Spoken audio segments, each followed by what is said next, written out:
cup. It's an elusive run that maybe he'll find hard to get hold of today.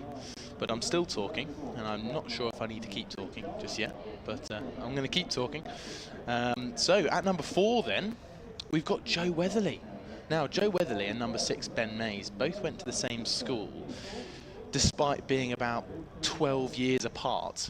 And I actually went to school with both of them. So I joined when Joe Weatherly left, and Ben Mays joined when I left. So almost like the perfect dissection between two greats here at Hampshire. Number 5, I've missed him, Tom Prest, the man I've also played against. But then at number 7, I'm going to have to use my notes to remind me, Felix Organ. Now, Felix Organ and Dom Kelly both play for the same club, which is also the club I play for, St Cross Simondians in Winchester. Two pioneers of that first team, Felix Organ with the ball and with the bat. Just checking if it's still working. I wonder if people can hear me out on the YouTube live stream. I've still got that link to send out. But a lot of people talking around me.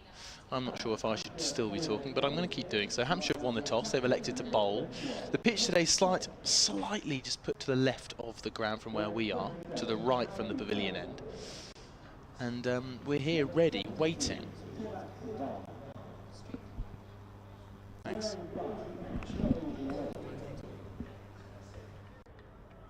Number 24, Tom Press. Number 21, Ben Mays. Wearing 3, Felix Organ. Wearing 17, Andrew Neal. Number 16, John Parrish. Number 21, Eddie Jack. And number 86, Kyle Harris. Those are both of your sides confirmed in full. Off-field umpire Mike Burns and Ben Peddle. Match referee is Steve Davis. And scores 0-2 and passes. Hampshire on top and elected to Barker.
morning and welcome to Utilita Bowl. We stand against Good morning and welcome to the Utilita Bowl at the Metrobank Men's One-Day Cup between Hampshire and Essex. It's myself, Amelia Clark, and I am joined by my fellow colleague, Charlie. Hello, Charlie. How are you? Hello, Amelia. It's a pleasure to be back here at the Utilita Bowl for such a special competition to all our hearts, the Metrobank One-Day Cup. The clouds are high but present, a very even coverage of light white cloud, but nonetheless, Hampshire have won the toss. They've elected to bowl, which looks like the right decision, I think. It does, yeah, no, I agree, absolutely. Well, shall we go through the teams? Let's do it. Go, take it away. Right, I'll go through the Hampshire team. We're opening up. We've got the Centurion and captain from 2 days ago against Glamorgan, where Hampshire beat Glamorgan by 72 runs, thanks to Nick Gubbins, 144 not out, and he'll be alongside Ali Orr at the top of the order. Tilak Varma, a duck off 3 balls in his last game, but with just 2 games left for Hampshire, sorry, Tilak Varma will be waiting, chomping at the bit to get involved today. At number 4, Joe Weatherly, 5 pressed, and number 6, the debutant from just 2 days ago, Ben Mays. He's playing his second game. He got 74 off 55 at just 17 years old. He's at number 6. Andrew Neal, also playing his second game for Hampshire, is at number 7. We've got Felix Organ, Dom Kelly, Eddie Jack, and also the one change for Hampshire is Kyle Abbott. Comes in for the 16-year-old Manny Lumsden, who took 3 wickets on debut just 2 days ago. Do you want to take the Essex team, or should I take that as well? No, carry on. You're on such a roll. Here comes the Essex team then, everyone. Robin Dass and Matt Critchley at the top of the order. They've made no changes. Robin Dass made 46 on his last game. Tom Wesley, the captain, with 43 in their loss 2 days ago to Nottinghamshire by 52 runs on the Duckworth-Lewis method. At number 4, Charlie Allison, followed behind him by the 20-year-old Luke Benkenstein. He's one to watch out for today, as he made 197 a week ago against the Pakistan Shaheens, Pakistan A team basically, for the County Select 11. Noah Thane, Nick Brown, and then at 8, 9, 10 and 11 we've got Simon Fernandez with the gloves, Shane Snater, Charlie Bennett, and Essex frontline bowler Jamie Porter, who made 4 wickets on the last game versus Nottinghamshire. There's the teams, Amelia. What a fantastic way of doing it. Well done. You did a great job there. Thank you. Have to admit, that was very nicely done. And we have the umpires for today's match. One is Mike Burns, who obviously previous cricketer, some may know. And the other is, I'm just trying to find his first name, so I've just got, it's Ben Peveril as well. Ben Peveril. Ben Peveril. So they are our umpires officiating today. They are actually just taking the field in their nice, lovely deep purple, as we can see them now coming in. We've got some of the Hampshire team are just warming up in front of the pavilion, and umpires got a nice round of applause as they take the field today. They're very much out there on their own at the minute, because neither team are quite ready yet. We don't see any Essex batters emerging, who will be Robin Dass and Matt Critchley at the top of the order if nothing has changed from their loss against Nottinghamshire. But as you say, Amelia, Hampshire are starting to gather in that deep blue with the white letters and numbers on their back, and I think it might be black trousers, or also the deep blue. I'm not quite sure. Yeah, I think they're the deep blue, but from a distance they look black. I know what you mean. I like it. Good round of applause as the Hampshire team take the field. We've got a few other games going on at the moment in the Metrobank One Day Cup today. In Group A, we've got Nottinghamshire Outlaws against Worcestershire. That's also about to kick off. But Glamorgan against Derbyshire Falcons, that has been delayed. It looks as if a bit of rain has been affected there. So hopefully they'll be underway soon. But here we are still waiting for the Essex batsman. I think I've just seen one come down the stairs in his sort of lighter purple than a lot of purple going on today, and I'm enjoying it. Well, everyone kind of looks the same colour from a distance. Even the umpires. The umpires are almost the perfect difference between the blue of Hampshire and the slightly lighter purple. If you were looking at a rainbow chart, you would actually have all 3 of these on there, wouldn't you? Yeah, I know. Very easy to mix them up. However, the bright yellow gloves, pads, of the wicketkeeper for Hampshire, Ben Mays, who's playing in his second match, as I mentioned earlier, as the 17-year-old. He got a magnificent 74, hitting the ball to all parts just 2 days ago. So he's definitely one to watch out for, keep him behind the stumps. Absolutely. So we're just having a few moments for bowlers to warm up, fielders to find their positions. Batsmen very leisurely stroll on, aren't they? There's been no hurry up. No, not at all. Does look as if Robin Das and Matt Critchley are going to take the field. I think the scoreboard is showing, but that could be wrong. We have known it to be in the past. No, I think it's pretty correct. And the one change for Hampshire, Carl Abbott, is going to take the new ball. It looks like number 87 on his back. He comes in for the 16-year-old Manny Lumsden. Second versus sixth today, although there has only been one game for each team. Essex lost their one game and Hampshire won theirs. Hampshire in second, Essex versus sixth. I'll take on the first over. Please do. Carl Abbott stands ready at the top of his mark. Robin Das will be on strike.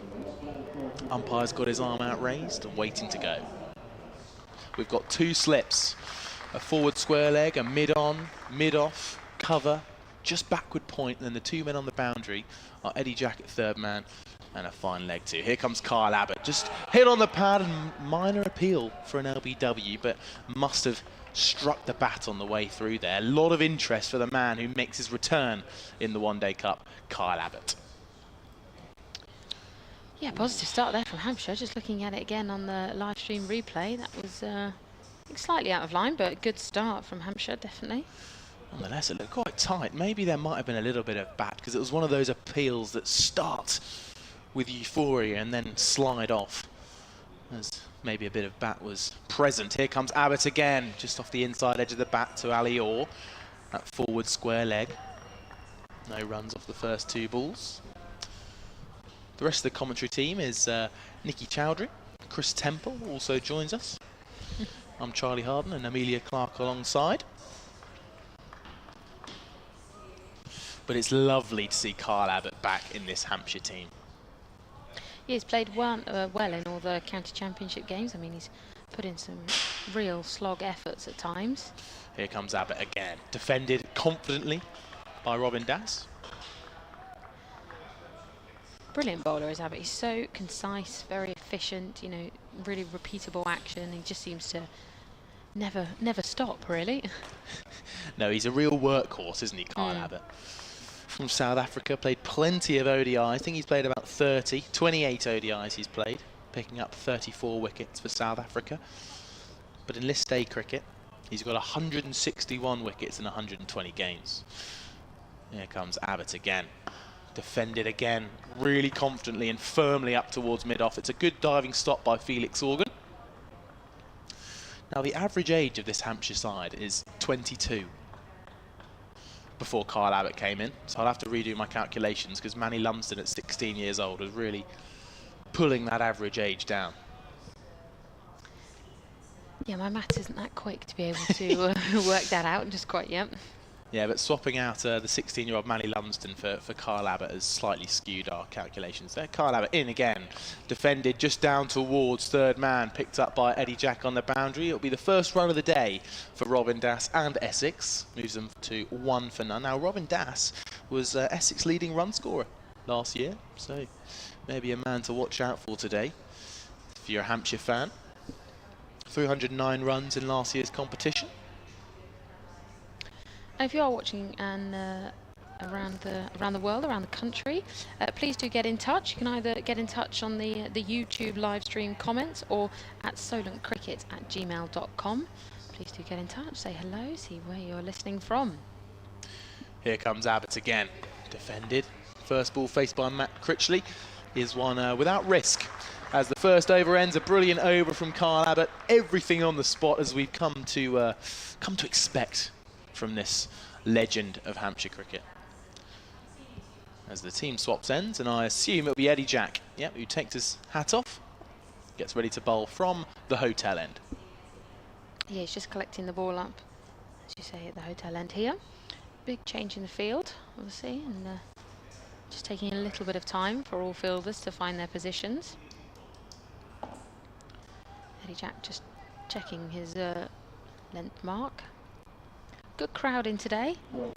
Lots of people I can see. The top of the pavilion is nearing its full capacity almost, and yeah,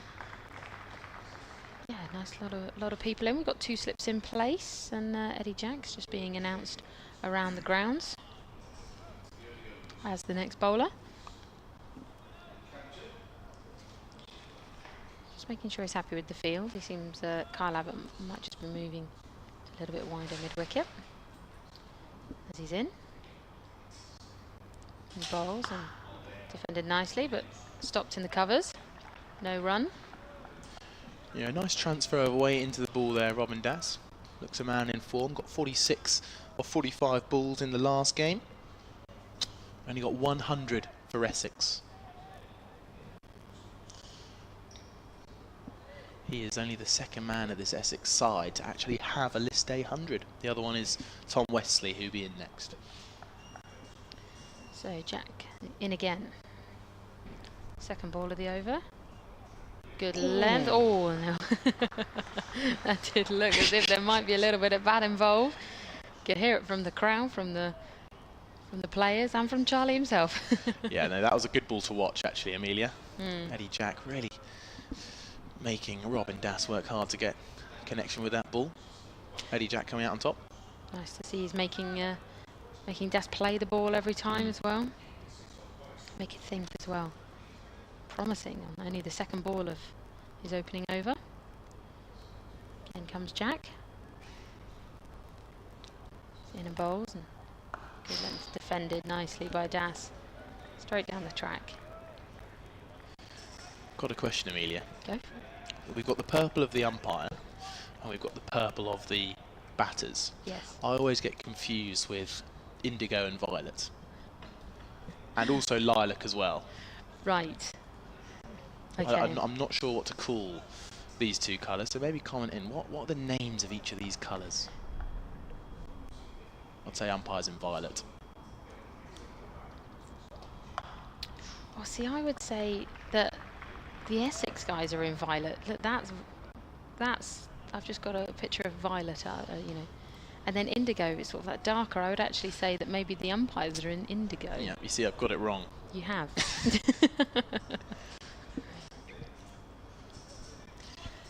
Well, actually, we've just had an email at solarcricket@gmail.com from Stephen Bryce. Can anyone explain to me why the umpires' jackets are the same colours as the Essex shirts? It doesn't seem like a very clever idea. As in comes Jack. Oh, and this is up, lofted over the covers, and that's gone for 4. Very nicely guided there by Das. Well, Stephen, we're inclined to agree with you. It was something that we noticed straight away as soon as they took the field, is that they're in very similar colours. To the eye, when you're looking at it in person, there is a stark difference. If anything, the umpires are closer to the Hampshire colours almost. Would you say, sort of from this angle, especially with their backs to you, it's kind of that very deep purple. But I can appreciate that on the stream, it does look practically the same colour. As in comes Jack again, much fuller length, and Kyle Abbott's taken on the back foot there. He wasn't quite ready for it, and that's run away past mid-wicket, and it has gone for 4. Yeah, just a couple of deliveries there from Eddie Jack which have slightly missed the mark and both been punished. That one quite just full on the toes, but not quite Yorker length, and the batter in this case was Robin Das, could get on top of the ball and work it nicely through mid-wicket for 4. Yes, indeed. And I think Kyle Abbott was almost taken with how quickly it moved across the grass, so there might be some speed out there, especially in the outfield. It does look a lot more plush in places than perhaps it has done. The groundsmen have been lucky. It's had a little bit of rain of late and been able to keep the grass just a little bit healthier, especially with all the hot weather we've been having. So this will be Matt Critchley's second ball that he's faced. 2 overs played so far. Essex are 9 for none. 9 for naught. As we see Kyle Abbott get ready. A few wry smiles, but we know he means business. Matt Critchley stands ready. Kyle Abbott in, bowls. Coming down the track is Critchley, but just as far as the bowler. So he gets a nice connection on it, but it's well fielded by Abbott. Bit of early intent there from Matt Critchley. Yes. Yeah, looked to be driving down the ground, but Abbott read it quickly and managed to stop it with a big hand there and yeah, save that boundary. Got some more sustenance being delivered, some water jugs and other things from the team here at the hotel, very kindly. Very well treated we are up here. Indeed. Here comes Abbott in again. Driven this time, only to the fielder at cover, which looks to be Nick Gubbins. It is, the captain. It's interesting, I often either see the captain fielding at mid-off or in the slips. Yes. Very rare do I see a captain fielding at cover. Maybe that's just his go-to fielding position, or... Yeah, I think having watched a lot of the One Day Cup, obviously, normally it's Ben Brown who's captain, and that is Nick Gubbins' preferred position. That's where he normally plays, so I think he sort of kept himself there. Here comes Abbott again. Bowls and just clipped into the leg side, only as far as Ali Orr in the ring at mid-wicket. But it's interesting, I think we've got Tom Prest, who is the vice-captain at mid-off. So maybe he's the one who's talking to the bowlers. Maybe Nick Gubbins is quite happy to give Tom Prest that role. Yeah, absolutely, I think big team effort, and it's nice to see, as you say, that they've been able to divide up the roles. Can't we obviously, Nick Gubbins, not particularly much of a bowler. I mean, he can obviously, but much better batter. Here comes Abbott again. This time again, just pushed into the offside, picked up by Joe Weatherly, who'll be batting at number 4 today for Hampshire. Yeah, Essex still 9 for no loss. We're into the 3rd over of the day. 47 left to go.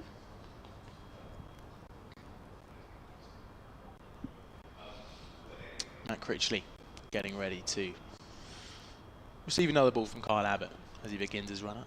Tilak Varma in at first slip. Ben Mays behind the stumps, this time hitting just on the top of the thigh pad maybe. A little bit of interest from the Hampshire players, but more of the fact that it was close and just beat the bat rather than an actual LBW appeal. 1 ball left in this over, just 1 coming off Kyle Abbott's first 11 deliveries. I had another email at solentcricket@gmail.com from a Michael. He says, I don't understand the problem with the colours being the same when normally everyone, including umpires, is in white for the county championships, which is a fair point there, Michael. I'll read out the rest of this. Kyle Abbott in, edged and caught at first slip. Tilak Varma with the catch. And you got the sense that Kyle Abbott was onto something here, as he always is. So much pressure being built. And then a slightly wider delivery outside the off stump brings the edge of Matt Critchley, who falls for a 7-ball duck. And you don't blame him, because he was at the receiving end of a battery of fast bowling from Kyle Abbott. Absolutely. I mean, just as you said there, you could just sense that Kyle Abbott he had a sniff of a wicket. He knew there was something coming. And as soon as you bowled that one, you thought, yeah, he's just wafted that outside the off stump and just got a little clip on it. And Tilak Varma, a fairly easy catch really for him to take. But yeah, Critchley will have to depart. Yeah, the perfect catchable height there really for Tilak Varma. Nonetheless, he had work to do. But Matt Critchley, after making just 11 in the last game, falls for a 7-ball duck. So we're just waiting for the next batter to be announced.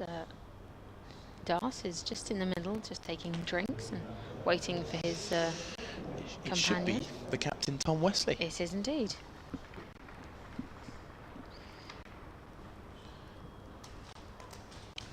He's just strolling out to the middle here, waving his bat and warming up a little bit. Das has just walked down a little bit to go and meet him and greet him. Michael did also say when he emailed in earlier, where is Kevin? Kevin is currently on holiday, enjoying some much needed and much well-deserved time off and a little bit of rest and recuperation, but he will be back very shortly. I think next week he will be back. So sorry, Michael, you're stuck with us just for today, but soon we will have Kevin back. Don't worry about that. We miss him too, don't worry. We do miss him as well, don't we, Charlie? Yeah, we do miss Kevin. Lovely, so that's Jack in and defended nicely by Das. He's still just very much taking a calm approach to this. I'm sure he misses us as well. Sure. To some degree. Yeah. He might not. He might He not might say disagree with that. Yeah. He might disagree with that.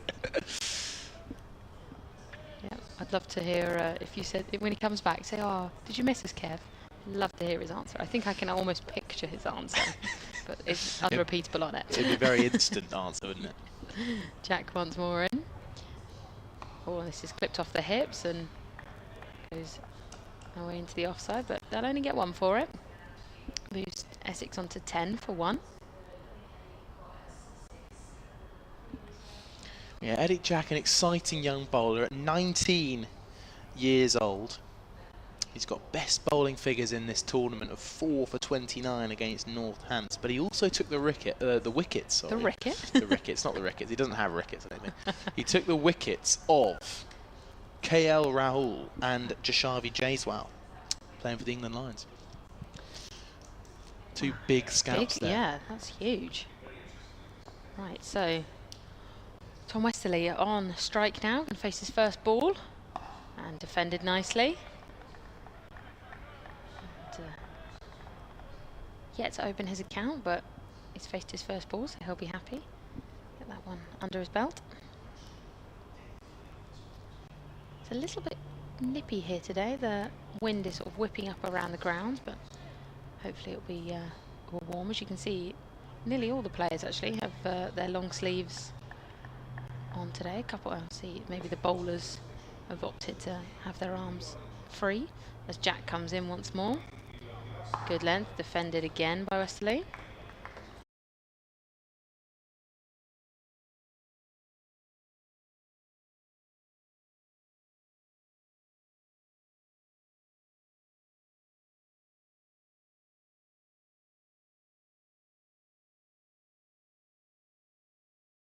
Less of a fan of in one-day cricket teams wearing the same colours.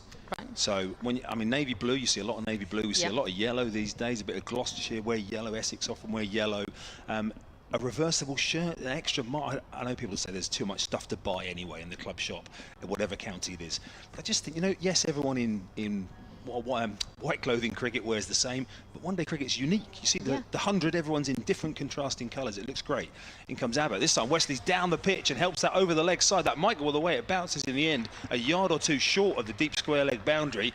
But Wesley, well, no mercy shown towards Kyle Abbott there. He's given him the charge. Absolutely, that was phenomenal. Really, he just sort of used his feet, came down the track. I think we were going to, I don't think the replay's quite warmed up again for us, unfortunately, but yeah, he just used his feet and really opened up his body to just lift that over, and yeah, knocked into a few of the chairs on that just in front of the scoreboard over there, so that ball will take a bit of a knocking.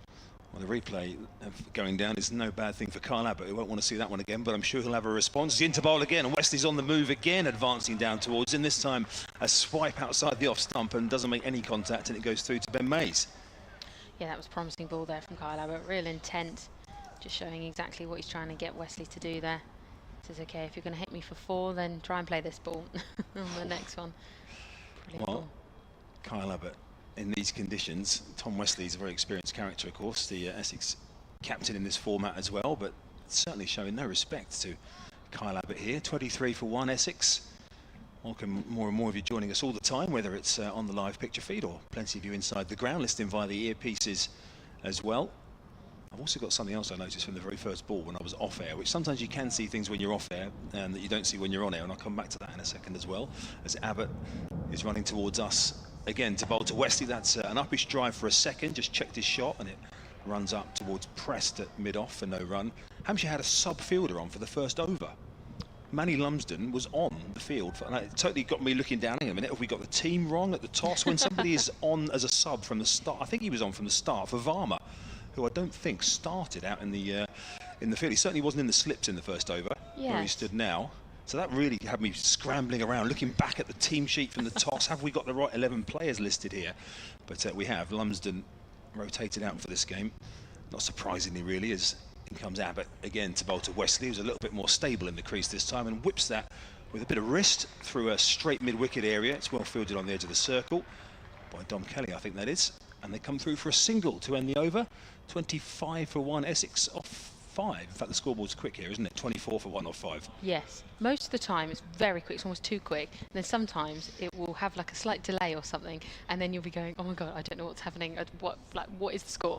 It's got to stay consistent, isn't it? When we look up, we're going to be making mistakes otherwise. So Abbott started well, came back well there after that little bit of aggression shown by Tom Wesley. Well, Eddie Jack is going to continue his bowling from the hotel end. We've had 5 overs here. We've got another potential 45 to go.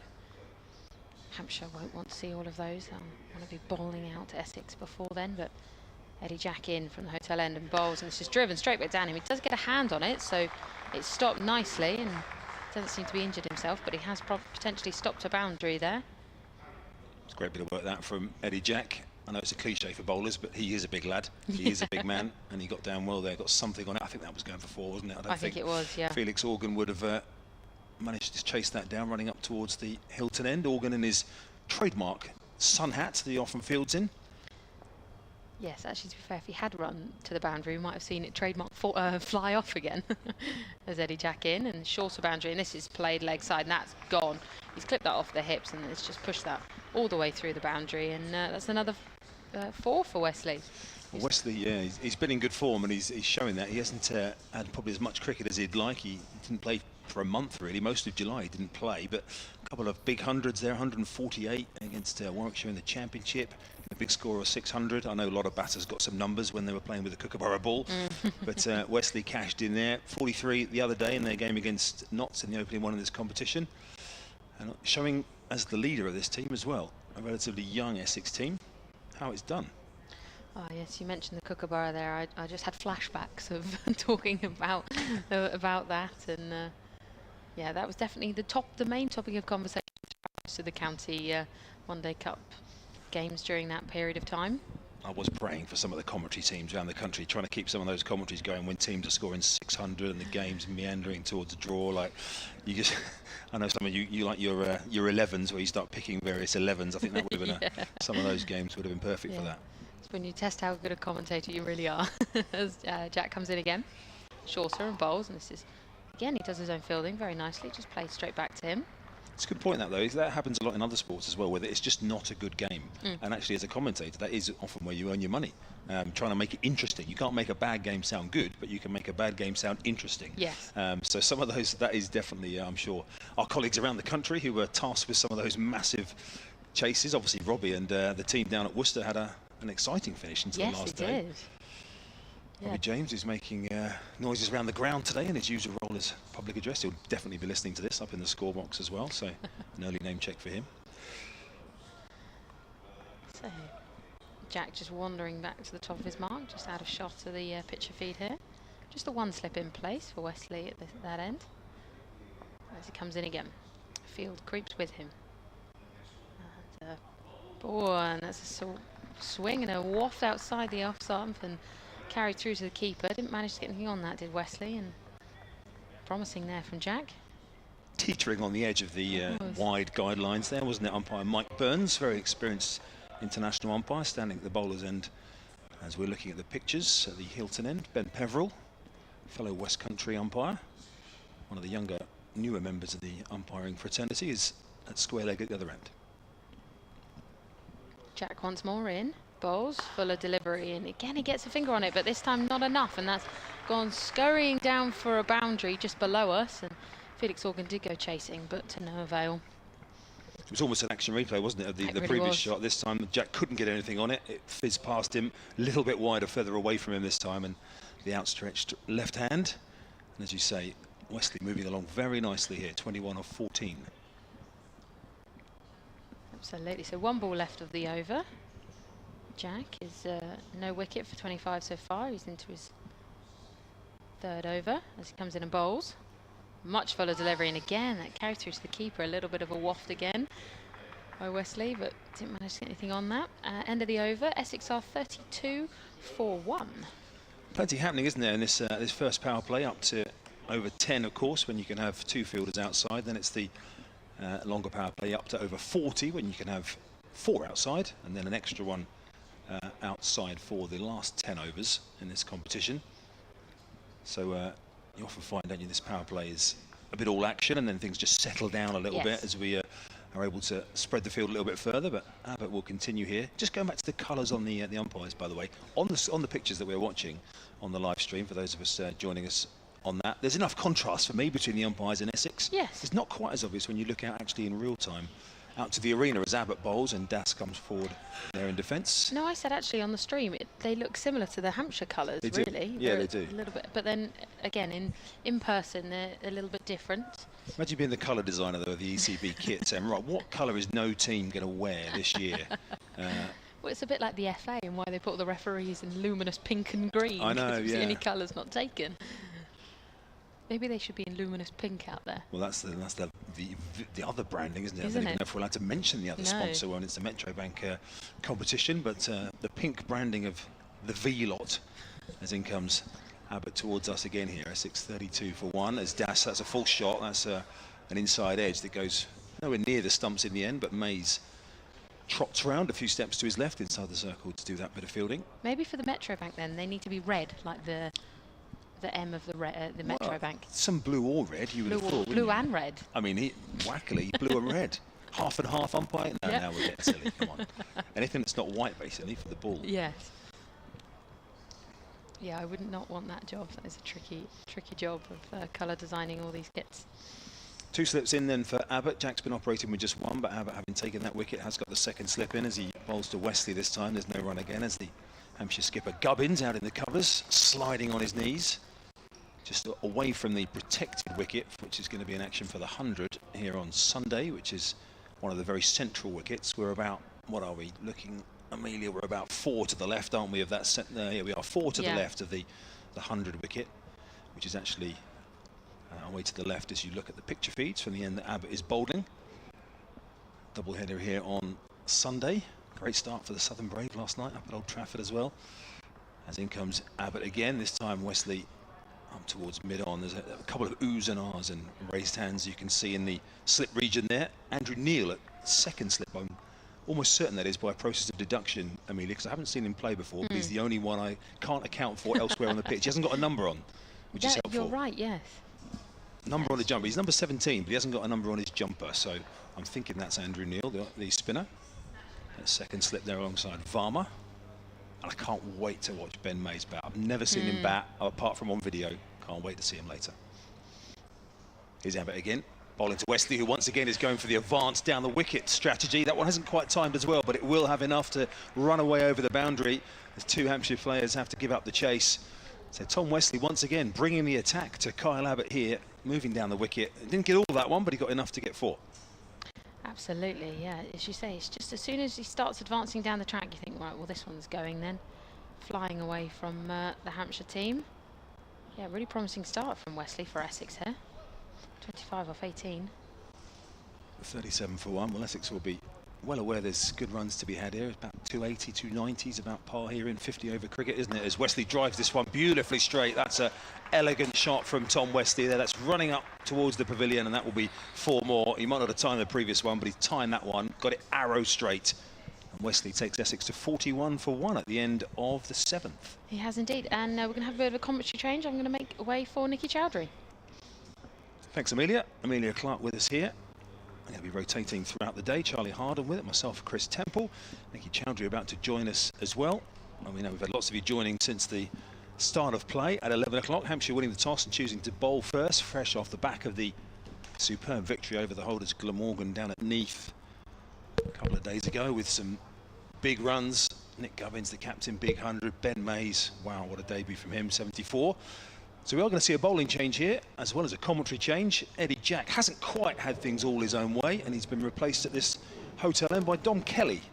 Good morning, Nikki. Morning, Chris. How are you? Good, thanks. Impressed by Tom Wesley here from the way he started. Abbott started impressively with the ball, but Wesley has just wrestled things back in Essex's favour here. No, absolutely, especially that last shot off the previous over, last ball, straight down the ground. In comes Kelly then, running in from the hotel end. That one steered by Robin Das out into the offside. No run on this occasion. Just trying to process the fact I'm actually down at the Utilita Bowl and I'm seeing all the Hampshire players in coloured kit. I've always just been down and seeing them in whites. It's been all the county championship games. I'm like, hang on, this looks a little bit different. It's even you have to get your head back around seeing them in navy blue again, having seen them in yellow and blue, of course, for the entirety of the blast. But very smart blue kit it is as well. It is. With the white trim. Nice. Crisp. Yeah, crisp. Nice clear white numbers as well from a commentator's point of view as Kelly bowls, and that one is played away through mid-wicket. This time it's Robin Das who is troubling the boundary. There's a couple of Hampshire players in hot pursuit here and not quite, unfortunately, going to be able to reel that one in on the boundary. It was Neil who was chasing around from deep square, but Robin Das this time picking up 4, and Essex moved to 45 for 1. That was a lovely looking guide. I wouldn't say he probably intended to get that through the mid-wicket region, but he just guided it when he realised the ball wasn't there to be hit through the offside. Das on 16, Wesley on 29.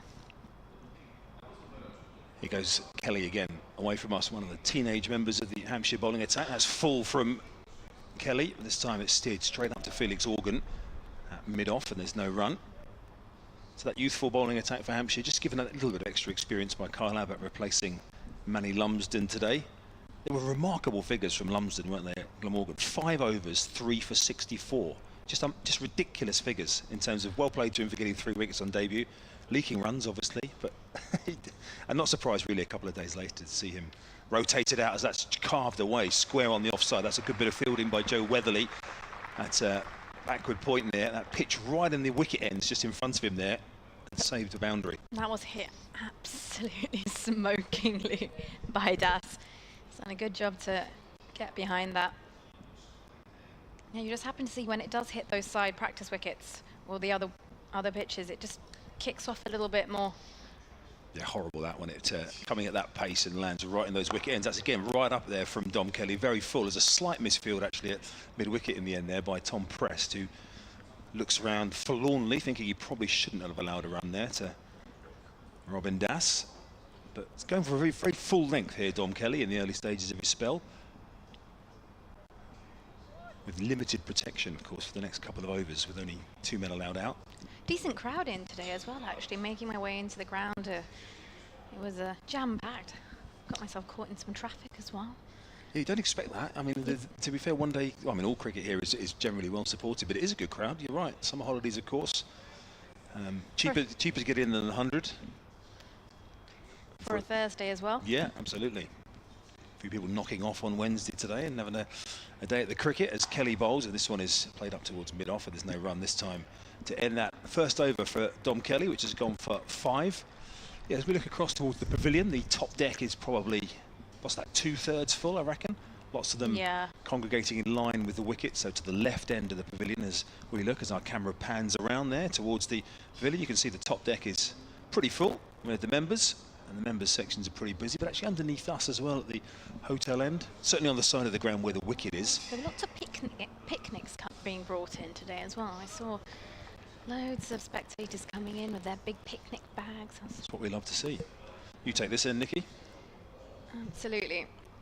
Abbott from the pavilion end makes his way into Das. Right arm over the wicket, a little bit of width off the offside, and Das just opens the blade down to third. I'll come through for a single.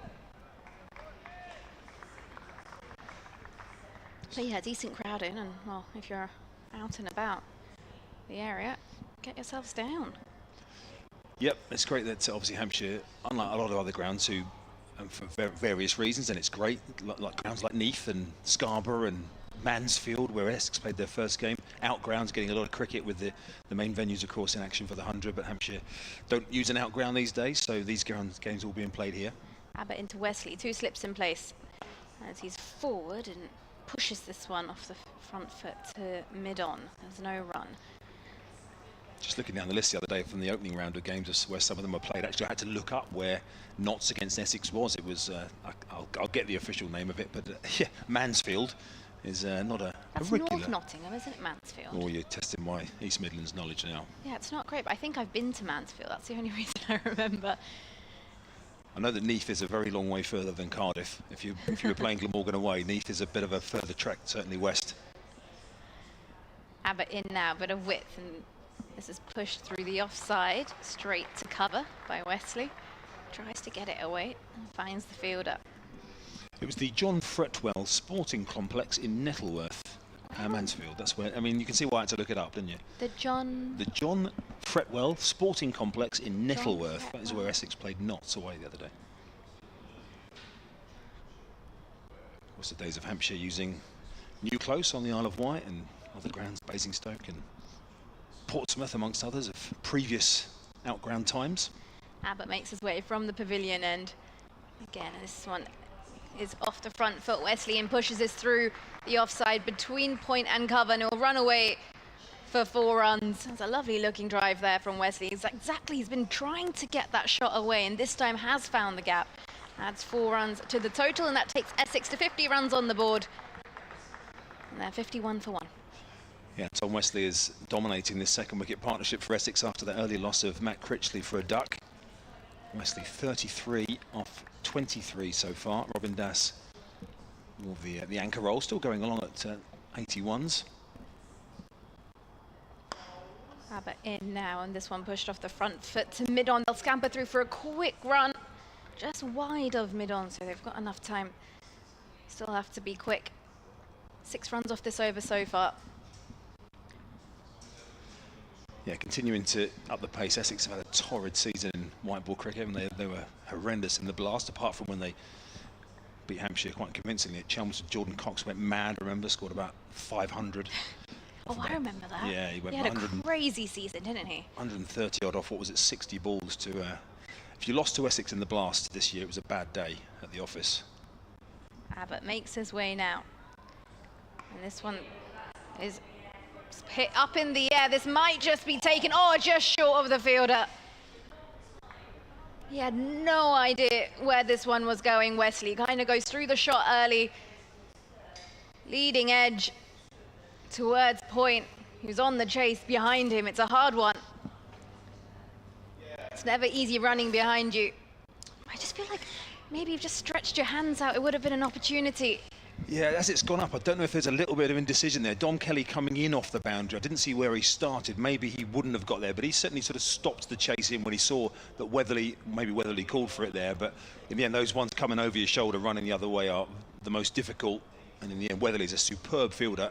And if he can't get a hand on it, then we'll say it was a hard chance. 9 overs gone, 53 for 1.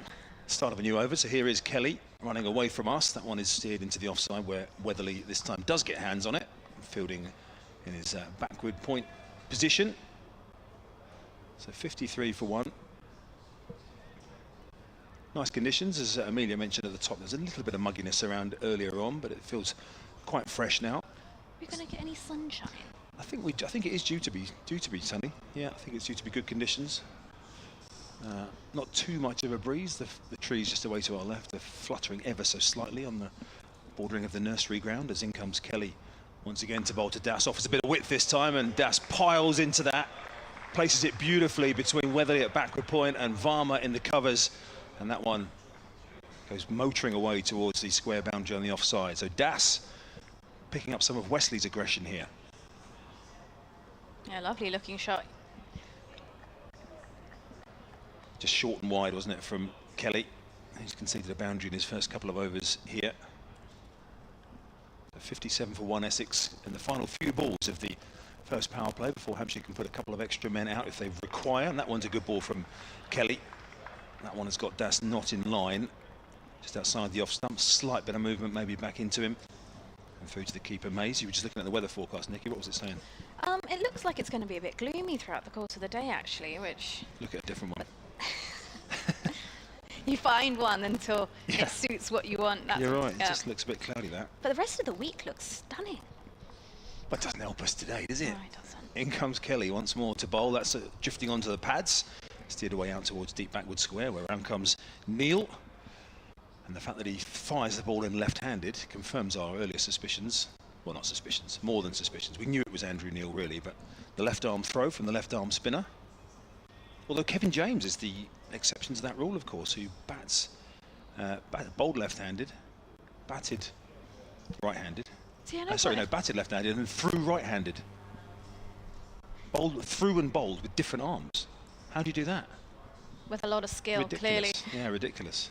I was actually out in India in June covering a T20 league, and they had an ambidextrous, is that? Ambidextrous, yeah. Ambidextrous bowler. Not Ben Kellaway, was it, of Glamorgan, who does the same. Hampshire have changed the field here. They put in a short mid-wicket. Organ has gone in on the covered strip. Well, that won't worry about Organ because that's driven away through extra cover by Wesley this time.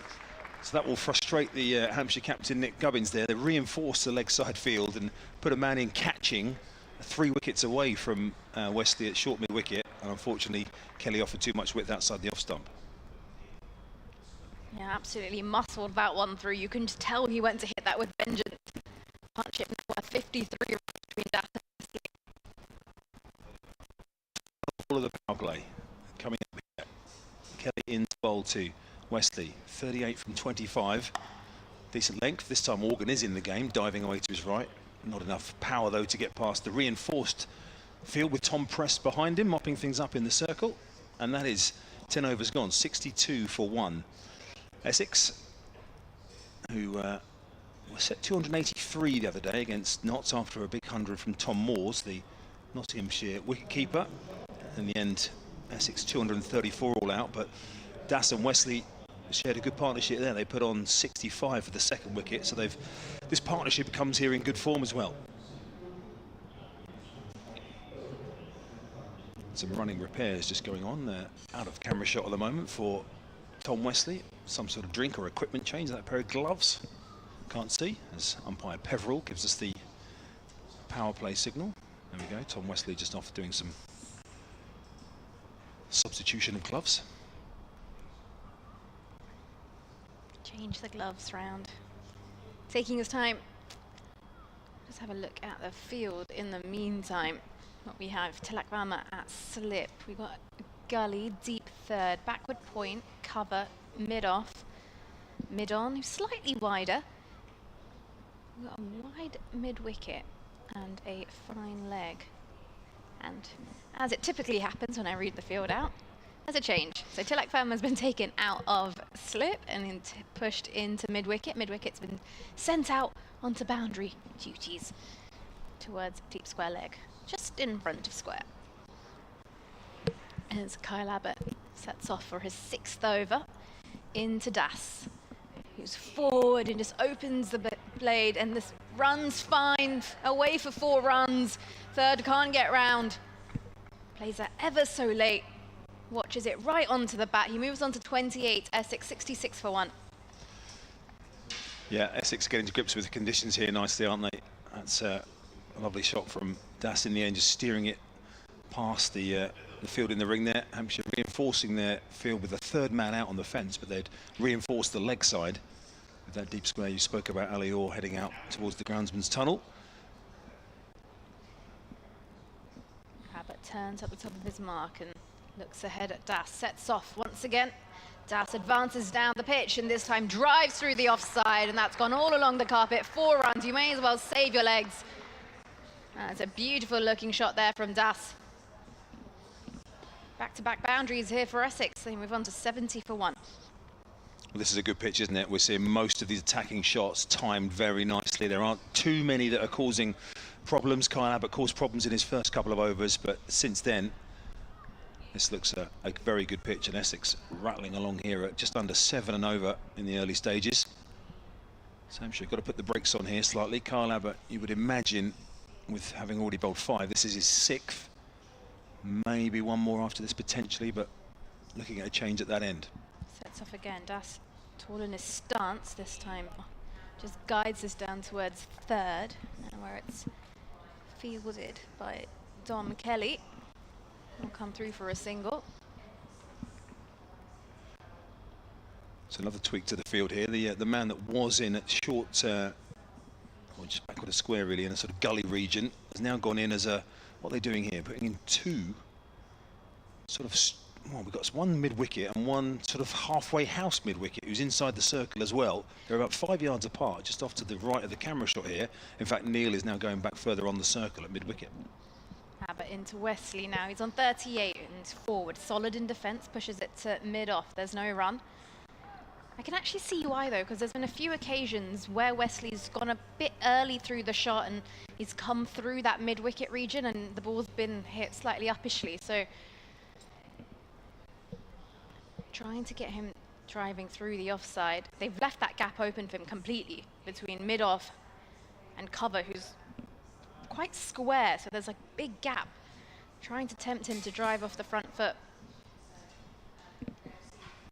Abbott sets off from the pavilion end, and this time Wesley forward in defence to mid-off yet again.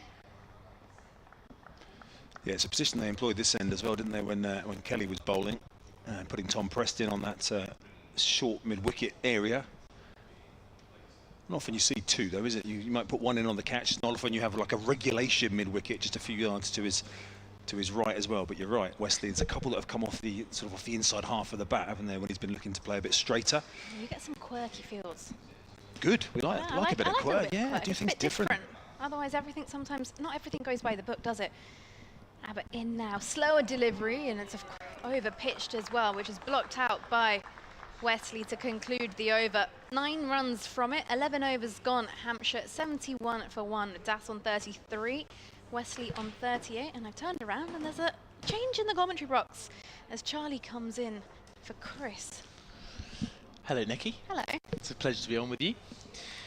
Likewise. Essex have rebuilt from about 9 for 1 they were when Match Critchley fell for a 7-ball duck, but since then the rebuild has been strong. Robin Datt has 33, Wesley on 38. They sit at 71 for 1 on what looks to be quite a good pitch for batting, I think. It does. Ball seems to be coming onto the bat very nicely, and having said that, it looks like there's going to be a change in bowling as well, as Felix Organ is going to be bowling from the hotel end. And one thing, Charlie, that I just noticed is the way that Felix Organ marks his run-up with pigeon steps. Not normal steps, it's pigeon steps. Talk about accuracy. Yeah, obviously the pacing is like not accurate enough for him. I feel like it would only be an issue if you were to mark your run-up with pigeon steps, if you're at that age where your feet are still growing. That's a good point. He's clearly reached a point in his life where his feet are no longer growing. But Felix Organ always seems to make something happen for Hampshire, especially in the longer format. Here he is with ball in hand from the hotel end, bowling to Das, who's on 33. Right arm round the wicket. Bit of off spin, which is turned just behind square. To the fielder, no run. Field for Organ at the moment. Short third, deep cover, extra cover, mid-off. Long on, short mid-wicket, deep backward square, and a square leg as well, as this one's just guided towards short third, no run. Nice to see him coming round the wicket early on, just trying to close off that angle for the right-hander. As he skips through once more flatter, and this is worked off the back foot by Das, down towards deep cover for a single. Not seeing a huge amount of turn early on, just kind of reasserting that fact that it does look a really good pitch for batting. Not a huge amount being offered for the bowlers, both in the spin and pace department, but I am speaking quite early on in Felix's spell here. Felix into Wesley now, who's forward and plays this down towards long on. And will come through for another single. Interesting how just 11 overs in, Hampshire have opted for the spin option, clearly showing that the pace on at the minute. He's just coming onto the bat nicely, so it's easier for those runs to flow for Essex, and they just want to make that slightly tighter as Organ is in now. Slightly slower delivery. This is push off the back foot, straight past Organ. It's fielded by mid-off, but enough time for them to scamper through for another single. Last ball of the over. Has just adjusted his field. He's brought square leg into mid-wicket. Moved mid-wicket to a short mid-on, and we still have a long on. As Organ into Wesley's on 39. And a big swing, it beats the bat and goes straight in to the gloves. And that will conclude the end of the 12th over. Essex are 74 for 1. Yeah, a good over from Felix Organ. That last ball just really sliding on off the pitch. Not getting a huge amount of spin, as we said, but just beating the bat on the outside edge, and well taken by Ben Mays, the man on just his second game for Hampshire after signing a pro contract earlier in the month. But Dom Kelly is on from the pavilion end. Now the two bowlers are players for the St Cross Cricket Club in Winchester. Same club as myself, in fact. But Dom Kelly, teammate of Felix Organ for both club and county, is onto the bowling. Here he comes, he bowls, and it's just cut away. Just past Joe Weatherly, but will be picked up by Andrew Neil down at third man. Sort of shot that makes everyone gasp, thinking, "Ooh, there was someone there." We had a great angle on it, didn't we, where the ball just went straight past the perfect catching height for Joe Weatherly at backward point. Just one run, 75 for 1.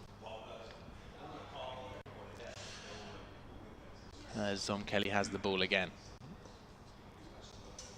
Wesley on strike on 39. In bowls, and it's just defended again off the inside half of the bat out towards a wide mid-on, which is Kyle Abbott. I can tell by his hat, which is particularly more faded from the rest of the Hampshire team. But Wesley got to a similar position in the last game against Nottinghamshire. He made 43 before falling on his 40th ball. He's on 39 here. Here comes Dom Kelly. In again, walking down the track, flicking over square leg, a magnificent shot about 5 rows back over the advertisement boards on arguably a slightly shorter boundary, but nonetheless, you've seen that shot already today. Wesley advances down the track, a ball on his hips, flicked beautifully over the leg side for 6. That's a juicy half volley, and he did not miss out. It's one of the most aesthetic shots I think you can play in cricket. And it's flicked off the hips, uppishly, and that's gone all the way. Oh, I'd like to watch that on repeat. Glorious shot there from Wesley. 45 he's on now. Bowling in again, just dabbed into the offside. They're going to come through for a quick single. Joe Weatherly tries a shot at the bowler's end, but they get comfortably through for a single. 46 for Joe Weatherly, 82 for 1.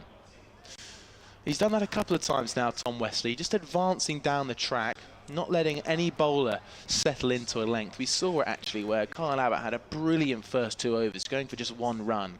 Then Tom Wesley came in, walked down the track and just knocked Kyle Abbott slightly off his length.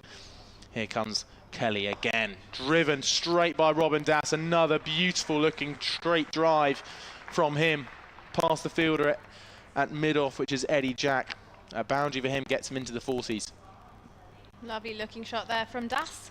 Just trying to pick up the momentum from Wesley as well, and these two complementing each other rather nicely out there in the middle. His run rate 6.7 currently. Yeah, I do feel for the bowlers out there. Ball's coming on really nicely to the bat. Wonder if we'll see a little change in pace at some point here. Here comes Dom Kelly. Bowling, just taking the edge out towards backward point. That's a great line and length from him. Finishes the over, 86 for 1. You know, Charlie, I don't think Essex would be so disheartened that they lost the toss. Actually, it's a decent track to bat on. Potentially thinking about going out there. Ball's coming onto the bat nicely. Let's try and pile on as many as we can. I think it's playing a lot better than anyone really anticipated. We've had a little bit of rain over the last few days, which might have just interested the Hampshire captain Nick Gubbins. You know, we've got arguably bowling conditions, a lot of dense cloud cover, which is quite high and quite light, as the square leg umpire just has a little look at the ball. Yeah, the clouds aren't threatening at all, and as per the weather forecast as well, we shouldn't have any rain.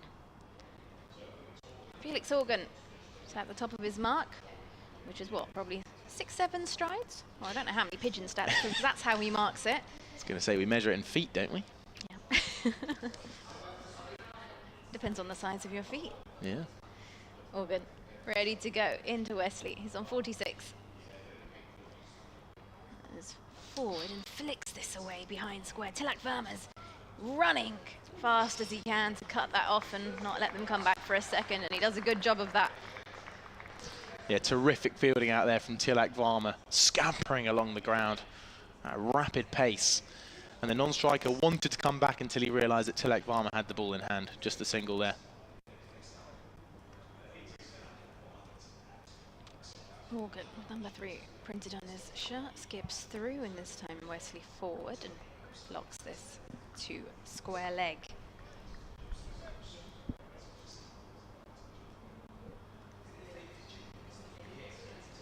And he's ready to go again.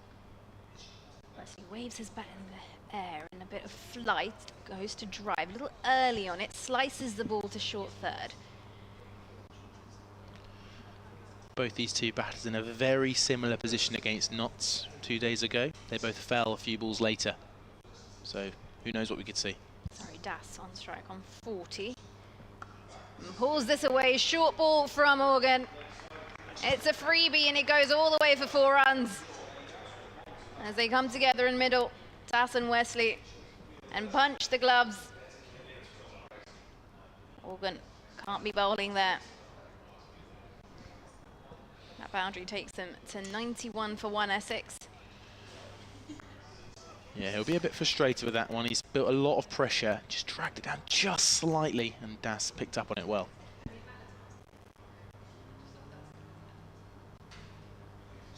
Yeah, goes Fuller now.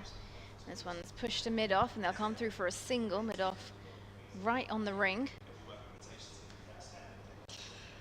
Another sign of Felix Organ just getting it to slide in off the pitch across the right-hander. It's dangerous. Right arm round the wicket into Wesley on 47 off the back foot, turns this into the leg side down towards deep mid-wicket, and they will amble through for a single as Felix collects his jumper from the umpire. That's the end of the over. 14 overs gone. Essex 93 for 1 with Das on 45, Wesley on 48. And Essex currently going at 6.6 runs and over. Elsewhere in the Metro Bank One Day Cup Group A, Glamorgan versus Derbyshire. Well, that game is delayed due to some rain, and we'll have more information on that shortly. Nottinghamshire versus Worcestershire. Worcestershire currently at 56 for 3. Here comes Dom Kelly then from the pavilion end. Tom Wesley on strike, cutting out towards that deep cover fielder, who is one of 4 men on the boundary at the minute. We've also got a 3rd man, a fine leg, and also Ali Orr out there at a deep square leg. Might be slightly in front of square as he returns to his position. Eddie Jack looking to pass the ball back to Dom Kelly before he begins his second delivery. Wesley going at a brilliant rate at the minute. 48 off 36 balls, striking at 132. But it is actually Das on strike, sorry about that. Striking the pad, not much interest though. Picked up by the bowler. No run, 94 for 1. Quite like the colour of Essex's kit. It's a nice purple, isn't it? It's like a deep purple. We were talking about this earlier actually with Amelia, and I was getting confused about indigo, violet, lilac, and we worked out that actually... You've just confused me as well. Yeah, I know. There's too many colours going on there which mean very similar things. And we think the umpire's got indigo and the batters are in a violet. Here comes Dom Kelly again, worked away down towards 3rd man. It looks like a tough bit of work for Andrew Neil. A little bit of footwork and dancing, and I think he might have just kept it in. The umpires are looking a little bit confused. At the minute, it's just a 2. But I tell you, it looked quite tight down there. Yeah, it did. It's very interesting. The umpires can't actually use the live stream to work out these close calls. One day, you know, one day there's going to be that sort of technology. I know. I feel like we're not far away. But here's Robin Das, sorry. Dom Kelly bowls, and it's just... hit out towards mid-on, will be 1 run.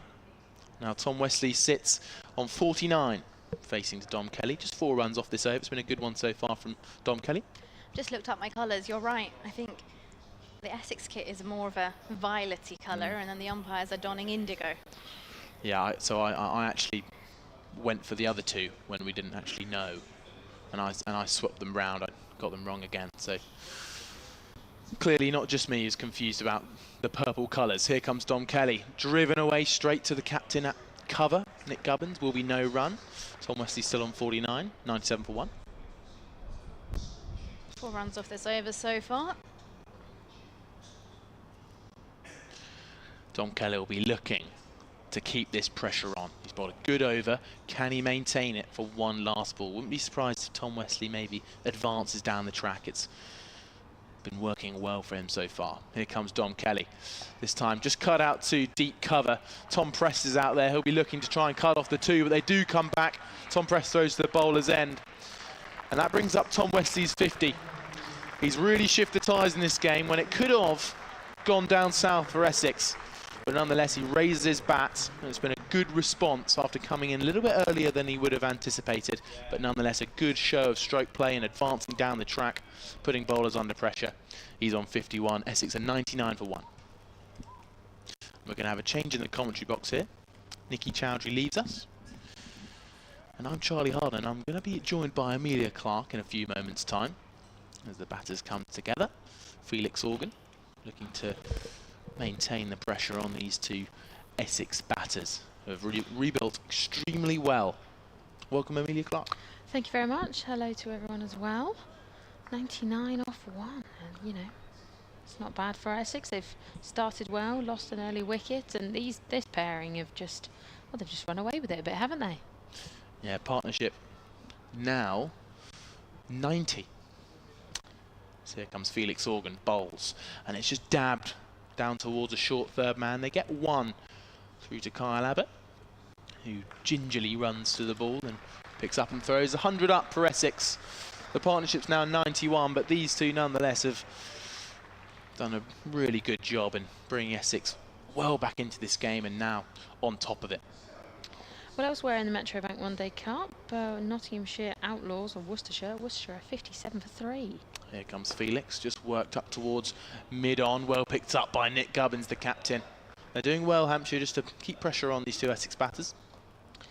And the Glamorgan Derbyshire Falcons game is still delayed. They're not really stating why, but I imagine rain. And yeah, they're yet to get underway. Here comes Felix again, driving on the up just over the fielder at cover, and it goes away for 4. I think that's Dom Kelly who's in there. Felix looks a little bit gutted because it definitely wasn't a half chance, but was it maybe a 10% chance? Who knows, but it's well above Dom Kelly's head, and it runs away for 4. I think if it was moving just a little slower, he might have had that bit more of a chance, but the speed at which it was hit, it was like a bullet flying through the air, and I think, yeah, it was a great attempt by Dom Kelly, but it was hard to stop that. Good shot by Tom Wesley. Has a little change in the field here.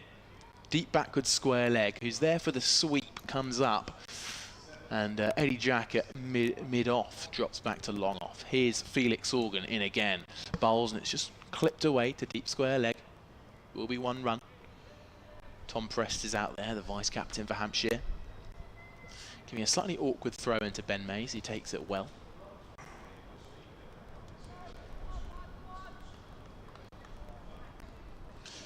Just 6 off the over so far from Felix Organ, looking to pick up his 21st list day wicket. Here he comes and bowls, just played out towards mid-on. Confident looking shot there from Robin Das as he gets to 50. Brilliant work from these two Essex batters. That's his first 50 of the list day campaign and his 4th in all-time list day cricket. But he's played a slightly different role to Wesley. He's just been nurdling singles from the other end, as this time Tom Wesley clips it out towards deep square leg for 1 run. Yeah, Robin Das has really taken charge of this innings, not necessarily playing aggressive attacking shots, but he's understood his role early in a long 50 overs. And Robin Das has just gone at a nice slow tempo, gradual tempo, not quite Tom Wesley, but nonetheless he's done a brilliant job for the team today. Yeah, and the weather's just, it feels like it's just got a little bit chillier. I've just gone and put a jumper on because it feels like the wind's sort of still around, but that temperature's just dropped slightly. I'm a little chilly. Are you not cold? You're only in a shirt. I'm going to try and brave it in a linen shirt. Good luck. As the gusts come up here in the gantry. Change of bowling though, Amelia. We do, yes. We're going to have a little bit of Andrew Neil is coming in from the pavilion end. Coming in right arm around the wicket, and this is just for the one, played into the offside. We'll stop there. 107 for one now. We've had 16 overs. Potential 33 left to go. Neil in once more. And this is defended up the track to him. But the overs are really going to start flying through now. We've got spin at both ends. Neil in again, waste no time. And this is just pushed into the leg side. Andrew Neil, formerly of Hertfordshire, Minor County. He's been signed up by Hampshire this year. As in he comes again. And this is driven down the ground, but he'll do his own fielding. Slightly into the offside. And flying through at quite the rate on this one. Only one off the over so far. As in he comes again. And this time it feathered down behind, but Felix Organ there waiting. Picked up 64 wickets across all formats for Hertfordshire this year. Clearly a good bowler. Once more in again, and this is in the air. Oh, and it's taken very nicely. Just as it said, just as Charlie struck and said about the wickets, Neil strikes, and it was very nicely done indeed. Robin Das falls for 50. He'll be absolutely gutted. He did a little bat whack on his pads there as he just clipped it aerially straight towards mid-wicket. It's the kind of dismissal you are fuming about as a batter, because you've worked hard to get into a strong position, you've made it to 50, and you get out in a way that just feels really loose and something you could easily have avoided. But nonetheless, it was a good innings, 50 off 50, and that's his 4th 50 in list A cricket. Absolutely. I mean, you see the difference between these last two wickets. I mean, the last wicket fell at 9 for 1, you know, was the first wicket just when Essex were on 9, and now they're on 108 for 2. So this partnership, as much as Das will be frustrated at his somewhat easy dismissal, but, you know, he's got to be proud of the effort that he's put in and the combination that he's created there. And it was caught, yeah, by Dom Kelly at mid-wicket there. That last wicket, and the next batter in is Charlie Allison for Essex. I thought you were about to say my name there. I was about to whip my pads on. Yeah, you need to run down. Charlie Allison, 20 years old, got 18 in the last game against Notts. He's got 406 runs at an average of 37 in 12 List A games. 4 50s for Charlie Allison at Essex. Yes, indeed. Well, that was also the end of the over on that last ball. Sort of got lost in the excitement of the wicket. Now, Essex will really be placing a lot of their hope now on Tom Wesley. Really needing him to bat long in this innings today. So you've got to say, from a Hampshire point of view, that they will very much be attacking him. Indeed. And looking to dismiss him very quickly. But we are a neutral stream up here. We are, hence the both sides. I know, it's brilliant, isn't it? And I'm not even an Essex fan. No. So. Here we go then, Felix Organ. It's the start of the 18th over. Essex 108 for 2. Wesley on 58. Here comes Felix. It's clipped into the leg side, just beats Joe Weatherly at mid-wicket out towards the deep man Tom Prest, who picks it up and throws it into the gloves of Ben Mays. That'll be 1 run. 109 for 2. Don't forget, if you do want to get in touch, it's solentcricket@gmail.com. Please do let us know where you're watching from and how you think the game's going, or if you're in the ground, anything you've spotted and want to chat about or ask us about. Please do let us know. solentcricket@gmail.com. Here comes Organ again. This time a good line and length, just draws a defence out of Charlie Allison on his first delivery.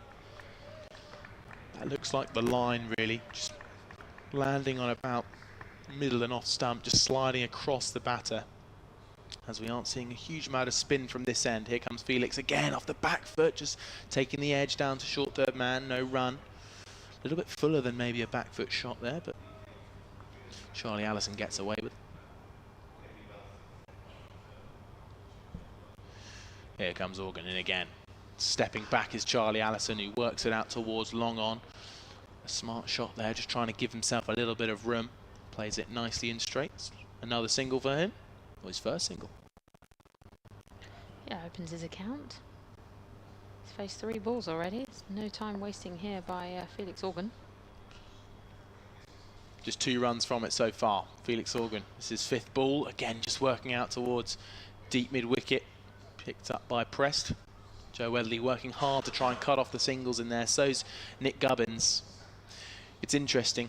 What Hampshire are trying to do is they're trying to force the Essex batters to try and play through these slightly small gaps. Maybe try and play with hard hands and chip up a little catch here to a couple of catches at cover and mid-wicket. This time short and wide, just down the leg side. Little appeal for a call behind, but it is a wide. Well taken by Ben Mays. I think Felix just got away with that. Charlie Allison was really trying to open up the leg side to try and hit it off the deep backward square leg or a leg in Tilak Varma. Here comes Felix Organ, and it's worked out towards long on, which ends a good over. Just 5 from it. And Felix ends his 4th over. He's 0 for 23. 113 for 2, so we've had 18 overs gone. We're yet to get to the halfway point in this 50 over innings for Essex. They've still got 32 overs remaining. Allison on 2, he's faced I think that's 4 balls, and Westerly's on 6 of 46, so moving along at quite a nice rate. His strike rate is still on 130. So it's going to be Neil coming in from the pavilion end again. Obviously got a wicket in his last over, so currently he's 1 for 1. I mean, any bowler worth their salt would take those kind of records as he comes in around the wicket and bowls and full of delivery, and this is feathered down and it's missed the keeper. There is a chasing fielder going after it, and they will just reach it on the boundary. Very nicely done there. A deep third man, and has saved a big 4. Yeah, an inside edge there from the bat of Charlie Allison, I believe. Good bowling here from Andrew Neil. His first over went for 1. As in again, this is defended, popped up in the air. No run. Maybe the keeper was interested there, but Charlie Allison was just in the way, which meant that the keeper couldn't quite get there, Ben Mays. In comes Neil again. This is very nicely played through the covers, just for the 1. Essex happy to just keep this strike rotating, just keep these singles coming. 113 for 2. Yeah, I've been quite excited to see Andrew Neil bowl. He's played 17 games for the Hampshire second 11. As this again played through the covers, 1 more. Taking 26 wickets.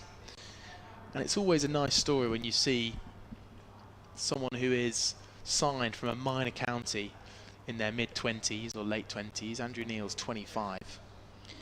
And again, same almost exact shot, a little bit finer this time, but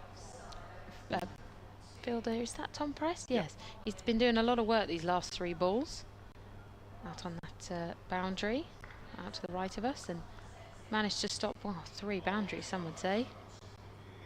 119 for 2, just the 1 ball left. Neil is 1 for 7. Here he comes, and defended, and he'll do his own fielding. That brings up the end of the over, and we're going to have a commentary change. So thank you, Charlie, for taking us through those last few overs with myself. It's going to be Chris Temple again to come and join me. Hello, Chris. We're back. We are back. It's a good crowd. I know you've been talking about it. Yeah. I just had a little. I was just scouting through my binoculars, which, when you get to my age, are a very important part of your commentary armoury because you can't see anything basically. We've got like groups of, got a group of a cricket club I think over there, something on tour with their flag. Fabulous. We've got loads of kids. Under 17s go free today, so we've got lots of youngsters in as well, taking advantage of that. So well played to the Hampshire Marketing and Commercial Department for that initiative. I know it went really well earlier in the season, that one. So. Well, it's such a good idea. Summer holidays, get the kids in, get the adults in, come see some good cricket. And we're seeing some good cricket from Essex at the moment. Hampshire trying to fight back. Oh, what a catch that is at short third, a short fine leg by Tilak Varma, and it's Wesley who's gone. Well, he's played that with some venom around the corner, and Varma taking off, full length dive, incredible catch, and a huge wicket for Hampshire as Wesley goes for 61 off the bowling of Felix Organ. That was absolutely phenomenal. I mean, just watching that in person was amazing. You saw Tilak Varma dive and you thought, oh, he's absolutely got this. It was absolutely brilliantly taken. Good bowling from Organ, just forcing Wesley. And yeah, just guided it round the corner, but didn't quite have enough on it. Absolutely phenomenal. Well, Wesley will be absolutely livid with that because it was a little bit short from Organ, wasn't it? And you can see he had plenty of time to get himself in position here, and then he, well, just to pick out the fielder there. And for Varma, he can preempt that. He can see that Wesley is picking up on the length. He's getting himself in position to play that with some force around the corner. So Varma thinks, right, this is coming my way. But to react in that time, when it's as far away from you as that was from Varma, that is a very important wicket. And Organ's round the wicket line to Wesley has proved a very, very profitable one for him. Absolutely. Yeah, as you say, I mean, he took that clean in the air. His whole body was actually flying through the air at that time. So absolutely brilliant from Tilak Varma to take a catch like that. Yeah, not an easy position at all when they're coming round the corner like that with some venom. But that is a great catch from a man of his class. And Hampshire have gone bang bang here and have removed the two Essex batsmen who put together that excellent partnership for the second wicket worth nearly 100. And all of a sudden Essex are back in rebuild phase here as they were in the early overs. They are indeed, yeah. As you said, those last two of Wesley and was it and Das? Yeah. Das, yeah. Yeah, I mean, they put together a great sort of partnership. They were building Essex to this great score. And Charlie and I were speaking off air, and I said, well, if these two keep going, this is going to be a huge score. And now, within the matter of balls, they're back. You know, you've got two very fresh batsmen at the crease, and Hampshire are on top. Luke Benkenstein is the new batsman as Organ continues with this around the wicket line. Benkenstein made 19, just better than a run of ball in their opening match against Notts. 1 for 50 with the ball.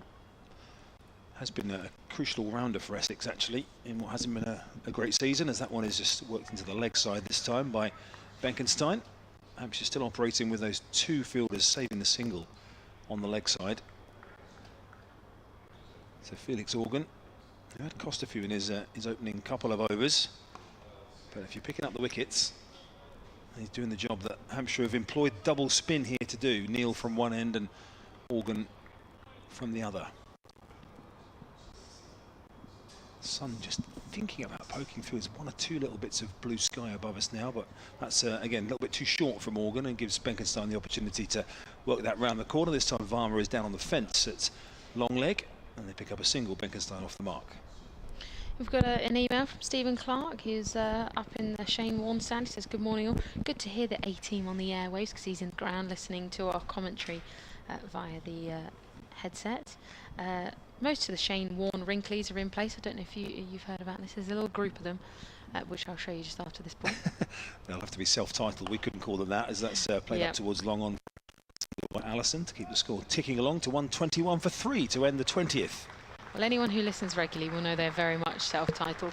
You see the Utilita sign, the second one in. They're just below. I think actually they're waving at us right now. Oh, there you go. There you go. Just to prove that the earpieces are working. They are indeed. That's good to know, actually. That's how we always check, see if Steve can hear us or not. But yes, he said he was going to mention the colours earlier when our conversation was going on, and said that I'm sure Kevin was too.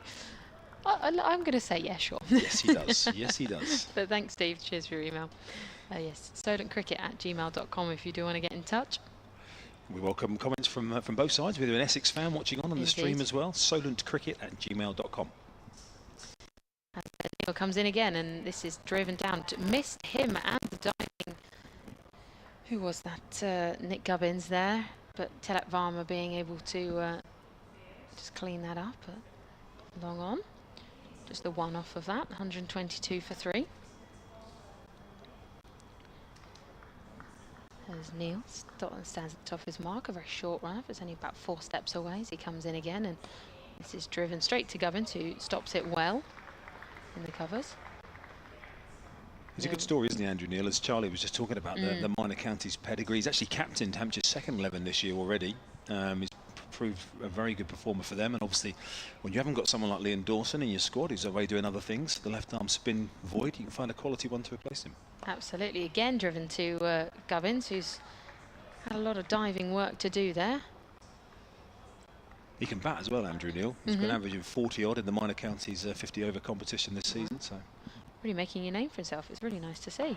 And Gubbins decides, no, I'm not going to get this one, and lets Tom Prest out on the boundary come in.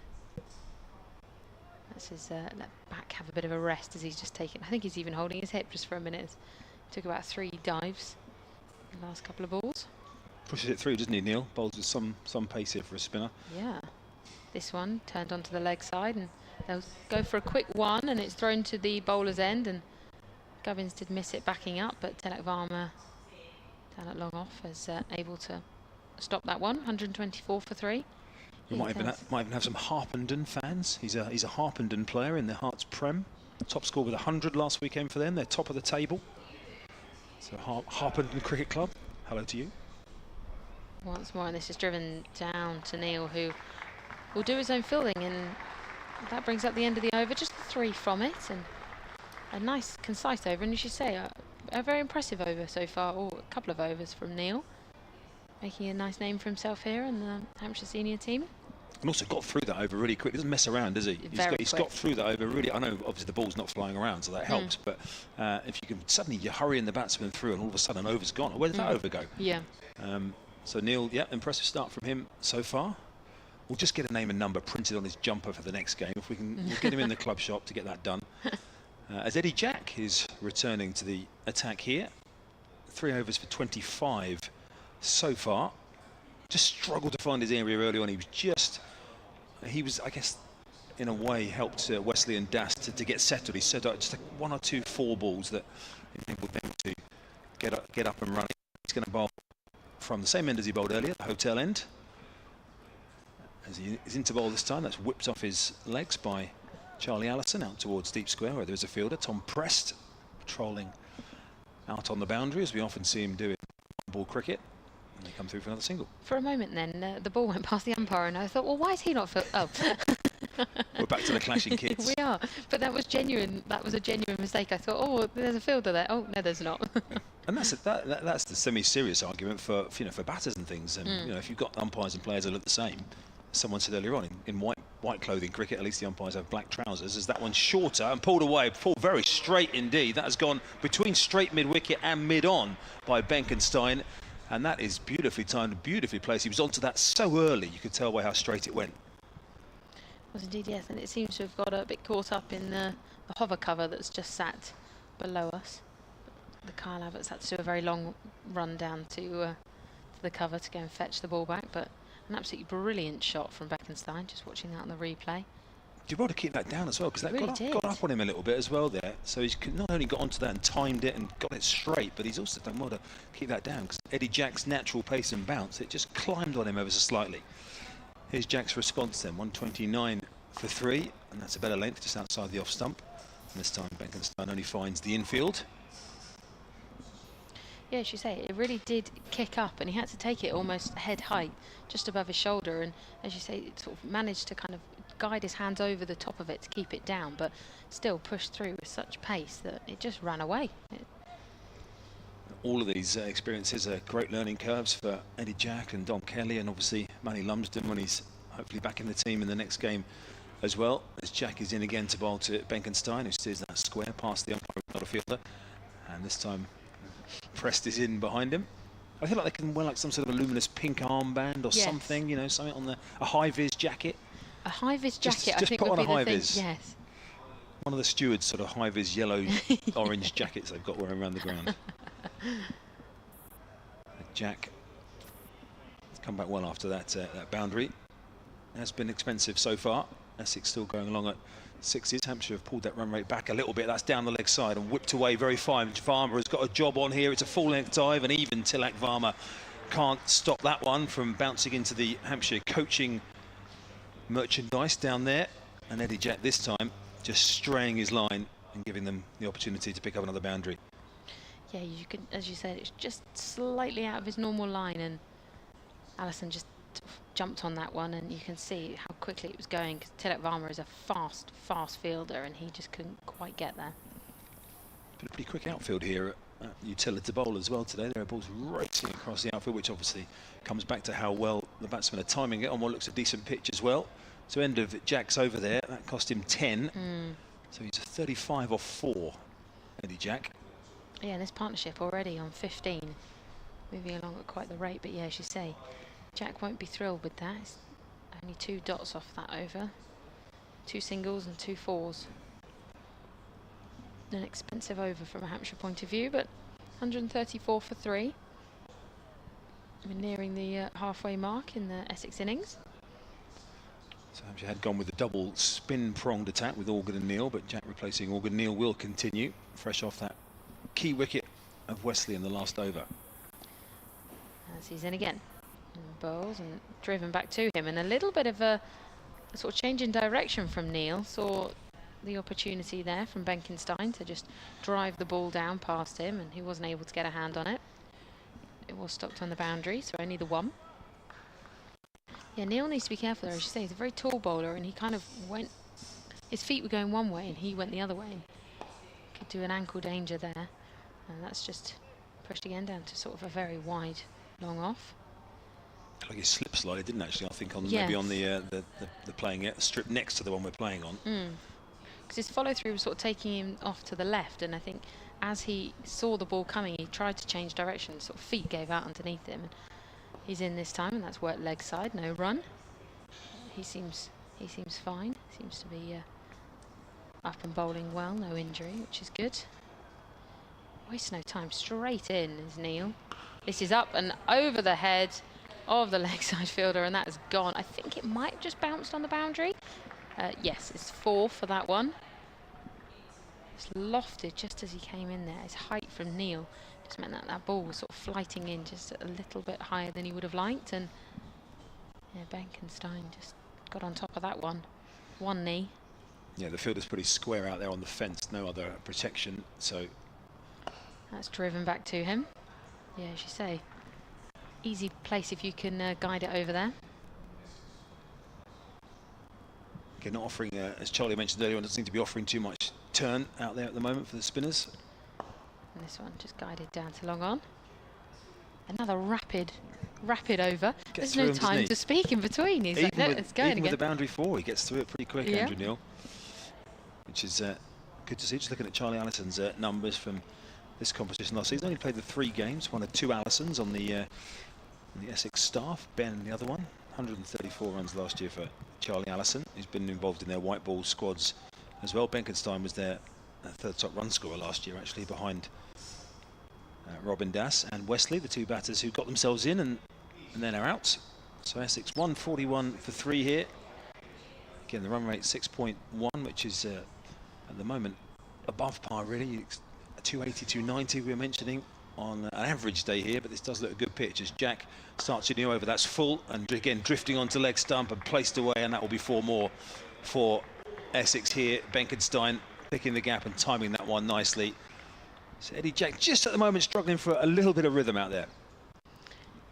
Yeah, indeed, it was just a little bit short, a little bit wide, and Benkenstein just got on top of that really nicely.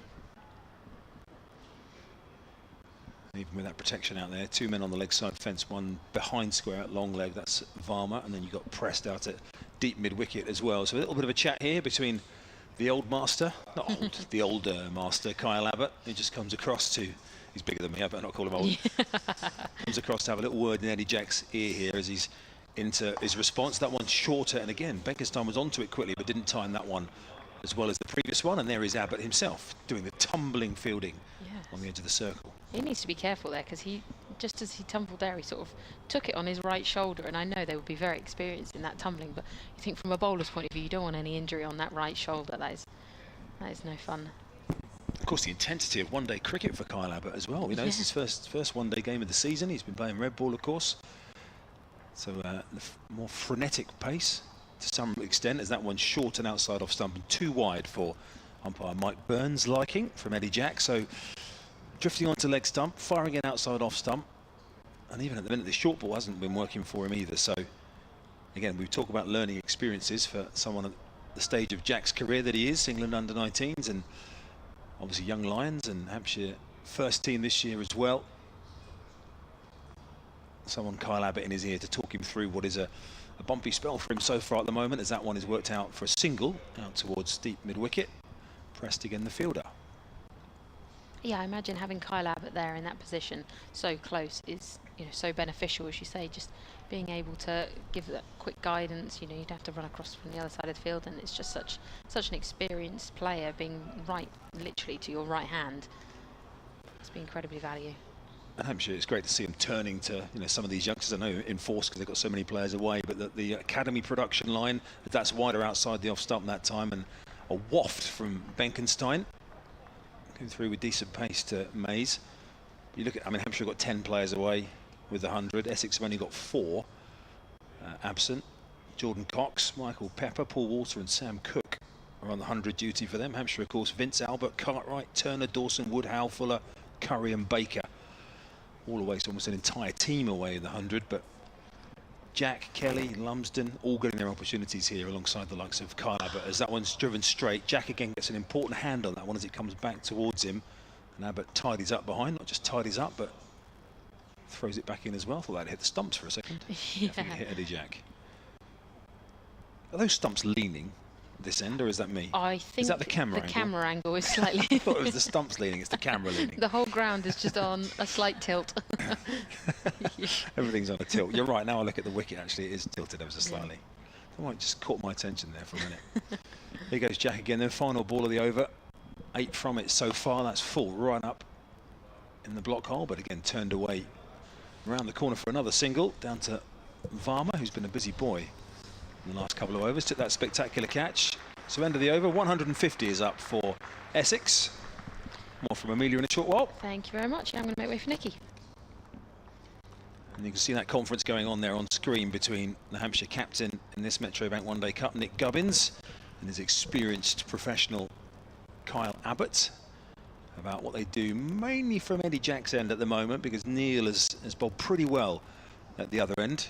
They've just got 1 or 2 questions to answer here, Nikki, about what to do this end, because Eddie Jack is leaking some runs at the moment. Yeah, he is. They managed to get those 2 important wickets of Das and Wesley just when the momentum was completely in Essex's favour. And now, after a slight rebuild, they need to just make it slightly tighter again as Allison down on one knee goes to sweep. I think this has come off the thigh pad. It has. It's been signalled a leg by as Neil is in for his 5th over. You can see Andrew Neil there. He was just waiting to see what the umpire was going to give, because I think he thought if there was no bat involved in this, was it a decent shout? We're about to find out. He's outside the line, isn't he, playing a shot, so it's not that good a shout at all. This one carved through the offside, down towards cover for a single. It's funny how bowlers view LBW shouts. I mean, obviously Neil is viewing that from a wider angle, but I mean, quite clearly not a good shout for LBW from watching from straight behind. Neil in now, and Allison forward in defence, plays it straight back down the line of the wicket, and Neil will catch the ball on its dribble back to him. Again, half the over's gone already. It's just, we're just talking about how quick he gets through these overs, Neil. Flying by. He needs to get to left arm round the wicket, and this is driven off the front foot down towards Verma, who's out long off. I'll come through for a single. I was off air when Verma took his 2nd catch, where he was absolutely horizontal to dismiss Tom Wesley. That was incredible. Great catch in that position as well, when you're getting a very late sight of it. Neil in now, and this one just gripping off the surface. A half-hearted appeal. Goes down as a dot in the book. 153 for 3. Allison on 19. Benkenstein on 20. As Neil comes in flatter, shorter, and he gets away with this one. This really should have gone the distance. There's a freebie there to end the over. 25 overs gone at the halfway stage here, Essex. 153 for 3. So another good over from Andrew Neil there. 5 overs, 1 for 19. I think there's some drinks coming out here at the halfway point. So that's how the bowling figures look at the moment. Essex 153 for 3, as Nikki says. Abbott with that wicket up front, taking the wicket of Matt Critchley for a duck. First Essex wicket to fall there when the score was on 9. But since then, it was Wesley and Das with that partnership of 99, which really put Essex into a strong position, utilising the power play restrictions But Benkenstein and Allison have had a chance to settle here, haven't they? They're both going at almost a runner ball, but have been working it around nicely, picking up the boundary balls when they can, and they've got themselves set here as well. Absolutely, and still there's actually a lot of time left in this game. 25 overs is a long way to go. They can just rebuild. They saw what Wesley and Das got. It was nice off the surface. There was a flow of runs, and they know if they just get in, they could get something similar. Certainly can. It's well poised though, this game. Hampshire, of course, coming into this off the back of a great performance at Glamorgan the other day. Worcestershire away next for them. They've got 6 days until their next game away at Worcester. That one is at New Road. We spoke about some of the outgrounds being used. In fact, all of Hampshire's away games that they have left in this competition are at the regular grounds, if you like. They've got Worcester at New Road, they play Surrey at the Oval, and they play Gloucester at Bristol. So no more outground cricket for Hampshire in this competition. And then the home games remaining. They've got Leicestershire here a week tomorrow, Friday. They've got Notts at home and then Derbyshire at home. So a very East Midlands based vibe here. And there are 3 remaining home games of the competition. And the playoff round is at the end of August, 28th of August, just a couple of days actually after the last group game. Semi-finals a few days later, so it's get yourself organised pretty quickly, isn't it? After the group stage, you go straight onto the playoff a couple of days later, then on to the semi-finals, and the final at Trent Bridge, 20th of September. Somewhere Hampshire would love to be again. Good record in this competition, of course, in the last few years, without quite managing to get, I hate the phrase over the line, but over the line, for want of a better one at this stage. But this young squad this year, with the likes I haven't heard about with Ben Brown, whether obviously Ben Mays is keeping here and Nick Gubbins is captaining. Is Brown expected to play any of this, or is he completely resting? I have to say I haven't read or heard anything on that. Kevin will probably know, so we'll ask him next game. Feel free to let us know if you have read something that we haven't about that one. solentcricket@gmail.com. But Brown did play in this competition last year. It's not solentcricket@gmail.com anymore. I believe we've got a new email address, which Amelia. Oh, I think that one's not working today because we're only on the stream. So okay. Yeah, so I think we're having to go with solentcricket@gmail.com today. Nick Gubbins is into the attack. So what was the response we asked about what to do at Eddie Jackson? The answer for the captain is to bring himself on here, Nick Gubbins, and bowl a little bit more spin. I'm glad you mentioned that, otherwise I would have gone and plugged the wrong email address. Amelia's in charge of the email, really, in Kevin's absence. She's the email captain. So, Gubbins, let's see what he can get out of this surface. Is this your over or my over? You can take it. I'll just watch and see what happens. Are you sure? Here's Gubbins from the hotel end. Allison's on strike. He's on 19 as in comes Gubbins. Leg spin as this is pushed off the front foot to point. I like this. Leg spin always makes something happen as well. Can shift momentum in a game. Gubbins in now, slightly shorter, worked off the back foot. And he feels off his own bowlings. This one's hit into the ground and nearly bounces over his head.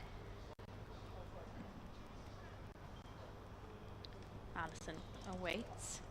It's forward in defence. Lunges forward, almost like a gymnast. Short third, backward point, deep cover, extra cover, long off. In place on the offside. As Gubbins is in flatter, less flight, and worked off the back foot. Slight miss.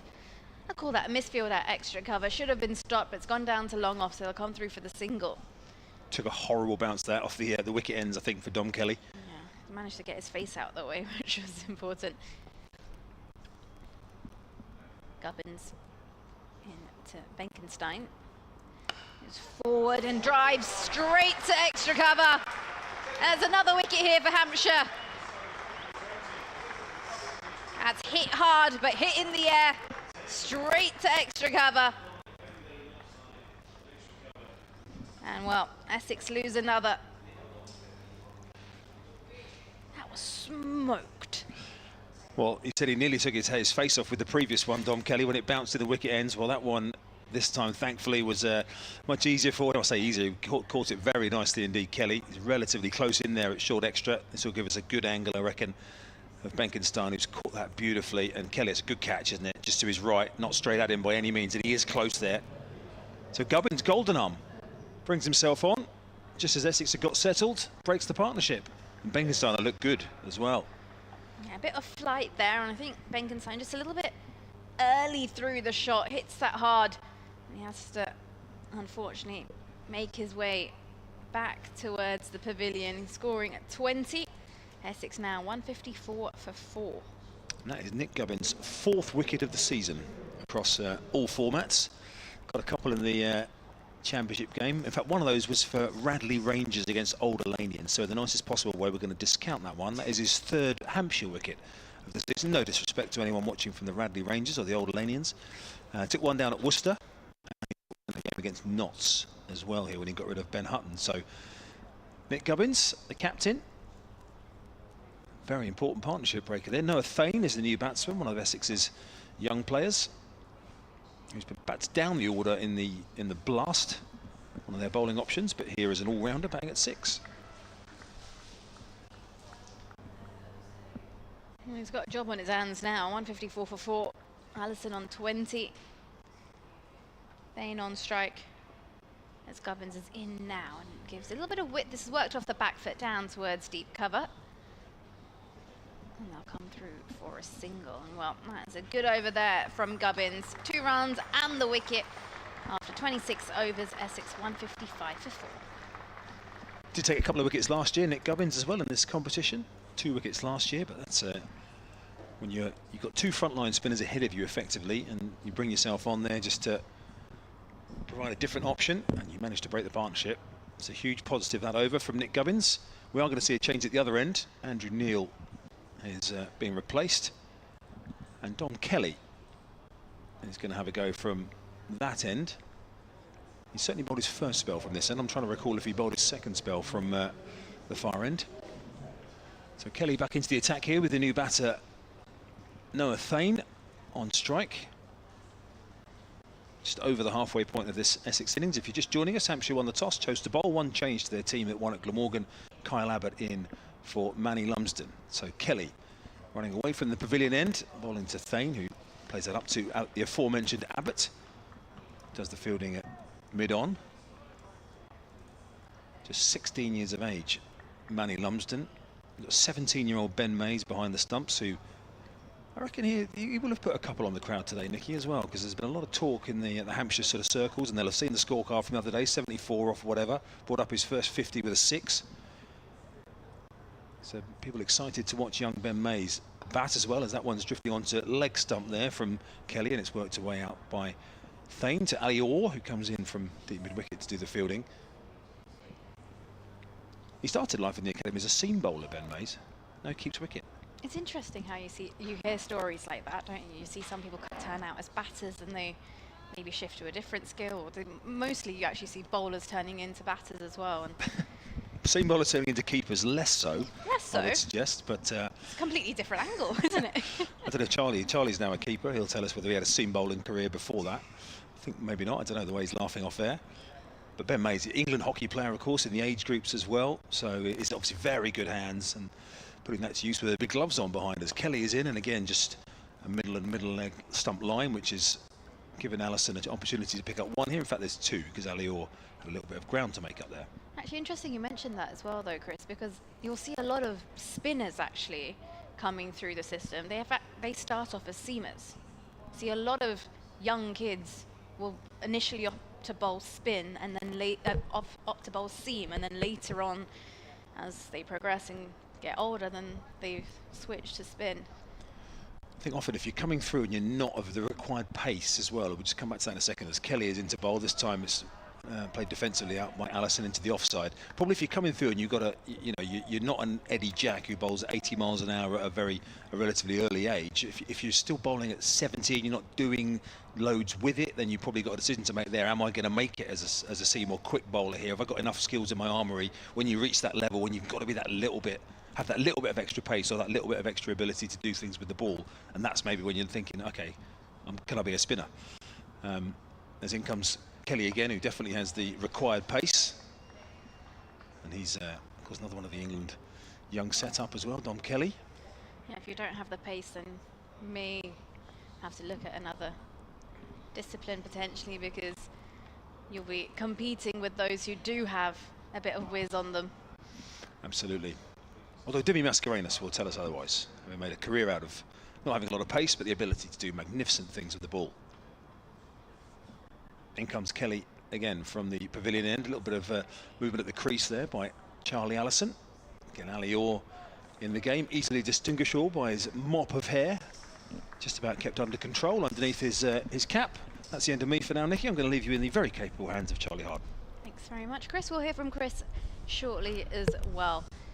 27 overs gone. Essex 159 for 4. Allison on 23. Thane on 2. And Nick Gubbins will continue bowling his leg spin from the hotel end. As you can see on the Manhattan, well, the flow of runs has started to diminish a little bit for Essex, and Hampshire being able to take some wickets in quick succession in the middle as well. And well, Essex will look to rebuild. 27 overs gone, 23 overs remaining, and back in the commentary box with me in this breezy gantry is Charlie. Looking forward to seeing Nick Gubbins take the ball there. He's in now, flat delivery. This is just defended off the back foot by Allison to point. Yeah, after a strong rebuild, Essex, from losing the early wicket of Matt Critchley, they've lost their last 3 wickets for about 50 runs after a 90-run partnership between Das and Wesley, who both made 50s. This one down the pitch, and this is pulled away. It's a half-tracker from Gubbins. And Allison just rocks back onto the back foot. Pulls this between deep mid-wicket and long on. His eyes must have lit up when he saw that. Yeah, he made that look very easy. A bit of a drag down there from Nick Gubbins. And Charlie Allison picked it up early, shifted all the way back and worked it over mid-wicket for a nice boundary. Gubbins skips in now, and this time compensates from the last delivery. It offers some flight as this is driven down towards deep cover off the front foot. Allison moves on to 28.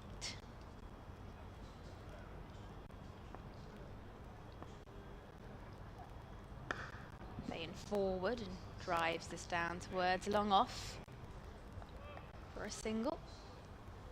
Yeah, no change in the field here. Short third, point, deep cover, extra cover, long off, long on, short mid-wicket, deep mid-wicket, and a 45 for Gubbins, who's in again now and offers a bit of flight. This one's pushed into the offside, down towards deep cover, yet again for a single.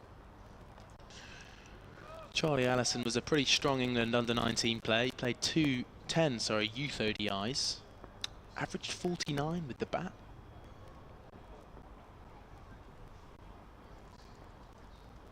Gubbins flatter, and this is defended with a full face of the bat. Down towards long on as Vorma tries to cut that one off from mid-wicket. Dives over the ball, so they'll actually get a single where it could have been down as a dot. 8 runs off the over, 28 overs gone. Essex are 167 for 4. I think what Hampshire have done especially well in this innings is they didn't waste any time getting spin onto the attack. Those first 11 overs of pace were easily picked up by the Essex batters, in particular Robin Das and Tom Wesley. But they didn't waste any time bringing Felix Organ onto the attack. And 3 of the 4 wickets going Hampshire's way have fallen to the spin. 1 for each of Andrew Neil, Felix Organ and Nick Gubbins. The other wicket, the second over of Kyle Abbott. Here's Dom Kelly in again, just defended into the offside by Noah Thane, who is the new batter. He's on 4, surpassing his score of 3 in the last game against Notts. High score of 83 in this competition for Noah Thane. Yeah, last time we were on air together, Charlie, the run rate was 6.7 runs and over. It's currently 5.96. So those wickets just disrupting that. As Kelly bowls again, just defended calmly by Thane. Yeah, it's interesting what wickets do in these 50-over competitions, especially when they fall in a little cluster. As we take a look back at that shot from Charlie Allison after Nick Gubbins dropped it short. But yeah, it just meant that we need a little bit of a middle order rebuild here from Essex to set a competitive total. As Kelly begins his run up. He comes in again. Down the track comes Thane. Only goes as far as Weatherly at point. Will be no run. as he tries a shot at the non-striker's end, but Allison has his batting confidently. They were almost in two minds about whether they should run or they shouldn't, and they kind of just like hop, skipped and jumped and then ran back. Yeah, Weatherly was always all over that delivery. Well, the delivery, sorry, the ball, as it dribbled out to him at a backward point. Got a couple of arm sleeves on, does Jay Weatherly in there as he walks in as Kelly arrives at the crease, cut away, just beats Weatherly this time out towards deep cover. Will be one run. Very good field set here by Hampshire. We've got two sweepers out. We've got one deep at cover, one deep at short, just forward square leg. And then the other deep fielders are fine leg and third man. Everyone else in the ring in front of square. Hampshire are quite happy to let the Essex batters just keep rotating the strike. And if they want to go big, they'll have to probably go straight to stay out of danger. Dom Kelly, 2 balls left in his 6th over.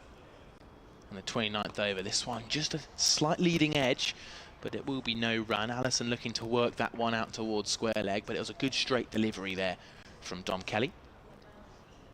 Yeah, bowling tight lines, Kelly. Yeah, it's been a magnificent over from him. Really just bringing the momentum back in the way of Hampshire, which looked to be leaking towards Essex after a good second wicket partnership. This time inside edge of the bat, out towards Tilak Varma at mid-wicket, and a great over from Dom Kelly, goes for just one. Wasn't the first 5 overs maybe he was looking for, but a terrific over from him. Really starts to heap pressure on the Essex batsmen. 168 for 4. Yeah, that's a very good over there from Kelly. Exactly what Essex need, and that will put a bit of pressure on exactly what Hampshire need, and that will put a bit of pressure on Essex. If I can get my teams around the right way. Just because they've slowed down with their scoring rate. And maybe that might just cause or lead to a shot which might not be needed in this situation. Andrew Neil takes over then from Nick Gubbins, who's had a brilliant first 5 overs. We've mentioned earlier, both Chris and I, pointing out his prior cricket at Hertfordshire, the minor county, playing well there, and actually playing well for the Hampshire second 11 as well. Chris mentioned his role as a captain in that side, but he's taking wickets too. Neil with ball in hand, it's ready to go. Left arm round the wicket, down on one knee, Fane goes for the sweep, there's a shout. Maybe impact outside off, or he's got Impacts too out. far down. Take a look again on the replay.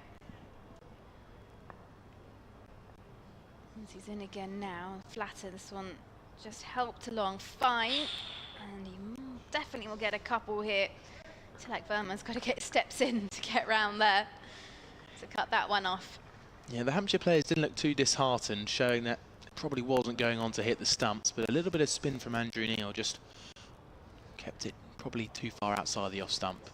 Very, very big leg side boundary as Neil is in again now, and a bit of width, which is pushed away off the back foot down towards deep cover. Quick hands through the ball. Essex just need to rebuild here, make sure they don't drop that run rate, because it's a good track to bat on. As Neil in now and flicked off the back foot behind square. They'll look to come back for the second. They should, and they do. Throw at the non-striker's end and make it back comfortably. Yeah, Allison now on to 31. Essex will be looking for him to bring up his 4th half century in list A cricket. We've had starts, to be fair, as this one's defended by Allison off the front foot and Neil will field off his own bowling. So Das got to his 50, Wesley got 61, just unable to get in and convert those as this one's pushed to mid-on. Ends the over with a dot ball, 30 overs gone. Essex are 173 for 4 with Allison on 11 and Allison on 31 and Thane on 8. It's a good point you make there, Nikki. We saw it again in the last game that Essex played against Notts, where they lost on the Duckworth-Lewis method by 51 runs. But all of the top 5 made it to double figures, and none went on to make 50.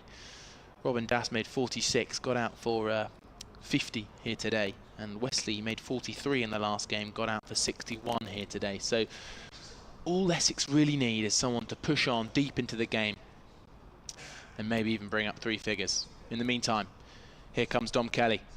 Bowls short outside the off stump, cut away out towards Tom Prest. Will just be 1 run.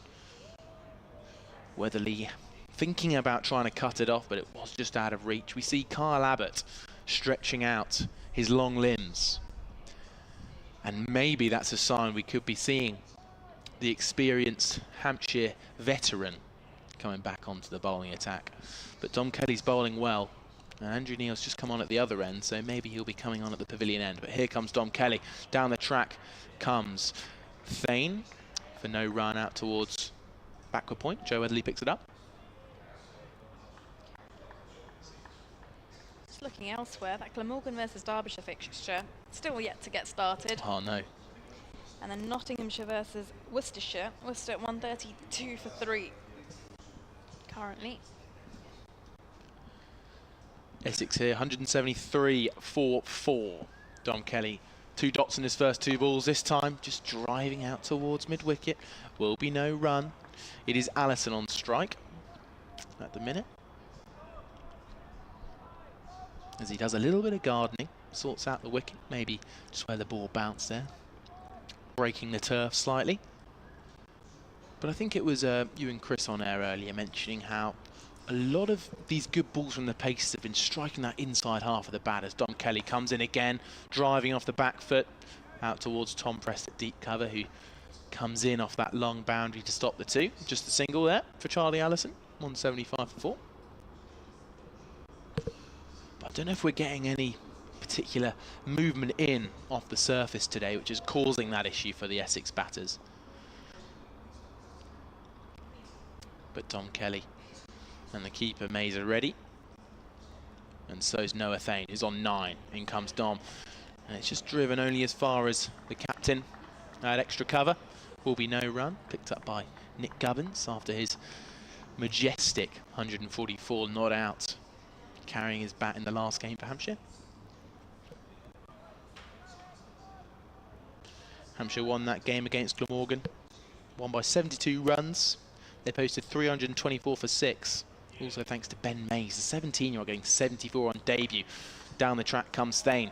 Again, only as far as the captain, Nick Gubbins, and another terrific over from Tom Kelly comes to an end. Just 2 runs from it, as we welcome a change in the commentary box. Thank you, Nikki Chowdhury. Amelia Clark will be joining us. However, Essex, every time a new batter's come in, there's been a sense of they're going to rebuild this. The new batters come in, and we've seen a lot of starts today, but not a huge amount of batters kicking on and really taking the game to Hampshire. Welcome, Amelia. Hello, thank you very much. Cheers for that. Thank you very much. Yeah, good morning, good afternoon, everyone. Here comes Andrew Neil, bowls, and it's a big stand and deliver 6 that goes miles over the mid-wicket boundary. As we are playing slightly to the left of the ground, that boundary has been brought in, but either way, it's a huge hit. I think we're all looking forward to this replay here, but it's Charlie Allison to Andrew Neil. Comes down the track, stands tall, lifts it miles over the hover cover that's out there at square leg, mid-wicket, sorry, to confuse my fielding positions. Let's see if Andrew Neil can reply to Charlie Allison. Stepping backward, but drives forward towards the bowler, but it is no run. Brilliant shot there from Charlie Allison. First real sign of ultra aggression from him, trying to move Neil off his length. This time it's a back foot cut out towards Gubbins at cover. 19 overs left in this innings for Essex. They'll be looking to get as close and maybe past that 300 mark as possible. Here comes Andrew Neil, Fuller defended by Allison. Little ripple of applause from the crowd here, which is still filling up. So a good number in today for this Metro Bank one-day cup fixture between 2nd and 6th place. Hampshire versus Essex. Here comes Neil again, driven by Charlie Allison into the offside. Will be no run. Got a couple of emails coming in that I'll read after this at solentcricket@gmail.com. Wait until Neil's finished his over as he speeds through it. It's been a good reply so far from Neil. 6 off the first ball, and this is a good cut shot out from Charlie Allison, but will only be 1 run to the deep fielder Ali Orr. 7 runs from it after 6 from the first ball. He'll be pretty happy with himself there. Neil, let's hear from the emails, Amelia. So Paul Williams has emailed solentcricket@gmail.com. He says, hello to you all from home here in central Portugal. Love the Metro 50 over competition as it happens during the hottest part of the year. 37 degrees today. Goodness me, Paul. After watering the garden in the cooler part of the day, I can settle in and watch the game. Encouraging start on Tuesday from what could be an exciting side to watch this year. Good to have Kyle Abbott back today. Regards to you all cricketing chums at the bowl. Thank you very much, Paul. We have got a few, and I'll continue to try and read those out as we go. It looks like we can have a change of bowling, and Kyle Abbott's going to come in from the pavilion end. Paul's got his wish here. Kyle Abbott straight onto the bowling. We're all excited to see this bit. We've got another email from Simon at solentcricket@gmail.com. He says, good afternoon. Myself and Dom and Philia are watching from an extremely hot, now I'm not going to try and say that, but it's the part of central France, he says. It's a very long French name as Kyle Abbott comes in, right arm over the wicket, and this is defended. They'll go for 1, slight misfield. There's a tentative 1 there, and they jog through very slowly. He says, Simon says, great start from the boys. Come on, Hampshire, and keep up the great comms. Thank you very much, Simon. We do appreciate that, and enjoy central France. It sounds lovely. Yeah, it might look from the outset, if you look at the scoreboard, that maybe Essex are on top of this game, but you do really get the feeling that this pitch has a score on it that is slightly above this one from Essex. As Abbott comes in again, and this is again played straight square of the wicket. Another email here from Mike Martin at solentcricket@gmail.com. As I'll get through that after the Abbott over. I thought he was going to start earlier, but he's still trundling up to the top of his mark to receive the ball. As he's going to turn and face and come in again.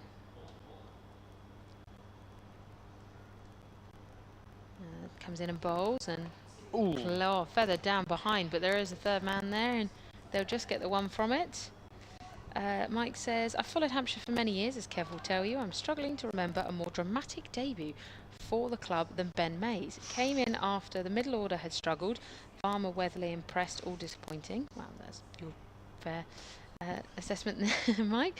And played with no fear at all. Looked wristy, powerful and kept his head still, but was most impressed with his temperament. He looked like he was thoroughly enjoying himself, didn't get too carried away. Very impressive. I'll read the rest of this as Abbott comes in after and bowls, and this is defended. To then take 2 stumpings and a blinding catch sealed his day. I remember a few other debuts, and Mays has to be up there. Love this competition and watching with the kids. That's lovely. Andrew Neal is looking good. Eddie Jack promising, but Mays was the star. Thank you, Mike, for that lovely email. solentcricket@gmail.com. Yeah, Chris mentioned where the wrists come from as he played. Sorry, Ben Mays was talking about here. Played England age group hockey, which has a lot of reverse hockey shots. Yeah. We see similar in his reverse sweeps. Abbott once more. Cut away, but Felix Organ on the boundary is going to get there, and they're coming back for 2. I've just seen on solentcricket@gmail.com in another email coming from Simon, he's trying to make us jealous, Charlie. He's rubbing it in He there. sent a photo from central France, and it looks gorgeous. It's a crystal blue pool, the sun is shining, and we're on the laptop, and I think there's even a beer in the corner. So that looks lovely, Simon. You've made me incredibly jealous. Thank you for that. As Dom comes in, and this is just cut away. I think I'd rather be here though, Amelia. Yes, absolutely. Yeah, absolutely. Nice overcast day, a little bit of a breeze in the air, watching some good cricket. Absolutely. That's what it's all about here, Metro Bank One Day Cup. So exciting 50 over cricket and more to come, a lot more of it. Charlie Allison sits on 43 as the 12th man for Essex brings out a towel for Allison just to use as a bit of a relief. Absolutely. Well, I think, were you guys talking earlier about Dom Kelly's hat-trick at some point? Because, Stephen Clark has emailed and he said Dom Kelly's hat-trick was against Derbyshire on the 7th of August last year. He finished with figures of 6.1 and for 5 and 19. And Hampshire won by 143 runs. He said he's just put that on his social media, but he didn't know it was against. But he will conduct further research. But who knew? He took a hat-trick last year almost to the day. Well, here's Andrew Neil as it's worked out off the back foot by Charlie Allison. He moves on to 44. But thank you for all those emails. We do love getting them. Please do keep them coming. solentcricket@gmail.com. We love to hear where you're going to make us jealous from where you're listening and watching. Swept away this time as Andrew Neil bowls on leg stump, and it's terrific fielding from Tilak Varma. You might not have been able to see that on the stream, but this guy sprints towards the ball, picks it up, and in one fluid motion is whipping the ball straight back to Ben Mays. There's no chance for a run to that guy. Here comes Andrew Neil again, sweeping to Tilak Varma. Some brilliant fielding again. And the crowd appreciate it. Brilliant work. Sometimes the fielder, you can really set the tone, which means that batters just are not going to take a run, however close or far away it goes to him. But Tilak Varma set the tone brilliantly there with a good bit of fielding. Andrew Neil in again. Short, pulled away, only as far as mid-wicket, and it's taken by Joe Weatherly. A magnificent catch. And Noah Thane goes for 10. And it's an incredibly characteristic wicket from Essex. A lot of batsmen have been getting out, caught by the catchers in front of square. This time it's at short mid-wicket from Joe Weatherly. Noah Thane takes a hand off the bat. It was a short delivery from Andrew Neil, who picks up his second wicket. And Joe Weatherly with a good diving catch to his left. Essex are 188 for 5. That is indeed. I mean, what a brilliant catch. Diving to the left.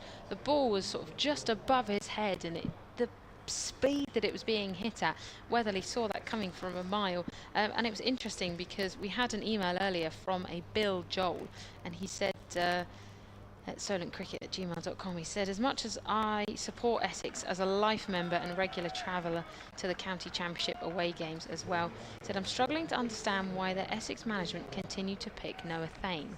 Yes, he's young and had some success at the second team and represented England, but his performance this season in all formats, he believes, this Bill, has been less than impressive.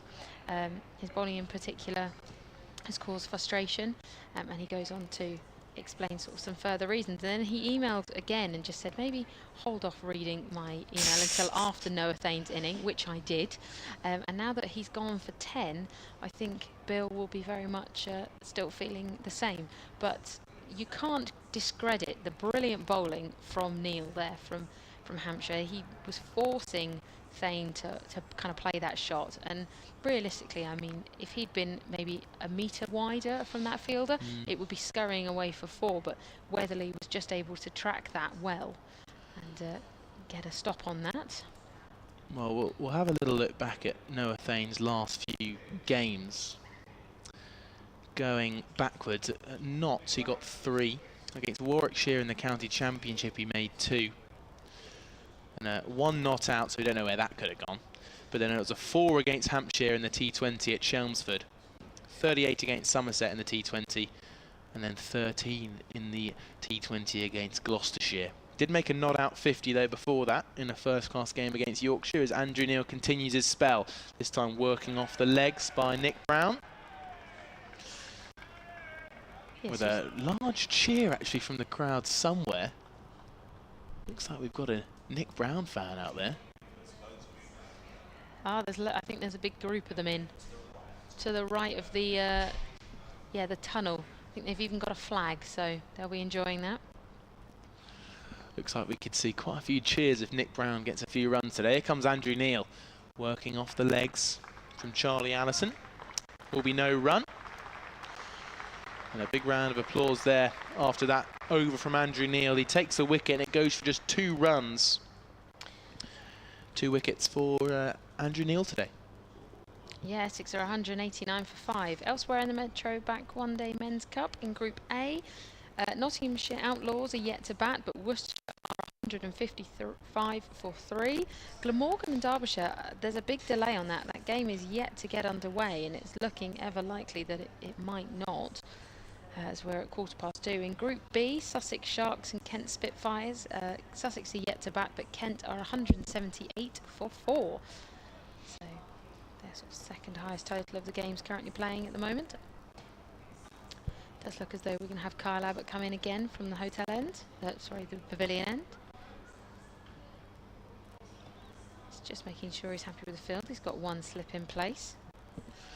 Bowled terrifically at the start of the day, did Kyle Abbott. But Tom Westley managed to get hold of a couple of his overs. Nonetheless, took a big wicket of Matt Critchley. As in comes Abbott. Round the wicket and bowls, and this is played straight to cover by Brown. His supporters just by the to the right of the tunnel with their flag, very much making themselves vocally heard. Must be challenging to bat out there when you know you got a nice little group of fans preying on your success. Is it challenging or is it spurring? Will it give him that extra boost? As in comes Abbott again, round the wickets and bowls. The field dramatically creeps in with him then. Yeah, Joe Weatherly at sort of back square was sort of charging in before the ball was even struck. Sort of was anticipating something. Good show of intent there from Joe Weatherly. We've got a slip, and just as we've seen a lot today, we've got catchers who are well within the ring.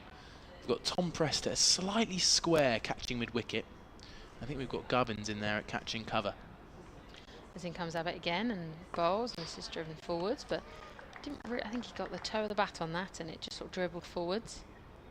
It's almost suggesting that as the day goes on, not sure if this pitch is getting slightly inconsistent in terms of the speed of the bounce coming off it. We saw a lot of balls coming on beautifully to the bat of Robin Das and Tom Westley earlier in the day.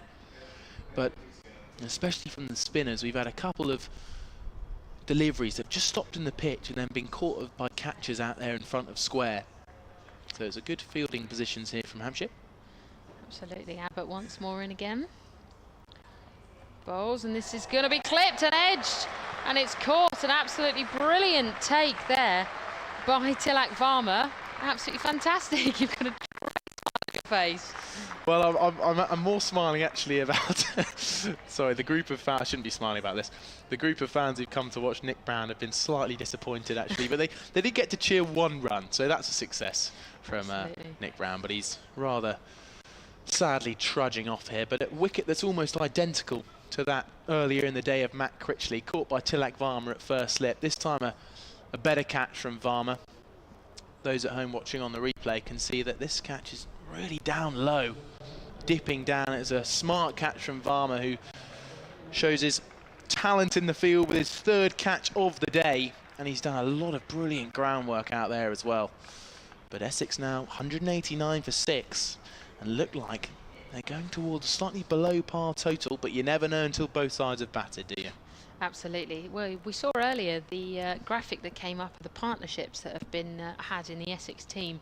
And I mean, that early partnership between Das and Westerly, that we're just seeing it now again, of 99. But everything since then, and sort of even before or around then, has just not quite been up to par. There's been at 35s and 34s, but yes, that last one, really was the score partnership that they moved the score on from the last wicket. So it went from 188 for 5 to 188 for 5 to 189 for 6.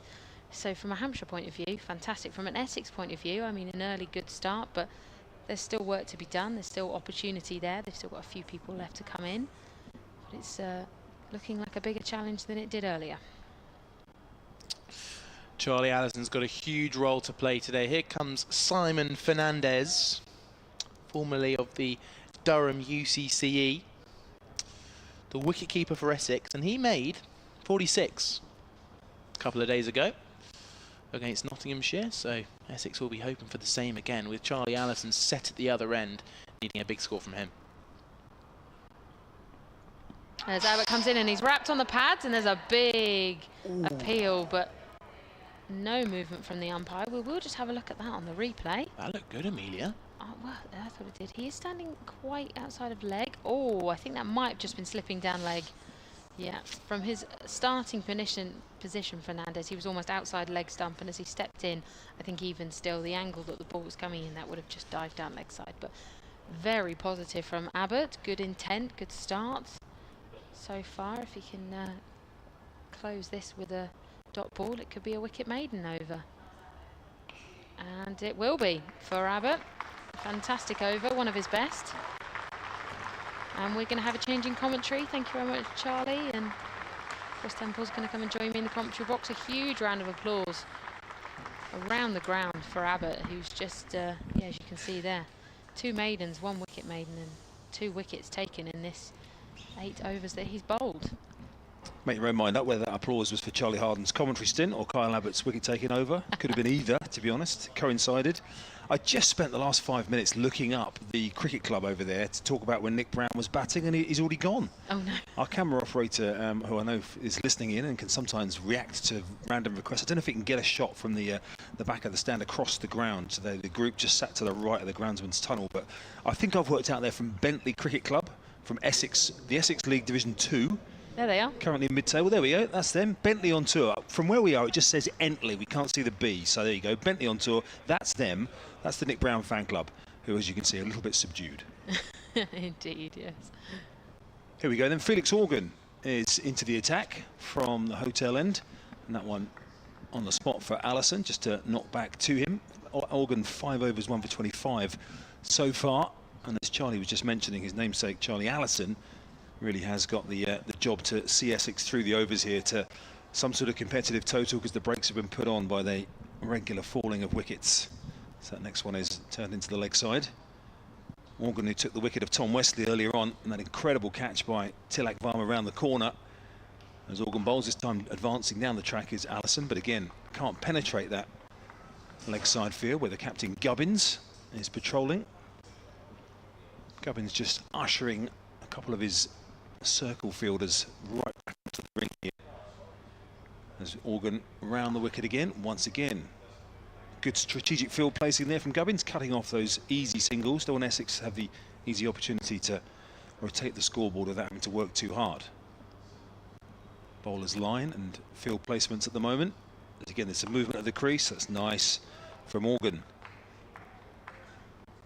4 dots so far. Yeah, this has been a great over from Organ. Nice and concise. See a little smile on his face there. He's happy with how it's going so far. No need for Allison to take unnecessary risks. They've still got 14 overs to go. I mean, there's plenty of time here for Charlie Allison.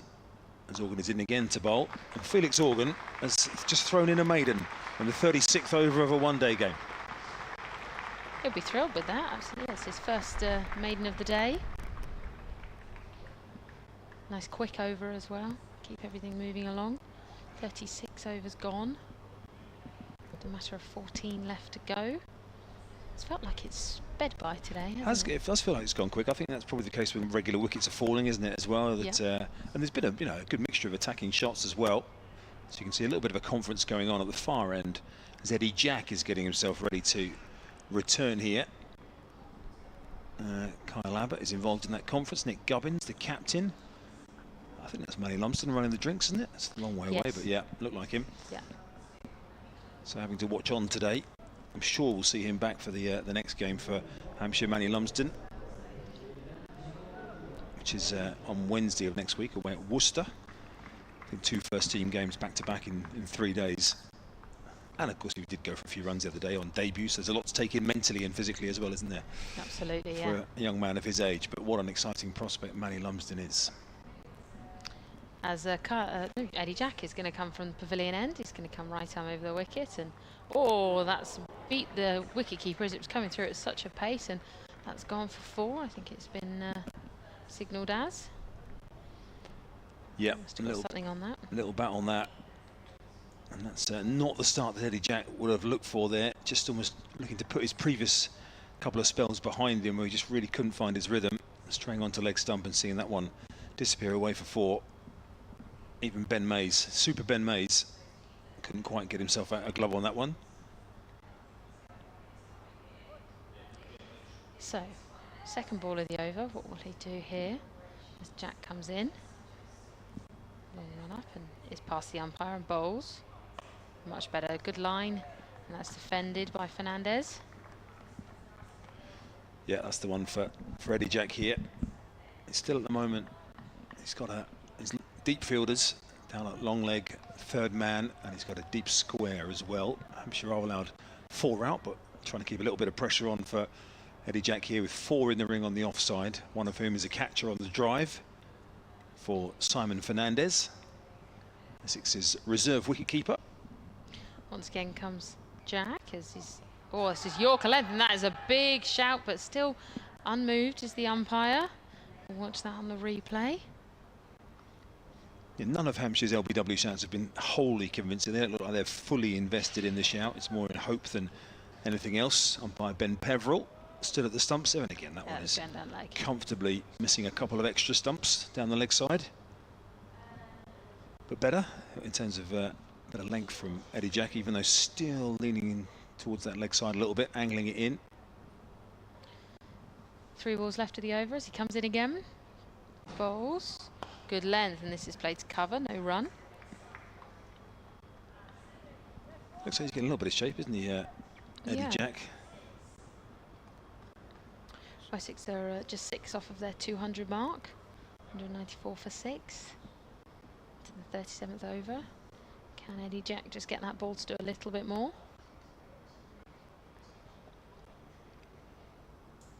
Sun makes a rare appearance this morning and flashes the ground with a little bit of sun, and that's back straight at Jack, and he'll do his own fielding. Good hand on that and stops a very fast ball coming at him. Allison on 44. There was about 5 seconds of sunshine there, wasn't there? There was. We'll put that in the bank. What a beautiful, it's been a sunny, unequivocally sunny day here. It's certainly threatened a couple of times. It's trying. Yeah. We've got these sort of big black blinds that we have to pull down above us here, so sometimes not easy to see, but it's certainly good when the sun does come out that we don't get blinded up here. But a very pleasant day for cricket, you describe it as. It is indeed. A very lovely day for cricket. Jack once more, in. But and this is nice, just stop square the wicket on the offside. End of the over, 94 for 6. Allison on 44, Fernandez on 4. Not quite as pleasant as those emails you've been getting through from France and Portugal and everywhere else, where people have got laptops sat up by the pool. It's beautiful, isn't it? That does look very nice. But as Charlie said, we'd all rather be here. Absolutely. Definitely, watching some great cricket. Yep. So 13 to go here for Essex, who the innings has gone through sort of 2 or 3 phases, hasn't it? Bad start, losing a wicket with the score in single figures, and an excellent partnership between Das and Wesley just to get them up over 100, and then both falling really, and certainly in Wesley's case you'd say a little bit unnecessarily, or unfortunately for him, he just picked the fielder out.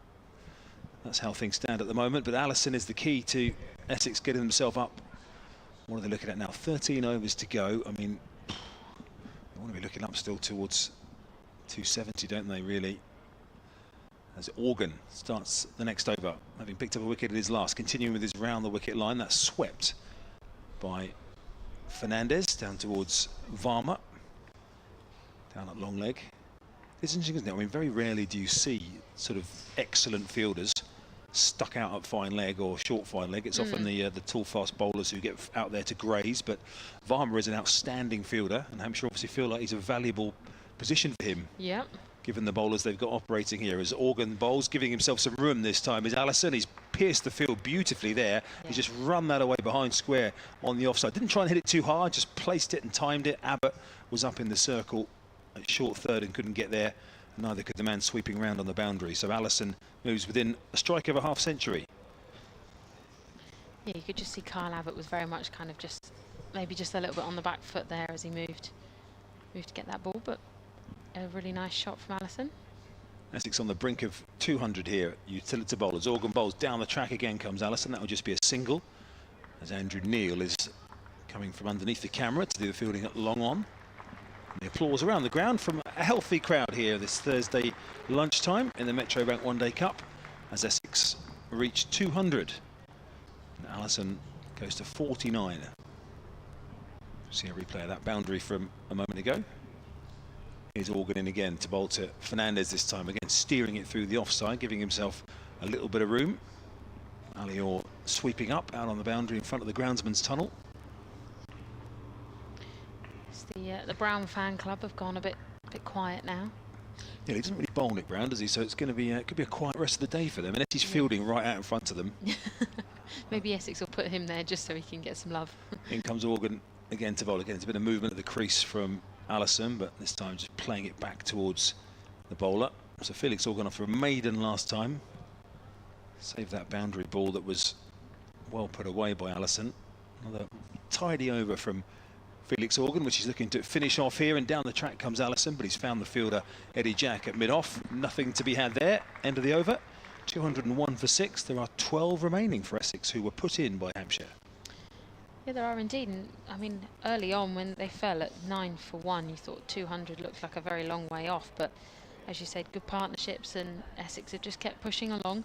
200 is, I mean, on this kind of ground, it might be below average, but it's still a good score. It's still a score that's going to make people, you know, the Hampshire think, and they've still got 12 overs to go, so that can kick on quite a bit, especially in those last few overs. They might really start going for it, and it'll give Hampshire something to think about, that's for sure. Yeah, it certainly will. Essex have got some strong spin options themselves, of course, as we start a new over. As Jack comes in, and this is just defended into the leg side. Yes, they have. Yeah, obviously the likes of Critchley and Benkenstein. Tom Wesley himself can bowl some off-spin if required. And the pace bowlers of Porter and Snater and Bennett. No Simon Harmer still for Essex at the moment. He does play in this competition, but he's on paternity leave at the moment. Simon Harmer, their blast captain. So that's a big off-spinning weapon they don't have available, at least for this game. He may be back in the next couple. So Jack's at the top of his mark. He's going to come on in again. Bowls and defended into the offside. That's stopped nicely by, I think that's Gubbins down there. It is indeed, yep. Simon Harmer is probably one of the nicest guys in cricket, I would say. Oh, he's such a nice guy. So one of the South African sort of heritage where they always tip their cap to you if they come and speak to you. He's got massive hands, Simon Harmer, but he is such a nice guy. He's had obviously some struggles there this season. It's not been an easy dressing room for Essex, particularly in white ball cricket, with the calibre of players they've had and the results they've had have not matched. Jack in, and this is defended back to him. A good stop there by Kyle Abbott, running round sort of the mid-off position. Yes, they have, haven't they? They've been struggling. Yeah, horrible blast for them, but that can happen. There's some very good counties. I mean, it doesn't happen to Surrey very often, but funnily enough, but there are some counties you just have to write off a blast season. If you have a bad start, it's hard to get it back sometimes. It's happened to Hampshire in the past, and again, not very often, but there have been campaigns where, I mean, Hampshire actually have often got off to bad starts. Jack once more. This is a swipe at it. Oh, and it's missed the keeper, and there was a chance there, but I think it had hit the floor as it carried through, and Felix Organ doing a nice bit of sweeping up on the boundary to save that. And that brings up the Allison 50. He's brought up his half century. Round of applause. Much appreciated by him. He raises his bat by the crowd. 203 for 6 are Essex. Yeah, he's going along well here, Charlie Allison. That's his 5th list A50 for those who like the numbers. Jack in again. Bowls, and this is pushed through the covers. They'll only get one for it because it's been hit straight to the fielder in the deep. Tom Prest there waiting. Got a big 100 in their county championship game last week. Did the week before, Allison against Warwickshire got 133.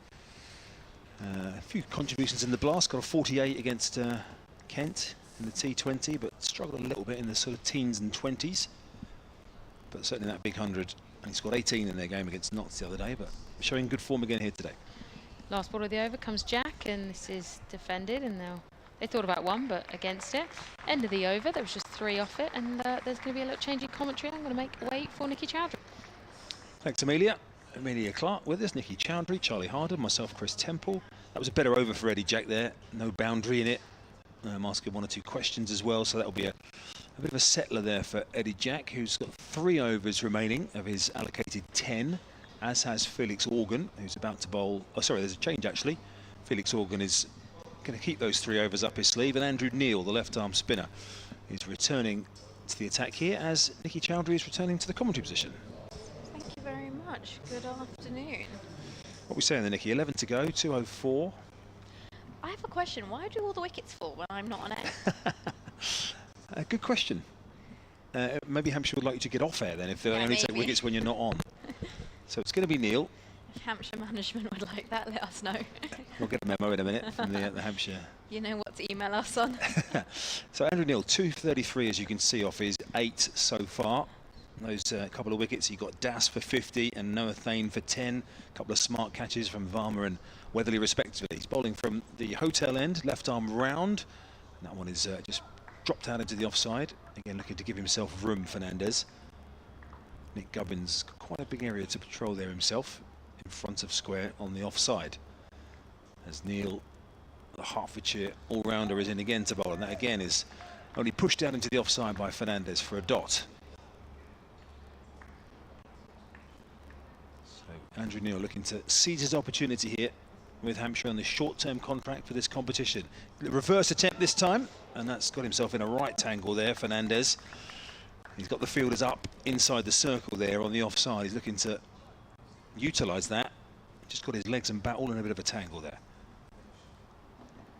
Yeah, managed to get his bat down in time as well, luckily. In comes Neil again, and again Fernandez looking to use some creativity and open up some room for himself, and this time he hit it hard enough that Gubbins wasn't able to hang on at the first attempt, fielding out in the covers, and they managed to come through for a single. There's another good over from Andrew Neil here.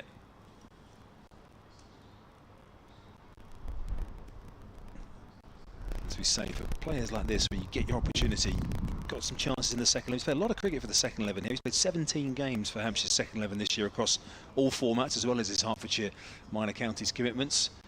They've seen enough to get him into the, not just the squad, but get him into the side for these matches. So that's another single to the total for Essex. Of course, it has been a little bit of toing and froing in various forms for Hampshire, with overseas players coming and going, getting called up. Varma, obviously, a relatively late call from Varma, certainly publicly, that he was going to stay on for these first 3 games of this competition. And that's pulled away this time again, not connected with particularly cleanly, and just another single to the total. And the crowd applaud that over from Andrew Neil, which just goes for 3 singles. And that completes the second power play, so 40 overs gone.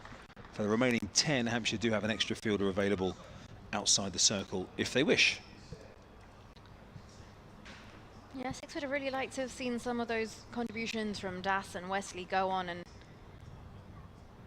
just be a little bit more impactful than they were. 207 for 6. Currently 10 overs left in hand. Yeah, it was just that clutch of wickets, wasn't it? I mean, they were, what were they, 154 for 3 and then 189 for 6. So they lost 3 for 30 odd there in the middle, which really did halt their progress. Particularly a couple of batters got in and got starts. Benkenstein and Thane both got in and got starts, but weren't able to go on. I haven't had that one batsman who's been able to go on so far. You've got 3 half centuries, but 61 as a top score so far. No one's done a Nick Gubbins at Neath just yet, as we see the signal there from umpire Peverell for the start of the 3rd power play, the last 10 overs. Here's Jack in for his 8th over from the pavilion end. Runs in to Fernandez, who drives this uppishly short of extra cover, dives but straight past the ball, and this is going to race away for 4 runs. That was muscled by Fernandez. And that adds 4 to the total. That takes Essex to 211 for 6. Yeah, it's a good strike. Gubbins is in. You can just see him creeping into shot there. He's in on the drive, really. So anything hit with that force, a yard or 2 either side of him, has got no chance of being caught. Element of risk uppishly, but in the end, the boundary is there. Jack in now, and this one down the leg side will be a wide. Gave a bit of width the previous delivery. Tries to go straighter, but this time drags it down. the leg side. He'll have to re-bowl that one. 5 runs already off the first 2 balls of this over. Good work from Ben Mays there, scuttling down the leg side. Didn't climb particularly too much, but Mays' keeping's been very tidy today, as it was the other day with, as one of our emailers was pointing out earlier. Good work behind the stumps. Jack in now. This is pushed through the offside, and this will just be a couple of runs. Deep cover goes round to cut this off. This finds the gap between extra and backward point. Haven't seen too much of Simon Fernandez. Obviously, as we say, Essex's backup wicketkeeper, really. So we haven't seen too much of him in first-team cricket. Those of us who don't watch Essex every week, anyway. Jack stands tall at the top of his mark, awaits Fernandez, who's taking his guard, taps his bat. This one flicked off the legs, just wide of mid-on. They'll come through for a single. It's a product of Oundles. Is it Oundle or Oundle? Charlie will probably know that. He's from a private school background. I'm going to say Oundle. Oundle School, which I think is over Northampton way, isn't it? Simon Fernandez, Colchester born, 25 years of age. He's only played, he's played 9 matches in List A, but hasn't featured for Essex in any other format. And at the non-strikers end at the moment, he'll have the gloves on for Essex later. Jack into Allison, makes some space and slashes his hand through this one. This goes past mid-off and all the way down the ground. 4 runs this time along the carpet. And well, he looks at Fernandez and says, well, if you can hit a boundary as well, there's no reason why I can't. He moves on to 55. Beautiful footwork from Allison down the pitch, advancing to Eddie Jack. And of course the batsmen know that Eddie Jack hasn't had things all his own way today as well. They'll know that they can continue to try and hit him out of any rhythm he's trying to build in these closing overs. Not that it's easy to build rhythm in the last couple of overs of your spell late on in an innings in a 50-over game. Jack in now, and this one just takes the outer edge of the bat, runs down towards deep third, come through for a single.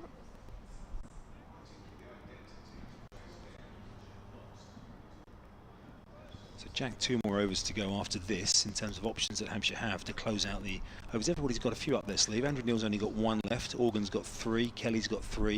Kyle Abbott's got 2 left of the frontline bowlers, although Gubbins has bowled 2 as well to make up the numbers as a 6th bowler, and took a key wicket as well of Benkenstein.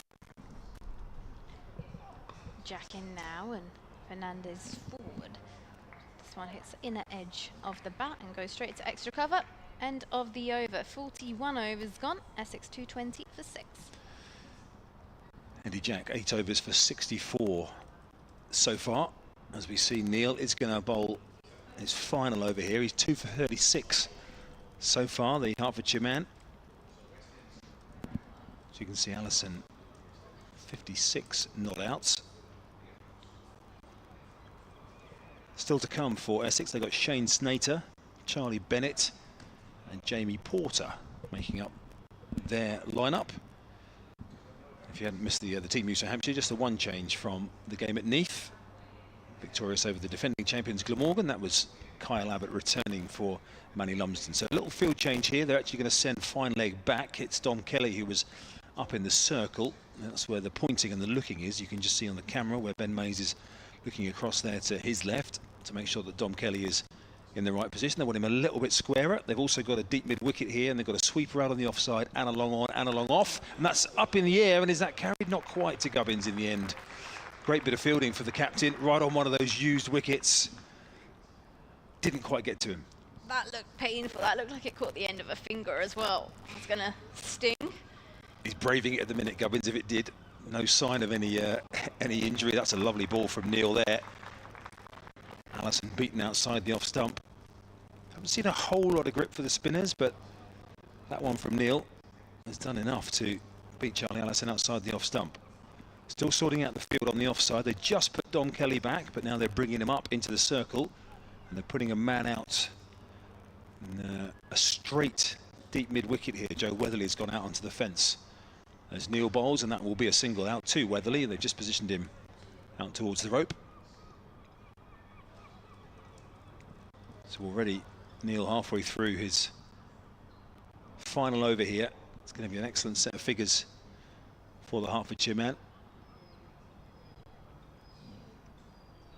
Again, changing the field again here, this time for Fernandez. They brought Weatherly in, but they're then repositioning him back out on the fence. So fine leg up in the circle, 2 behind square on the offside in the circle, and a man on the drive. That's full. That's, in the end, Ben Mays has done well to get something on that, I think. Difficult ones for those the keeper, right up there full, landing blind side of the batter's pads. But a wide was given.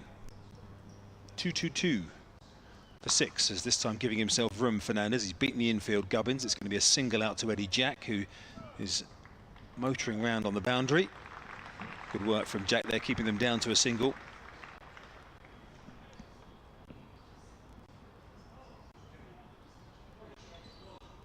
Two to go for Neil. And Essex, 8 overs were made. Another conference here between bowler and captain. No field change, just more about what Neil is going to do here with the delivery rather than tweaking any of the personnel around the playing area. As I say that, Neil just nudges his fine leg that little bit finer on the circle, but there's no need for fine leg. That all we need there is to see whether that's going for 4 or 6 straight down the ground. It's just pitched inside the rope. That'll be 4 for Charlie Allison there.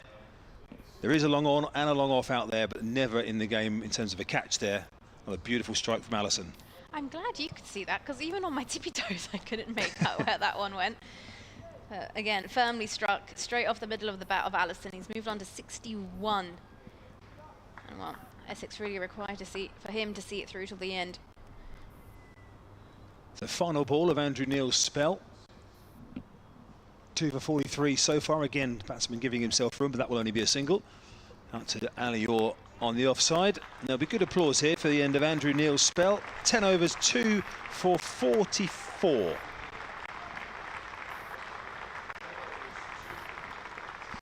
It's impressive. That is impressive. You won't be unhappy with those sorts of figures, that's for sure. Going at 4.4 and over. He's picked up a couple as well. And it might be Andrew Neil's sort of home competitive debut, if you like, but he's playing against mainly frontline Essex first teamers there. You know, the Das, Critchley, Wesley, Allison, Benkenstein, Fane to a lesser extent, but he's been bowling at, you know, regular county first team batsmen. He's not bowling against Essex second 11. So it's been a very good spell. So Kyle Abbott will return, I think, at the hotel, the pavilion end, sorry. Yep, he will. His name's being announced on the tannoy around the ground. As you can see, some of the spectators headed over towards the food trucks, getting in early for their lunch. In runs Abbott now. To Allison. He makes some space, shuffles outside onto the leg stump and drives this through down towards deep cover. He's just trying to create some extra space for him. Abbott's not giving him that width that he's after. It's a little game of cat and mouse.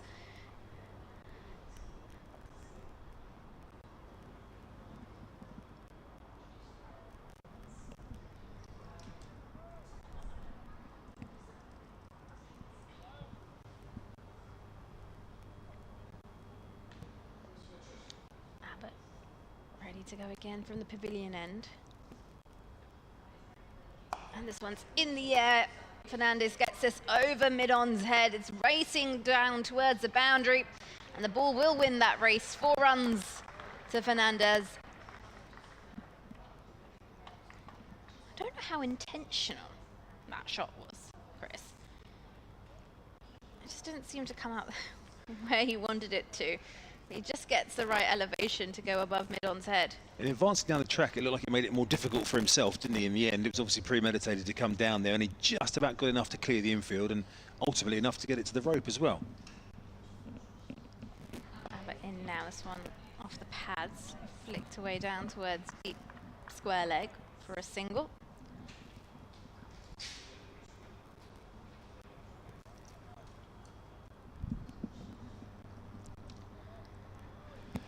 Well, they've got, they're going to press go soon, I imagine, Charlie Allison. They've got 7 overs left after this one. They are going to get up somewhere near what would be an average score here. You felt the way they started that it might be more than that, but Hampshire have pulled it back well. And this one pulled away off the front foot by Allison, and it's stopped at deep mid-wicket. Fabulous piece of fielding by Tilak Verma, and I believe the ball is just following him like a magnet today. It's taken so many catches. It certainly has been a very good fielding display from Tilak Verma. He has seen a lot of the ball. And again, a dive out on the boundary there.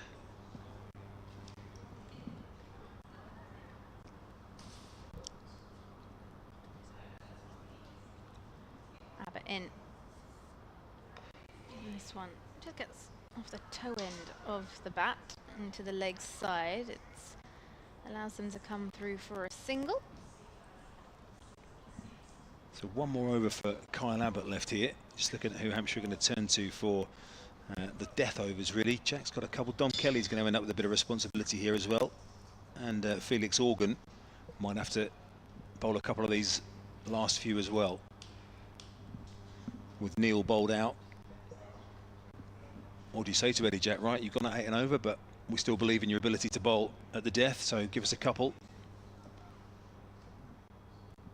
Abbott makes his way in. And this time Fernandez goes to ramp that one and misses the bat, and will conclude the over with a dot ball. Essex 237 for 6, Allison on 66, and Fernandez on 23. And it's time for a double change in the commentary box. Yeah, a double shuffle here. So Nicky's going to be replaced by Amelia Clark. 7 overs remaining of the innings, and Charlie Harden is going to step in for me. Thank you very much, Chris and Nikki. Yeah, go and get some well-earned lunch. As Charlie and I, hello Charlie, we're going to finish this innings up. Hello, Amelia. Yeah, we're going to battle into the lunch break. Charlie Allison's made a fantastic 66, just while we were starting to think that Essex batters were getting in and getting out. I hope I haven't cursed it there, but Charlie Allison is looking strong, and Simon Fernandez is supporting well on 23 off 24 balls. Nick Gubbins back onto the bowling attack. Bowls full, Yorker length, just pushed into the offside, will be no run. Andrew Neil finished a fantastic spell, bowling 10 overs, 2 for 44. 2 wickets also for Kyle Abbott. In comes Gubbins, leg spin, thumped out towards long on, where Felix Organ stands waiting, picks up with a long barrier, chucks it into the bowler Nick Gubbins. 238 for 6 here, Essex, as they set their sights on what kind of position they want to be in come the end of this innings. Reverse sweep attempt, it's going fine. Just a little bottom edge there from Simon Fernandez, and Kyle Abbott runs down to third man to pick it up.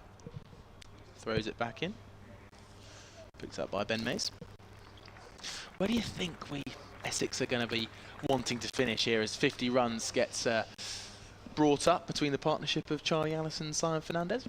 Well, from that kind of partnership, you'd really be wanting, from an Essex point of view, maybe 270 mark if they can push on for 30 off the next few, especially with a ball like that. Yep, aerial drive there from Simon Fernandez. It's always interesting. You talk about in 50 over cricket, 10 runs, an over is a good aim. So maybe could they, even if these two get set their eyes on 300? We'll see. This one cracked down the ground. Felix Organ's got some work to do at long on, who does well, and it is only 1 run. Fantastic work down there by Felix Organ with the number 3 on his back. Nick Gubbins, the captain, very happy with the work out there from his teammate.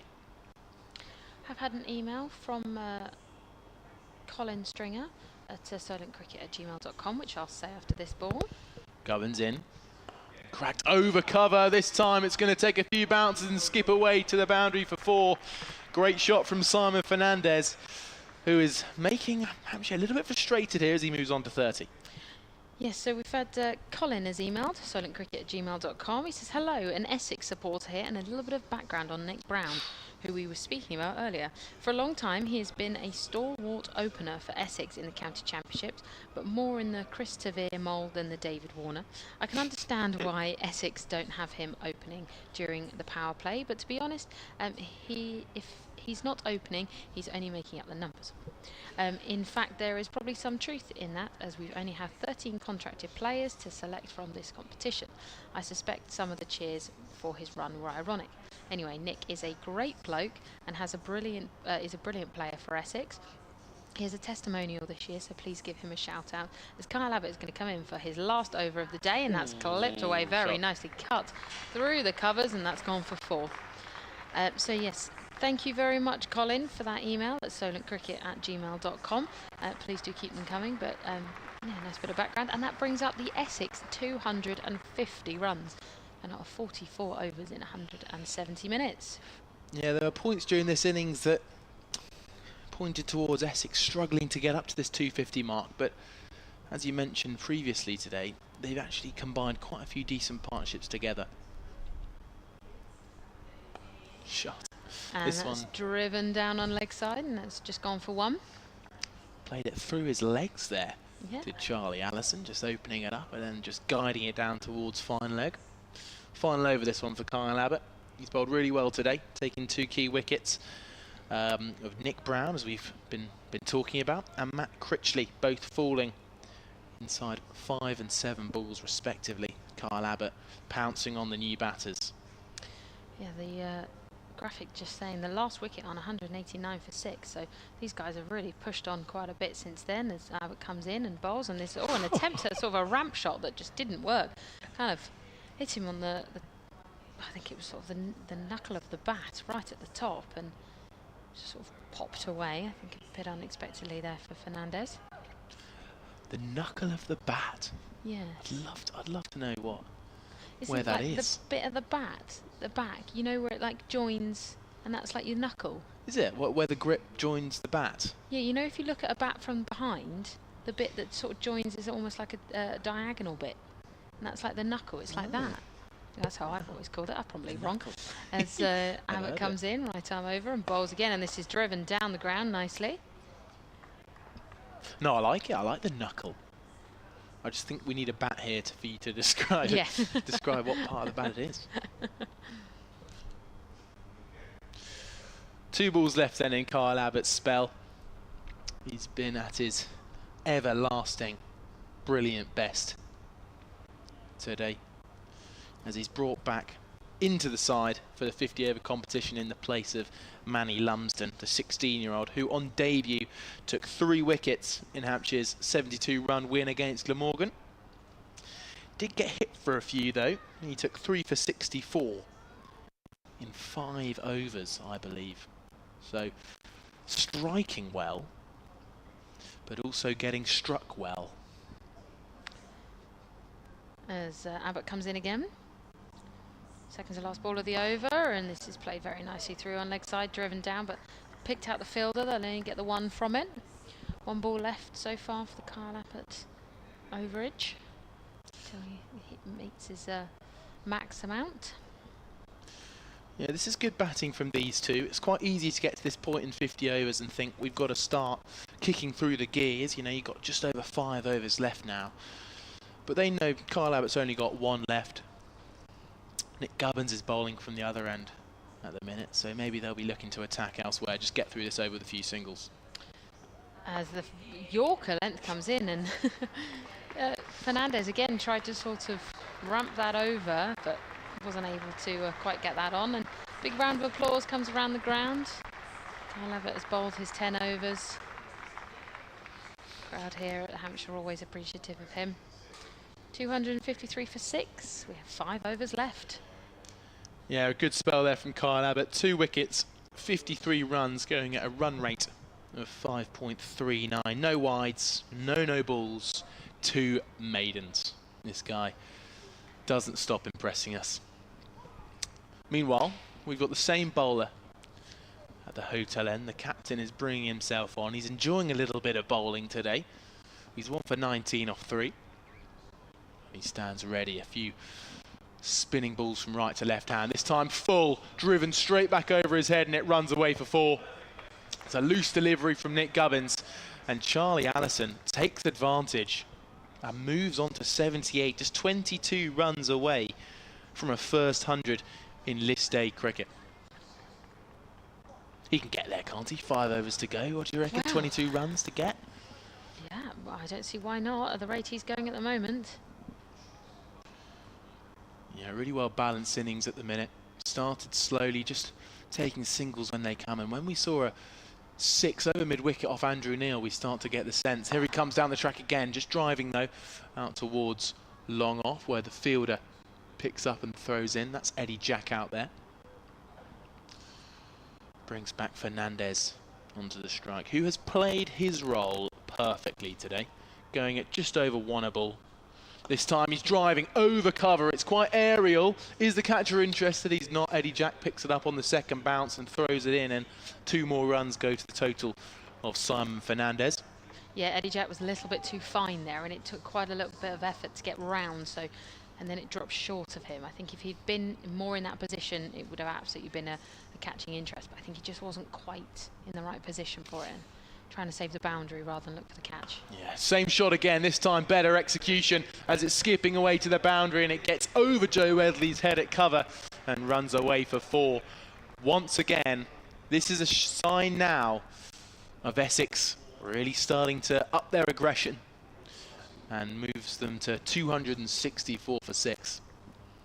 Great shot there from Simon Fernandez, the Essex wicketkeeper for today. He's on 37. Here comes Gubbins, sweeping this time, but it's missed by Ben Mays behind the stumps. It's going to run away. It'll be interesting to see what this is. Looks like it's going to be a leg bye signal by the umpire. Nope, just a bye. So that's missed everything. Sometimes very challenging as a wicketkeeper when the batter shapes up to hit a sweep shot. It means you get a big blind view where you can't quite see the ball from about halfway down the track. Makes it very challenging as a keeper to pick that up. But Gubbins stands ready at the top of his mark. 4.1 overs to go. Reverse sweep attempt, struck the pad, muted appeal, but it's not going to be given. Gubbins looks to pray towards the umpire, but he puts his hat on calmly and is happy with the decision. Change of ends now. 4 overs to go. That over went for quite a few actually, 15 in the end. God, that's a big, very expensive over for Hampshire. And yeah, that mark that I was saying about that 270 mark, well, that looks sort of ever in reach and ever beatable, really, at the rate these two are going with 4 overs left. 15 off the last over, I think about 12 off the one before then. At this rate, you could be looking at the 300. Yeah, absolutely. That really a punishing over there for Hampshire. And Eddie Jack, who actually, to be fair to him, hasn't been at his best today. 8 overs for 64. It'll be interesting to see how he bowls now, because he's been on a bit of pressure.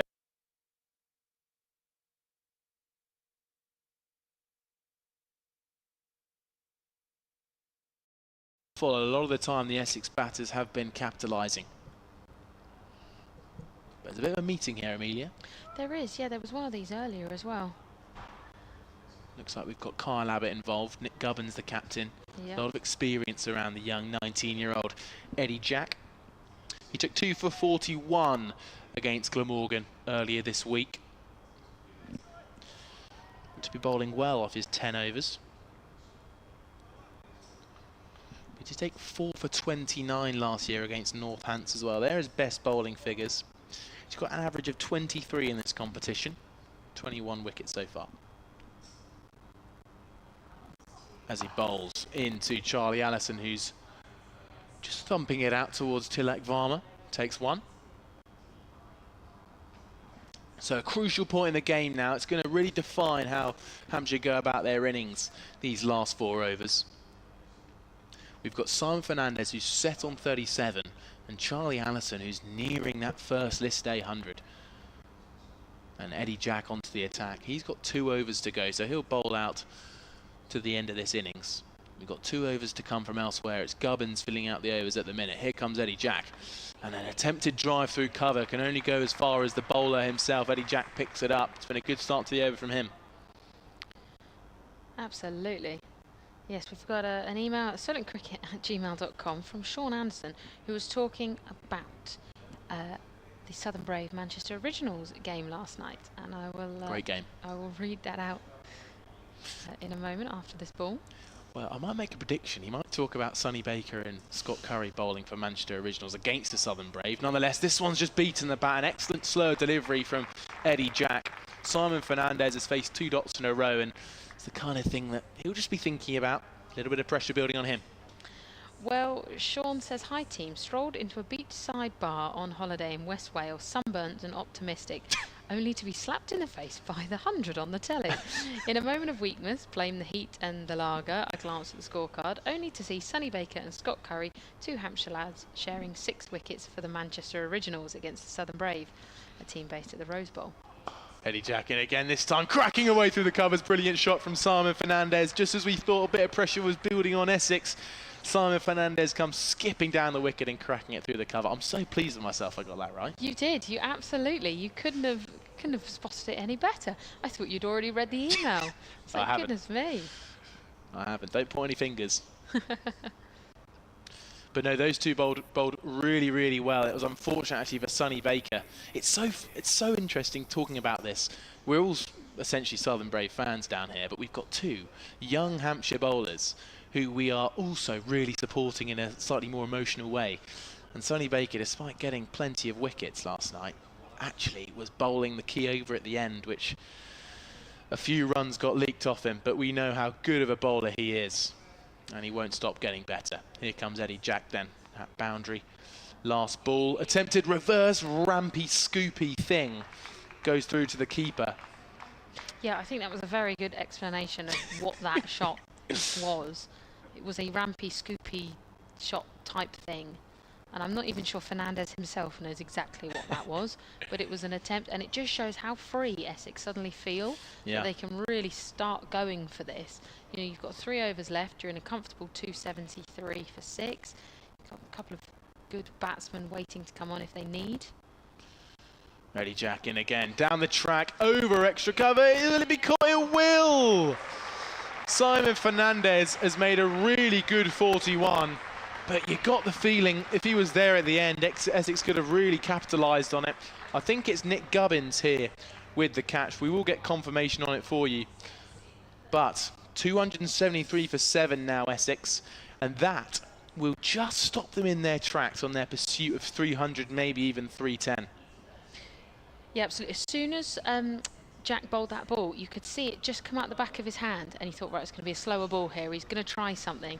And if you see it on the replay, he just lets that moment go where he just lets the slower ball come out, and it's exactly what he wanted Fernandez to do. Absolutely brilliant, brilliant shot. Yeah, well done on picking that up, Amelia. A good serve ball from Eddie Jack has twisted his fortunes today.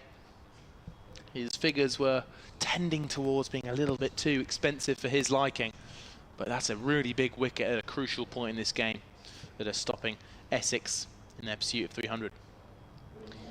And coming in, we've got Shane Snater, who will come and join his counterpart in the middle. He probably didn't particularly want to come on with 3 overs left to go. Probably thought, oh yeah, ready for lunch now, but no, he's got to do a couple of overs batting and his keep. Now, someone on the emails, sorry to interrupt you, Amelia. Someone on the emails might have to correct me if I'm wrong. However, Shane Snater is the cousin of Jason Roy, who was a fiery top order batter, and he did pretty well for the, I think it was Oval Invincibles the other night. It might have been Manchester Originals last night. I can't quite remember who he plays for at the minute. Jason Roy? Jason Roy. Yeah, he plays for Southern Brave. Southern Brave? Yeah. Southern Brave then. That's pretty poor knowledge from me. I was thinking, who's he talking about? I was watching him last night. Yeah, he plays for the Southern Brave. I knew he played for someone. That's Thanks, all right. Amelia. I'm pleased you're here to correct me on these things. But I don't even know if he is the cousin of Jason Roy. I'm pretty sure, but I don't want to get it wrong. So I'm sitting on the fence. Well, if you do know, please do let us know. solentcricket@gmail.com. Elsewhere in the Metro Bank One Day Cup, the Glamorgan Derbyshire Falcons game has been match abandoned without a ball bowled. There's not a lot more information, but if we can find it, I'll let you know. Worcestershire are 259 for 5, and in Group B, Kent Spitfires are 267 for 6. Looks as though Dom Kelly's going to come and have a bowl from the hotel end here. Right arm over the wicket, and he bowls, and this is guided up high, but it's found the fielder, and he's out. And Allison is out on 80, and he will be gutted with that. He was so very nearly towards his 100, and unfortunately, he will have to go. Yeah, it's wickets being lost at crucial times for Essex today, which is going to result in them finishing in a below par total. Allison falls for a very good 80. I believe that's his high score in 50 over cricket. We'll get confirmation for you on that one. It was his 5th 50 that he brought up today, and a great innings, almost chanceless before that catch that was caught by Tom Prest out at deep square leg. Very confidently caught out there by the Hampshire vice captain. 273 for 8. And from an Essex point of view, you've got to be disappointed with that, because your hopes will be pinned on Allison to really push that team ahead. They've got 2.5 overs left. You think, right, we can really keep going. He was on a big score. An Essex supporter would love to have seen, you know, him get that 100, but unfortunately, a little bit of a sneaky ball there from Don Kelly, just placing it well, maybe a little bit slower than Allison was expecting. Again, caught, you know, two bowlers in a row, just played the slower ball, and yeah, picked up in the deep, and he just found the fielder. Yeah, good to see Dom Kelly in the wickets. He's bowled well today. Past his first 5 overs that went for 36. Since then, his last over and a bit have gone for just 3 runs. So he's made a really strong comeback from what was a start that was slightly more tricky than he might have foreseen. But Dom Kelly amongst the wickets, and deservedly so. So that was the first ball of the over. Now he's got a new batter that he's bowling to. Bennett. Charlie Bennett is just taking a moment. 2 new batters. Yeah. Well, they're both on a golden duck at the moment. No balls faced, no runs scored, and that's defended nicely.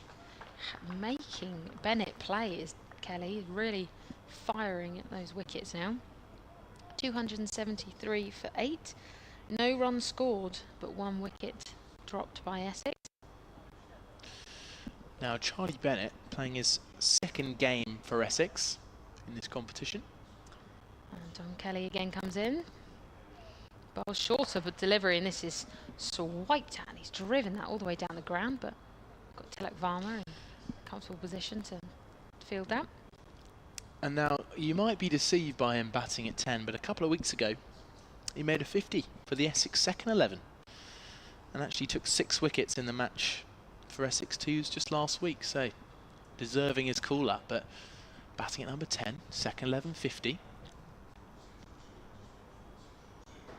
Thank you, Charlie's just found my pen. I couldn't find that ages ago.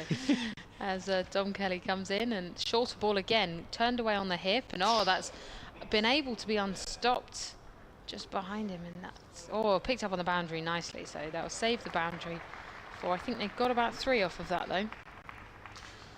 I didn't steal your pen, Amelia, I'm sorry about that. No, you found it. Yeah, I found it behind my laptop. I didn't say steal it, I said found. I did say find.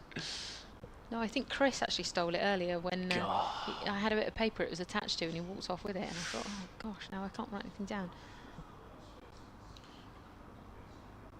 It's all right, he won't be listening. As Kelly comes in, and again a slightly shorter ball, leg side, but it was cleared away. Who's that down there? I think that's Eddie Jack just having a bit of a fumbling moment. Now those couple of wickets are really changing what Essex might be thinking as a successful finish to these last 2 overs. They were looking at 300, maybe 310 with Fernandez at the crease and Allison alongside him, but Fernandez fell for 41 just moments ago, caught by Gubbins, bowled Jack, and Allison out for 80 earlier in this over. Maybe they're looking to just scrape past 290, maybe 13 from the last 2 overs. Could be a success, we'll see.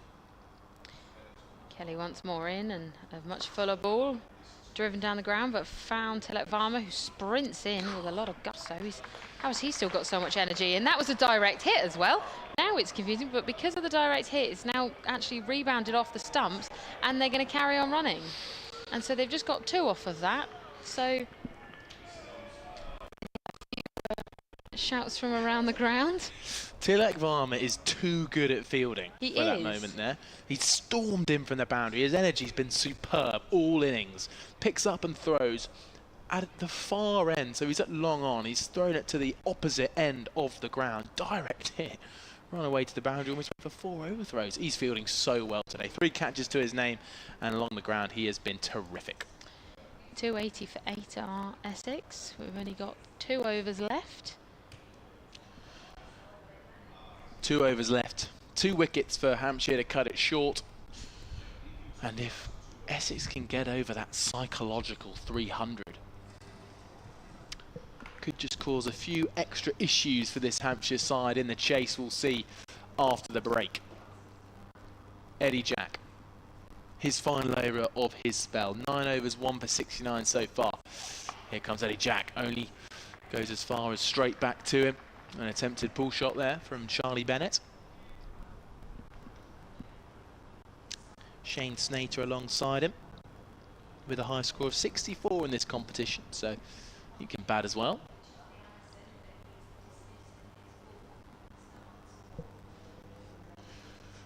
Eddie Jack turns around, gets ready to go. In bowls. And he makes room for himself, tries to loft it over extra cover, and it's gone through to the keeper, Ben Mays, who'll be looking to put on another show with the bat in a few moments' time. Nick Gubbins and Ali Orr will be opening the batting for Hampshire later on today, so they'll be thinking about their innings coming up shortly. But Eddie Jack would love a wicket just to add on to this terrific comeback he's had in the last couple of overs. 2 dots to start the over. Here he comes now. To the crease and bowls, and it's beaten it through the gate. It's gone past the leg stump. Great delivery from Eddie Jack. 3 dots in a row. Yeah, that's exactly what Hampshire will have wanted. Just right at the end of this innings, just keep it tight and let any runs leak out of these penultimate overs. 280 for 8. You don't need them getting any closer to 300 than they already are. This is what a couple of wickets can bring you as a bowling side. Both the 2 set batters falling in quick succession. 2 successive balls actually, and then 2 tail enders need to rebuild for the last 2 overs. This time it's worked out by Charlie Bennett. Into the leg side will be 1 run, but it's built up the pressure, and also it means that 2 new batters at a crucial time are really stalling Essex here. Absolutely. Yeah, I mean, they've come out, and it must be hard when you've come out and you're both new to the crease. It's always easier when you come out and there's, you know, that experienced batter they might have faced. Even 30, 40 balls is always helpful, because there's just that, you know, they've got that experience, that sort of know of what's going on at the moment, how the ground is playing, how the ball's moving. Snater stands ready and is bowled him. He made room to try and thump it over long on, but in doing so he's missed the ball and it's crashed into the stumps. Another wicket for Eddie Jack. I do want to see a replay there, because I'm not sure if it crashed, was a direct bowl, or whether it actually ricocheted off his bat, whether he got like an inside edge. Oh no, it's clean through. Absolutely brilliant. What a ball. Yeah, leg stump gets cracked there from Eddie Jack. And it's another one of those moments that he's bowled brilliantly at the death here. Looked like it might have been a slower ball. We'll need a replay just to make sure of that. But his comeback's been superb. An expensive first 8 overs or so. And he's got 2 wickets in 2 successive overs. Well done, Eddie Jack. And the final batsmen for the Essex team are coming in now. Porter, he will face he'll be in for all of 7 balls. How many of those he will face, we are yet to see. But yes, Jamie Porter comes in. We'll have 1 ball left of the Jack inning over, and then we'll see who will bowl the final over. So this is the problem when the tail arrives at the crease with a couple overs to go. What can be expensive overs for Hampshire are turning out to be expensive overs for Essex. A lot of runs being lost in these last couple of overs. And they're going to be probably 20, maybe even 30 shy of where they could or would have wanted to be. 7 balls to go in the innings. It's getting to crunch time here at the Utilita Bowl as the sun starts to peek through from the clouds. Here comes Eddie Jack. Run up. Bowls and down the leg side will be wide. Would have wanted to target the stumps there. He clearly Tried a little bit too hard and drifted it down leg. 282 for 9. Yeah, I'll have one more ball left now to do. To take a wicket, maybe, Amelia. Maybe indeed. Maybe indeed. 282 for 9.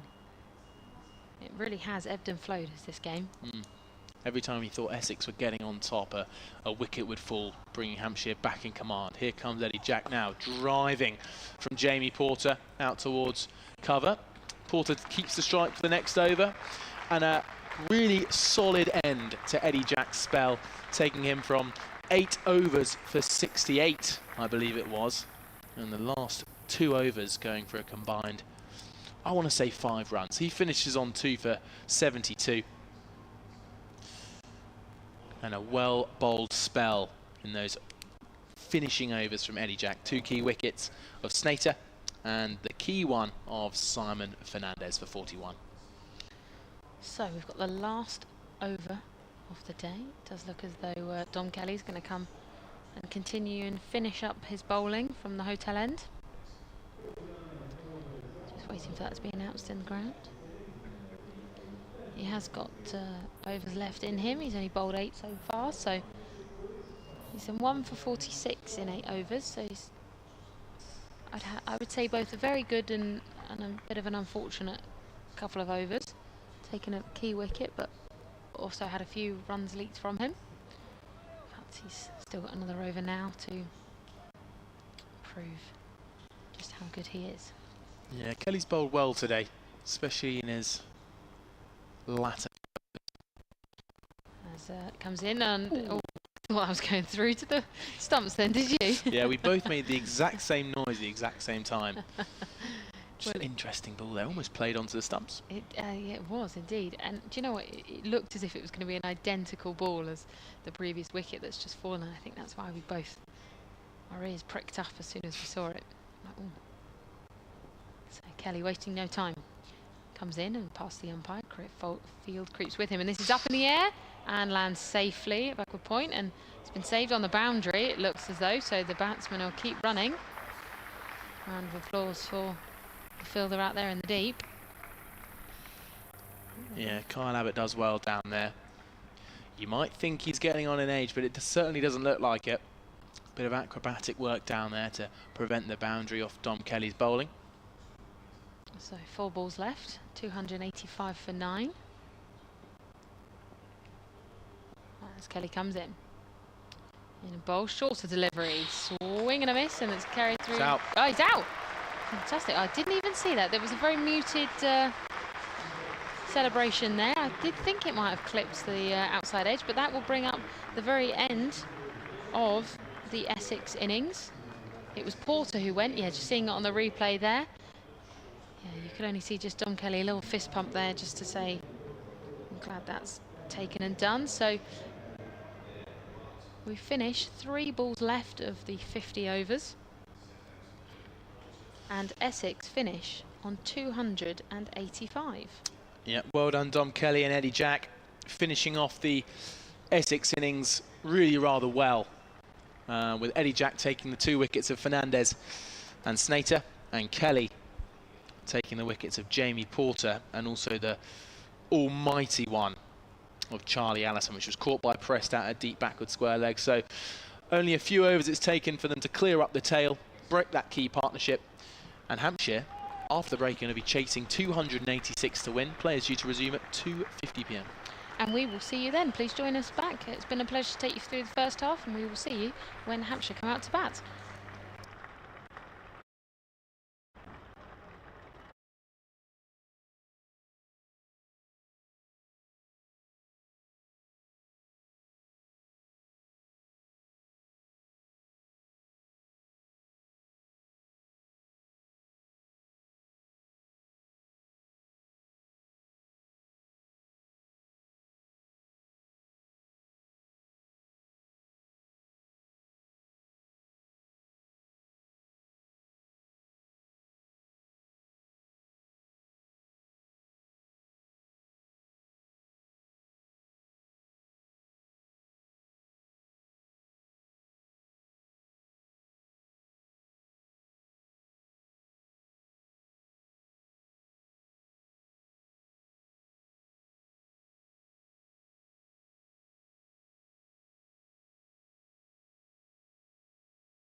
We're going to put that down in the positive cricket column, Nikki, with an element of risk.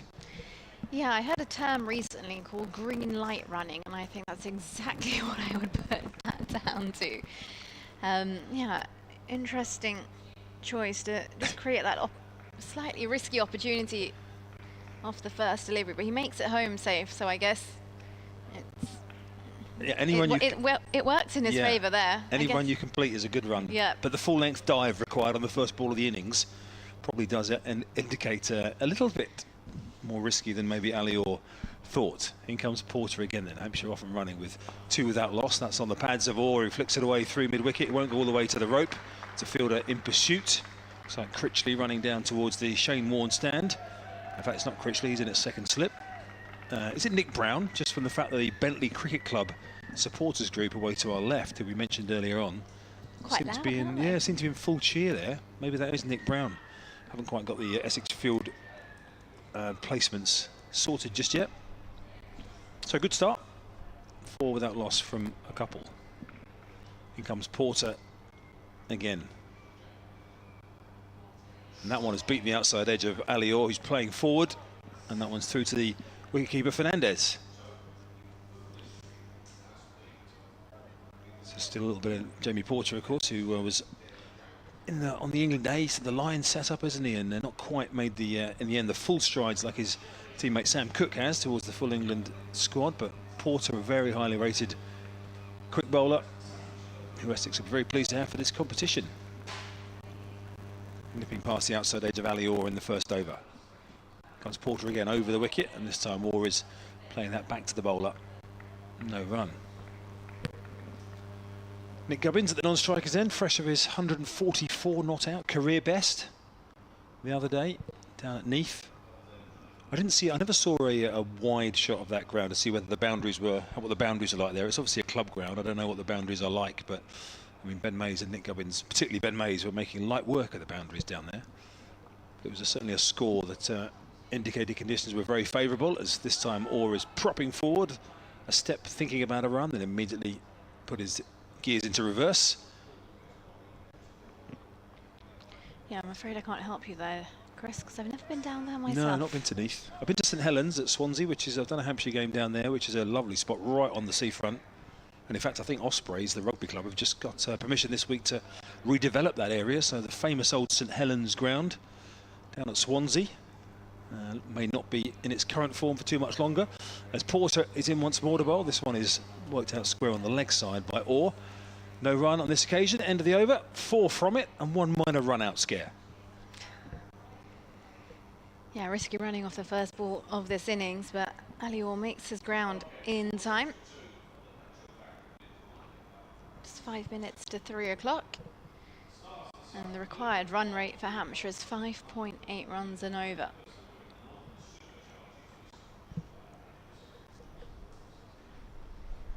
Trying to figure out who it's going to be from the hotel end, and I believe it is going to be Shane Snater. Yep. He's donning the mullet style hair. He's had that for a while, Shane Snater. Yeah, it's. Did you ever don the mullet? No, I haven't. I wouldn't better grow enough hair these days, Nicky, to be honest with you. But when I could grow enough hair, it wasn't. Wasn't in fashion. No, I wasn't early enough for the original sort of incarnation of mullets back in the 70s. And now now it's back. I don't have enough hair. Here's Snater from the hotel end in to Gubbins. He's forward and lets this one go through. There's a little bit of movement back into the left-hander. Yeah, it's an arm from behind. You can see first slip's got his hands on his head there. Confident lead from Gubbins, as confident as you can be when you just scored a big 100 in your last game as captain. But certainly looked like a little bit of movement back in towards that off stump.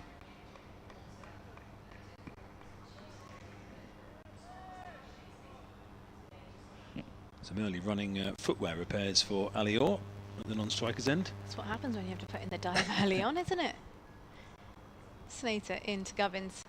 2 slips in place. This one straighter, played off the hips. Down towards mid-on, just wide of mid-on. They'll come through for a single. So Shane Snater, regular for Essex in the white ball format, certainly. Just looking up his stats from earlier on this year. One of those who's a wily bowler, holds with the keeper standing up often in white ball, certainly in T20 matches. 3 for 69. Didn't play in the opening game actually. Sorry, no, he did play. He got none for 38 against Notts in the opening game. Played in the championship as well. Got 3 for against Warwickshire in the big bat fest. Snater in. Ooh, that's a bit of movement. This one beats the outer edge of Ali-Orr. Well, we're immediately tending to the pitch there, as you can see, Nikki. Let's look on the replay to see what that one's done.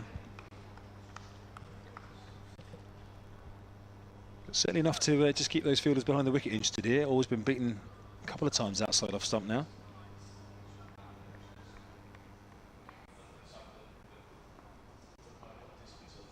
Snater in again.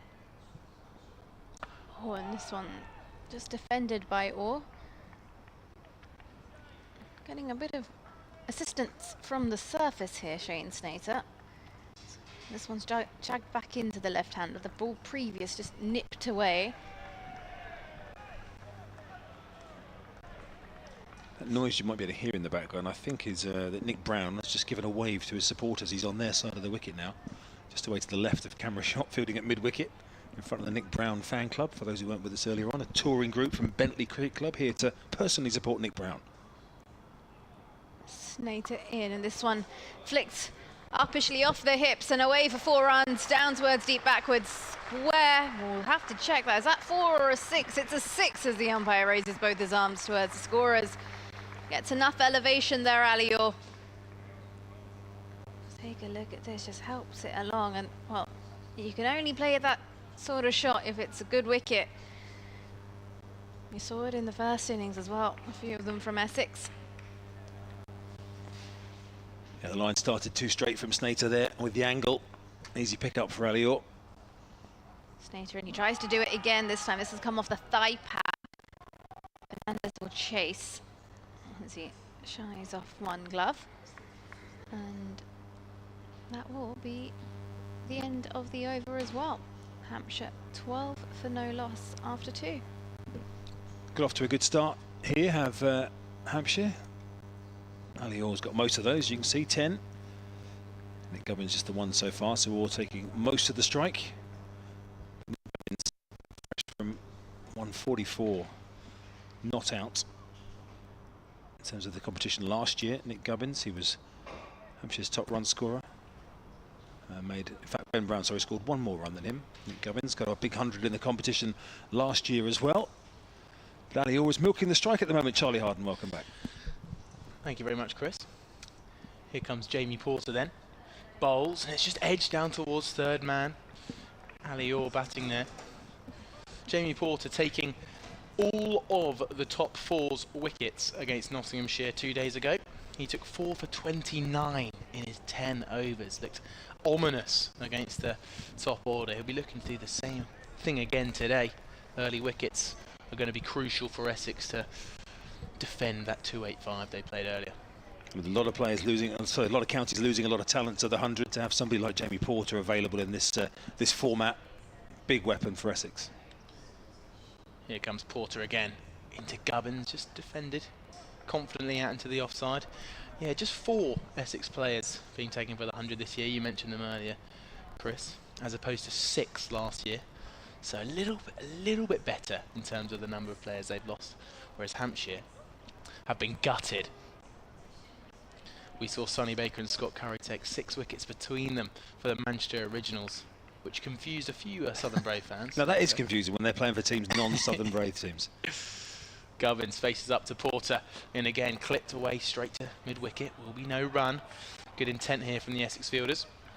So you get used to Liam Dawson, you get used to him being at London Spirit now after, you know, a couple of seasons. Chris Wood, we've been used to, has been elsewhere. He was at London Spirit for a bit, wasn't he? Benny Howe has been at Birmingham for a while as well. But yeah, when you've got Hampshire players relatively new to, you know, even the Hampshire first team set up in the last couple of years, suddenly playing for somebody elsewhere in the country. Yeah, it's interesting. We were talking earlier with Amelia about how you almost have an emotional connection to the young Hampshire players coming through. You want to see them go well. Here comes Porter, defending from Gubbins. A little bit of interest on the inside edge from Porter. He hasn't really lost his length as of yet, we saw Kyle Abbott play a similar role from that end earlier. And after the wicket of Matt Critchley, Tom Westley advanced down the track to try and knock Abbott off his length. I wonder if that could be a tactic for the Hampshire batters. You're definitely right about the connection to the Hampshire youngsters, particularly those having their first real go in the competition as well. Did you see Hilton Cartwright dropped a catch yesterday as well, which, having watched him field here, it was very hard to believe. He's been a very strong fielder for Hampshire. Clipping off his legs is Nick Gubbins, only as far as the fielder at short mid-wicket. I mentioned this earlier on as well when you weren't on, Charlie. I haven't heard anything about Ben Brown's availability in this competition. Obviously Gubbins will captain. Are we expecting Brown to play as a batter or a keeper at any point in this comp, do you know? Well, I'm sure he'd come in as a keeper further down the line. It's just Ben Mays, I almost wasn't expecting to see Ben Mays take the gloves in this competition, and in fact it must mean that Ben Brown's unavailable for the first few games, but Ben Mays definitely done enough to keep his place. Here comes Jamie Porter driving his Nick Gubbins straight out towards cover. Yeah, I definitely wasn't suggesting he would replace Mays, but I just wonder when you've got someone of Ben Brown's ability, you'd have him in, wouldn't you? Yeah, Unless he's having a bit of a rest after a couple of championship games and whatever else. I know he's a busy family man with young kids as well, so even though he's had the blast mainly watching, it's just still a funny time, is it, when you're Kyle Abbott and you're Ben Brown and some of these guys that just don't play the blast like for a month or 6 weeks or whatever it is. You're just not really playing any cricket. It's good to see Kyle Abbott playing today, obviously, and getting himself back into the white ball game. And someone like Gubbins, for example, as well, who's out there. Ali Orr played one game in the thing, got a duck, I think, in the blast without looking it up. So, yeah, these guys haven't had loads of cricket before the championship came back. Here's Snater then, bowling to Ali Orr, who's got 11 of Hampshire's 13 so far, going at a runner ball. And that was another one that has him outside off stump and belatedly leaving it alone. Now, you might be able to correct me if I'm wrong here, Chris, but I posed the fact earlier that Shane Snater is actually Jason Roy's cousin. That is ringing a distant bell, but I wouldn't be able to definitely confirm without looking that up. So we did call out earlier for any emails that come in that prove that correct. But quite a niche fact there. Two guys who do completely different things. Good to see Jason Roy back to somewhere near his best. Also in the Southern Brave kit, of course, this time. As Snater is in again to bowl to Orr, and again that's beating him outside the off stump. Well, he's responded well to getting whipped over deep square for 6. Yeah, he's bowling a really strong channel here, Shane Snater. Just getting the ball just a nip away off the surface, making Ali Orr look pretty uncomfortable at times in that kind of 4th, 5th stump channel. Confirmation via Crick Info, as official as that is, that Jason Roy is the cousin of Shane Snater. So 1 point to you, Charlie, for family relations. Born in Zimbabwe, Shane Snater. 29, been in Essex for quite a while now, of course, as he comes in again after a couple of good deliveries to Orr. This time he strays onto middle and leg, and Orr works it out to deep mid-wicket. They're going to think about two. There's a little bit of a communication breakdown there, as you can see. Both of them took 2 paces down and then went back. But after the incident of the very first ball of the innings, Charlie, it was a surprise to see them even think about that. Yeah, it's interesting. The one they took early was on the wrong hand of Shane Snater, but then the one they just hit out there towards deep backward square leg was to the strong hand of, judging by the call, I want to say it was Nick Brown. I think that is. After another big celebration from his fans out there. I think that is Nick Brown at mid-wicket, yes. I don't know if he's requested to be on the same side as the Bentley Cricket Club fan club, but anyway, Hampshire have started well enough here as Snater is into bowl, and that time it's Gubbins. Basically only his 8th ball of the innings so far. He just chops that out into the covers for no run. And again, just a hint of brightness around. Nothing you'd quite call definitive sunshine at any point today. Charlie, there's 1 or 2 sort of little shadows out there, but it's been a nice day for watching cricket. No one's got to be hiding from the sun, caking up in too much sunscreen, drinking water every 2 minutes. Lovely place to watch cricket on a day like this. Lovely cool breeze as well across the ground. Perfect conditions. In goes Snater again for Essex, bowling this time to Gubbins, who is happy to take the single down towards long leg on this occasion. Porter coming round to do the fielding. Hampshire, well, they'll very much know what it takes to take down 286. They know the demands of the dimensions of the ground here. This is a fresh wicket, so not one they would necessarily have experience of how it's going to play. And again, we're to the, as we said earlier, to the left of the sort of main wickets here. Most of the blast wickets this year were over to the right as we're looking at the picture. And now using some of the wickets on the other side of the square for this competition. As in comes Snater again, this time Orr is solidly forward in defence to end that over. 4 gone, 15 for no wicket. Orr made 45 in the last game against Nottinghamshire. Glamorgan, sorry, where Hampshire won by 72 runs. He's got a list day average of 48 in the 50 over stuff, with a high score, Chris, of 206 coming against Somerset for Sussex in 2022. Now, Ali Orr's a player I'd love to see get some runs today, just because I feel he's had a few injury concerns over the last few years, which has just kept him out of the Hampshire squad at quite crucial times in his development as a Hampshire player. So it's good to see him getting a good stint in the side. Here comes Jamie Porter beginning his spell, and it's edged and just past second slip. It would have been a perfect catch for third slip. But the fielder at second remained unmoved as Nick Gubbins gets back for a second run. A bit of a loose drive from Nick Gubbins. Well, it was. It's Matt Critchley at second slip, as you say.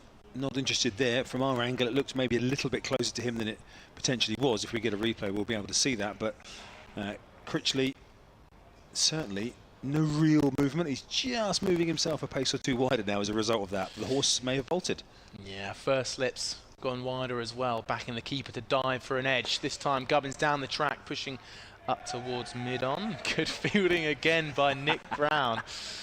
Everything Nick Brown's done today, even as far as picking up the ball, has caused the biggest cheer from the crowd today. He's hardly played. He hasn't really. He's been in the seconds for Essex. He's hardly played a first-team game in a year, so it's probably a celebratory moment. It's a testimonial year for him this year as well, celebrating 10 years with Essex. So, but clearly, certainly with his mates over there, very popular figure.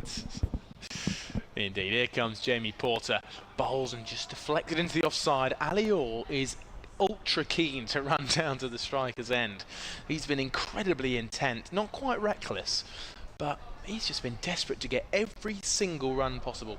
Whereas Nick Gubbins at the other end, the captain, the experience of this pair, sending him back. Scored 150, did Gubbins as well, did Orr as well in a recent second 11 game just a couple of weeks ago, batting at the top of the order. So he's certainly in form. That one coming against Yorkshire too, just last week. This time Gubbins driving in the air. Is that a drop catch? I don't think so. Maybe it might have bounced just in front of the fielder at backward point. Let's see his numbers. Robin Dass, I think it is, number 47. Yeah, just diving forward. Is that a chance, Chris? Let's have a look. This is a great angle for it. Oh, he's got there, isn't he? It's a drop catch. I think that's a drop, yeah. It's always tricky at backward point. You get balls that are coming fast. They're dipping, they're spinning with a lot of pace on them. Really hard to pick up sometimes. Robin Dass will be gutted about that. Here comes Porter clipping away, and it's a boundary in response. That's one way to make Dass feel sorry. This time, a ball on the legs of Nick Gubbins worked away convincingly for 4 through square leg. The good news is, of course, they've dropped a man who's not got any runs recently, Nick Gubbins. Not for 24 hours at least, anyway. Yeah, I mean, they'll know that Hampshire's in form man, the captain, leading from the front. That is a key drop from Robin Dass. You're right, tough chance in there when they're coming towards you, but that's where you've got your quality fielders in there, haven't you, who are going to expect those kind of catches. Yeah. So Nick Gubbins yet to get out in this competition. Here comes Jamie Porter, defending, straight back to the bowler. Picked up by him. Jamie Porter just maybe doing a bit of a stare down, or just looking at the keeper, not quite sure, but maybe tensions might just be arising as Jamie Porter could be a little bit frustrated after a catch goes down and a boundary to finish the over. 21 for none, 4 on 12, and he'll be on strike for this over from Shane Snater. I'm just trying to see if that's the way Jamie Porter walks, or whether he just caught that on the foot or the ankle as he was that ball came back towards him. But you're right, he didn't look massively enamoured with how things had panned out in that over. Seeing Gubbins put down. So as you can see on screen, the run rate just below 5.9 for Hampshire. And off to a decent start here. Essex lost a wicket very early on, of course, in their innings. Matt Critchley out for a duck before their first rebuild, if you like, with Dass and Wesley, when it looked comfortable for the batters with the new ball on this pitch. But as the ball got a little bit older in the middle, it got a little bit tougher. Here's Snater bowling to Orr, who works that through a gap in the mid-wicket. Probably not going to have enough to get to the fence here. The fielder in pursuit of it, Charlie Bennett, who picks it up and fires it in. I saw Charlie Bennett on debut actually down at Taunton. I happened to be there in their blast game against Somerset. He had an absolute nightmare. Just one of those where he got smashed all around the park. I think he dropped at least one catch, maybe two. Misfield. He just had one of those days where you're just like, no, thank you, not today. So I'm sure he'll go much better with the ball. It has been since, but yeah, that day, poor Charlie Bennett, everything went wrong. Snater turning at the end of his mark at the hotel end of the ground here at Utilita Bowl. Solid defence again, Alior. Yeah, that looks a little bit better there from Alior. A few times he's just been beaten with the bat outside that off stump. His feet hasn't really moved and he's been stuck on the crease, whereas he's made a good transfer into that ball, getting straight towards the ball, head in line with it, and playing a nice, convincing defence straight back down the ground. What are we saying about, what are the fashion police saying about Alior's blue shoes? I know he's used to, well, they look blue from here. I don't know if it looks better that they match the kit or whether that makes them look worse. We'll discuss that in a second. As Snater is into bowl, this time always working that down a deep square. We'll pick up a single. Well, they just look part of the kit when they're the same colour. Do you know what I mean? They do. However, I want to just cast your mind back. Not sure if you watched much of course you did, Benny Howell in the T20 Blast, wearing those luminous green, almost slippers or flip-flops kind of things out there. And anything compared to that is fine. I feel like Benny, I don't know why. Benny Howell feels like he can just sort of pull that off. I don't know Alior as a guy. I mean, maybe he can pull it off as well. But I felt like Benny Howell, they suited him. In comes Snater. Again, this time bowling to Gubbins, who's solid in defence. Benkenstein is fielding very close on the offside, just on that protected strip. Ready for the 100 games here on Sunday. And Southern Brave kick off their home matches against Birmingham Phoenix. Yeah, Luke Benkenstein's someone who will be quite interesting to watch with the ball this innings. I believe he's got best figures in this tournament of 6 for. Can't quite remember how many runs that came off, but nonetheless, he can be very dangerous. Yeah, he's been a big part of Essex's one-day bowling attack this year as Snater bowls and does the fielding in the end, as you can see off his own bowling net, as Gubbins punched that one back towards him.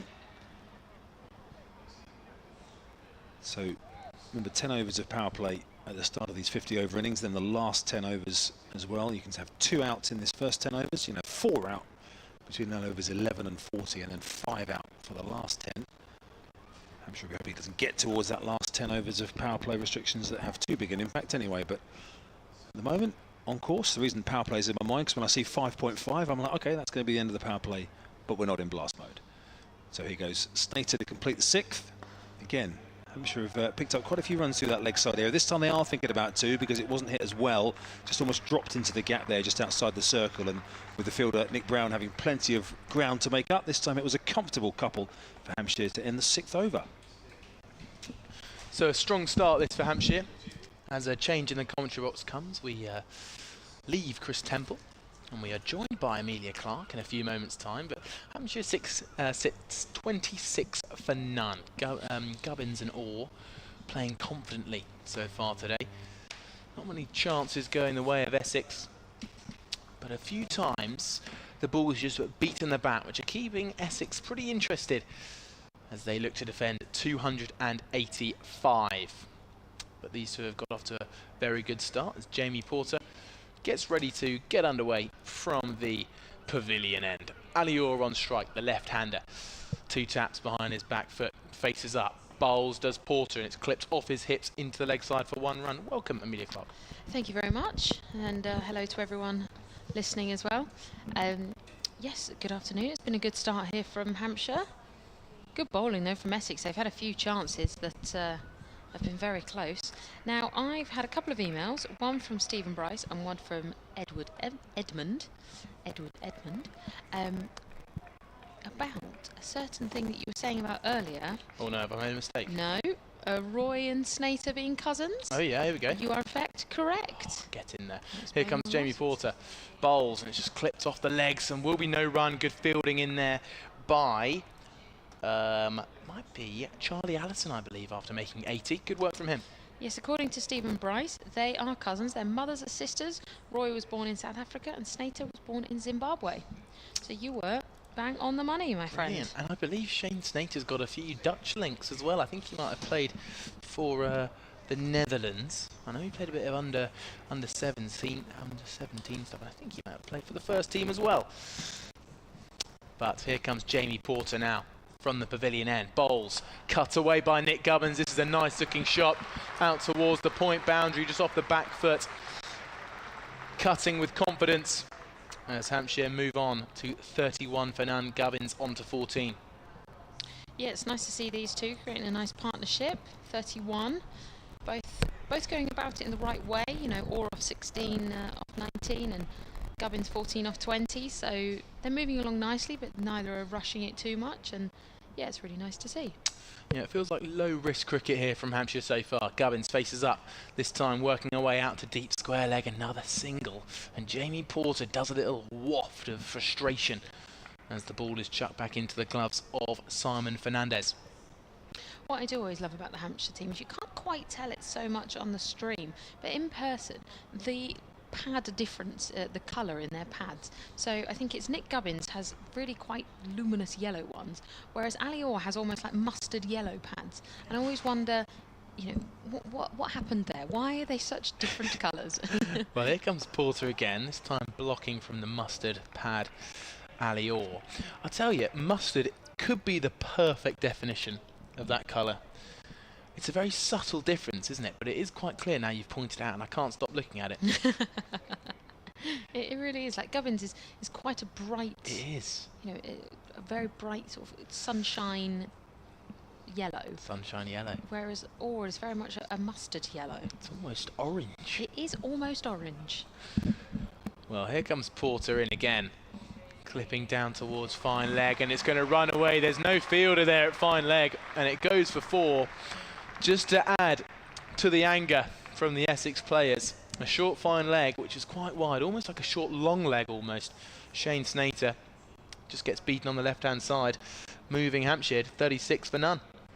Well, elsewhere in the Metro Bank One Day Cup, in Group A, Worcestershire made 312 off 7, and Nottinghamshire need 326 runs to win. I think that score is slightly wrong on the Worcestershire side. But yes, it says Nottinghamshire need 326 runs to win with 10 wickets remaining. And in Group B, Sussex Sharks need 261 to win with 8 wickets remaining. They are currently 27 for 2. Yes. It's not an ideal start, that. No, it's not, is it? And yeah, as I said, Glamorgan against Derbyshire was abandoned without a ball bowled. As we've now got Snater coming in, and that was just defended nicely by Gubbins, who shouts in the crowd. Yeah, I think Nick Brown's just joined his fans again at a deep backward square leg. The captain, Tom Wesley, must have just sent him out there just to, you know, entertain a few of his fans that came out to watch him. Unfortunately, he could only make 1 in the first innings. However, that 1 run got plenty of celebration from the fans that have come to watch him. It did indeed. So Snater in again, right arm round the wicket, and this is good length, clipped off the hips by Gubbins. And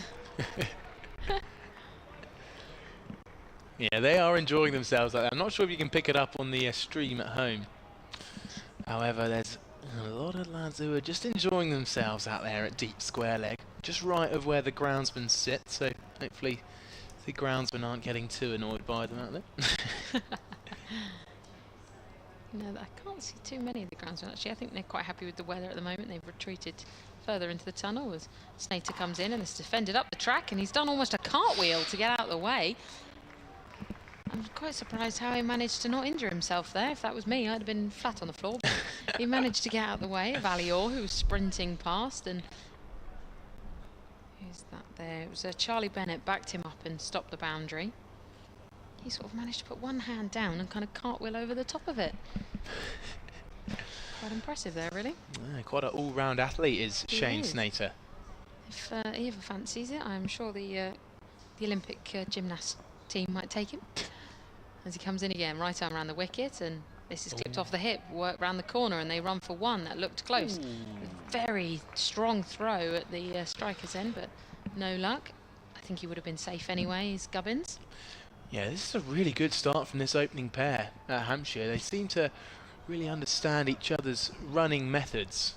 There seems to be energy there as well. There seems to be the desire to just take the singles, to move and, you know, rotate the strike a lot. Yeah, bordering on recklessness at times, but they're still out there. As in comes Snater again. Bowls, and this is driven down the ground, but a bit of a misfield there, and Ali also says no, we'll stay where we are. The wind really picking up. You can see the Essex shirts in particular really bustling in the wind. We've got one more ball left of this over. None for 15 is currently Slater. He's bowled, well, this is his 4th over already. He's in quite the stint. We're into the 8th over of the Hampshire innings, and in comes Slater again. In bowls, much fuller delivery this time, worked away onto the offside. Just the one. Yeah, what Hampshire did was really, really well in their fielding innings. There's a lot of the guys out there on the boundary did exceptionally well to cut off a lot of twos. There are a lot of, you know, singles that could easily have been ran as a second out there in the fielding innings for Hampshire, but already we are seeing that same intent transferred onto the opening pair out there. They're 39 for 8. They got off to a very good start in the last game against Glamorgan. But very good from these two. Run rate just a tick below 5. As a few honks from somewhere around the ground put off Jamie Porter. Chris Temple's trying to find out where they came from. Here comes Jamie Porter. Bowls. Driving is Nick Gubbins out wide of mid-off. It's going through the gap towards the boundaries. This is going to go to 4. It's brilliant work out there by the fielder, who runs back in, collects the ball, and throws it in to the keeper's end. Yeah, I would have been surprised if that had gone for a boundary there, because it just seemed the fielder out there had tracked it almost. He was level the whole way as soon as it kind of got to the boundary. It did run ahead of him a little bit, but yeah, I think it was a nice stop there. Good fielding from the Essex point of view. Yeah, it's the captain. Tom Wesley out there at the moment. Here comes Jamie Porter again. Bowls. Ali Orr this time defending. Both batters now on 20 after that 3 from Nick Gubbins. Jamie Porter, not for 24 off his first 26 balls. How are the strawberries, Amelia? They are lovely. Yeah, Nikki Chowdhury's just come around with some very fancy strawberries, and they are lovely. Fancy, yeah, they're like the top from a certain Larks and Spencer. Here comes Jamie Porter driving his Ali Orr. Yeah, they did. I got offered some, and they looked too good, and I knew I wouldn't be able to talk about Jamie Porter's bowling. Taking just the little nibbles, they're lovely. Yeah, no, that's quite talented of you. I think I wouldn't be able to stop myself. As Orr is on strike. That one was just defended calmly. But these two looking relatively comfortable out there.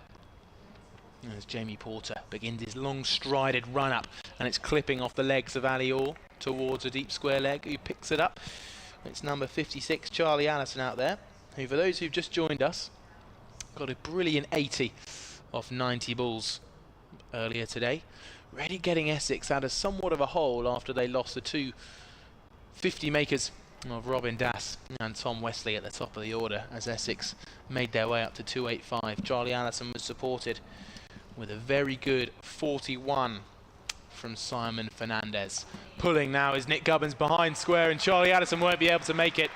It's a good boundary from Nick Gubbins, who moves on to 24. Hampshire move on to 47 for none, and that concludes. Oh no, we've got one more ball. Sorry, jumped the gun there. Yeah, well, just looking at now this is the hardest thing for me to say, the required run rate, and Nikki will have known that last time we were doing this I had a few slip-ups. The required run rate is 5.8 and their current run rate is 5.3. And I can hear her laughing in the background. Expertly done. Again, clipping out, this time in front of square. They're going to look for 2 here, and Hampshire get there comfortably. But yeah, I don't think Hampshire in this opening pair will be too worried about the run rate at the minute as this over comes to an end. But it's very much, at this point in the game, assert the foundation, don't lose wickets early. And if even if that run rate starts to creep up, they won't really be thinking about that total maybe until about over 30, even beyond that. It'll be more about the partnership at the moment, I think. Yeah. You know, just build that partnership. They're on 49. You know, it's about to sort of bring up the half-century partnership. Both players are on 21 and 26 respectively. positive place to be in. What, 9 overs in, just about to finish up in the power play. They'll want to maybe be capitalising just of this last over from Charlie Bennett, who's going to come from the hotel end. We'll see with only 2 outside the ring. Now, Charlie Bennett's a player I'm looking forward to see bowl. He made his list A debut 2 days ago, took 2-4-45. So he's going to come in, right arm over the wicket, in and bowls, and oh, this is a bit of a swiping swing by Ali Orr, and doesn't get any bat on it. It was signalled a wide. That seems a little bit harsh, maybe. We'll have a little look at the replay as 50 comes up for Hampshire. It does indeed, yeah. I mean, looking at it from from sight here, it didn't look wide, but I'm sure obviously the umpire has a much better view than ourselves. And the umpire is always right. He is indeed. So in comes Bennett again, right arm over the wicket. In and bowls, and this is blocked nicely. Just defends, does Orr. 21 off 26. Yeah, solid from Ali Orr. We saw him get caught on the crease a couple of times earlier today, but those defensive shots are looking much more solid and safe. Indeed. So Bennett just the top of his mark. His bowling mark is actually probably the only one I've seen that's just outside of the ring, and he even takes about 4 steps beyond that, so he's almost at the boundary by the time he starts his run up, but he's in. Past the umpire and bowls. Good delivery, and this is cut away through the offside, and that's going to run away for 4. So Ali Orr brings up his 25. Little milestone there for it's a little Ali Orr. milestone, yep. It's a milestone that I've made up. It's a quarter century. Well, no, there's a lot of batters out there in club cricket who'll be extremely happy getting to 25. But Ali Orr, he'll just be happy to be out there, I'm sure. He'll be looking to keep batting with Nick Gubbins, see how far they can take Hampshire towards this total. Once again comes Bennett. He's in and bowls, and oh, this is up over the air, but it's landed safely, and it's jumped over the head of mid-on, and it has run for 4. Yeah, really nice looking shot there. Not quite as firmly hit as Ali Orr would have wanted it to be. However, he has got it well over the head of mid-off, meaning that there was no danger, and he's capitalised on a relatively good length ball there from Charlie Bennett. Nonetheless, putting the young guy under some pressure here, the 2 opening batters. So, Orr just taps his bat a few times. And he's in and bowls, and this is driven through, but it's going to be up in the air, and I think it just hit it came off the floor. I got excited, I didn't see that bounce. Always tricky to see those ones. Yeah. It's even worse when a fielder throws it up in the air as a bit of a joke. Just let everyone know it could be out, but no, pretty convincingly down to the ground there from Ali Orr. Oh, you never know. You get one time you do that, probably the umpire's arm might come up, sell it enough. You never know. I haven't quite seen something. Bennett once more. 2 balls left.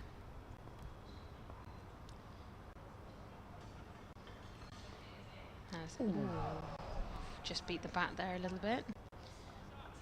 Offside. Ali Orr needs to just be careful, as Bennett is very much finding length and speed.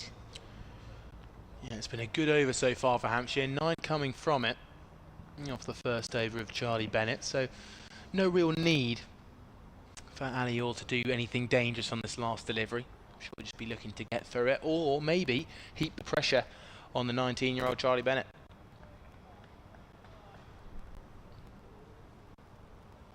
So once again comes Bennett, last ball of the over. Ooh, and this has been edged. And he's gone. Ali Orr's going to have to depart on 29. Bennett found the right length and speed, as I said, and he just managed to get that one to beat the bat, but Ali Orr just got a little edge involved, and he's going to have to depart with head very much bowed, as he looks gutted, if I'm honest with you. And with that as well, we're going to have a commentary change up here. As, that does bring up the first wicket for Hampshire. They're on 58 for 1. Hello, Nikki Chowdhury. Hi, Amelia. Hi, everyone. What is it with wickets falling when I'm off air? Just as you're... Every time. I haven't been able to call a wicket today. Oh, I don't know what to say, honestly. I'll try and sort one out for the next one. Well, actually, not for a while, because we don't want Hampshire to lose another one straight away. It's where I'll stay on air. Yeah, just stay on until they get one. Then you can't, lose one. But yeah, positive from Essex there. They really started finding their rhythm. Bennett very much leading them to that. Well, with that wicket, brings Tilak Verma out into the middle as he drops his glove on his way in. Out he comes. In at number 3. Alior dismissed for 29. Started off well, looked good. Unfortunately not able to convert that start. And Bennett getting the breakthrough. Tilak Verma's had a good season so far, especially in the county champs. He has. Had some really nice big scores. We spoke to him after one of them and he said, oh yeah, well, if we can get everything sorted, I'd like to stay for the one day cup, and he has obviously been able to because he's still here for it. Well, he's staying for 3 games, isn't he? And then he's heading back because the Indian domestic season kicks off at the end of the month. So the Duleep Trophy begins where it's they go back to red ball cricket, 4-day red ball cricket. Wow. Well, it's nice to have him for a few games. So, can Essex strike now, straight away? Get Hampshire very much on the back foot. Govin's still there, he's on 26 off 29.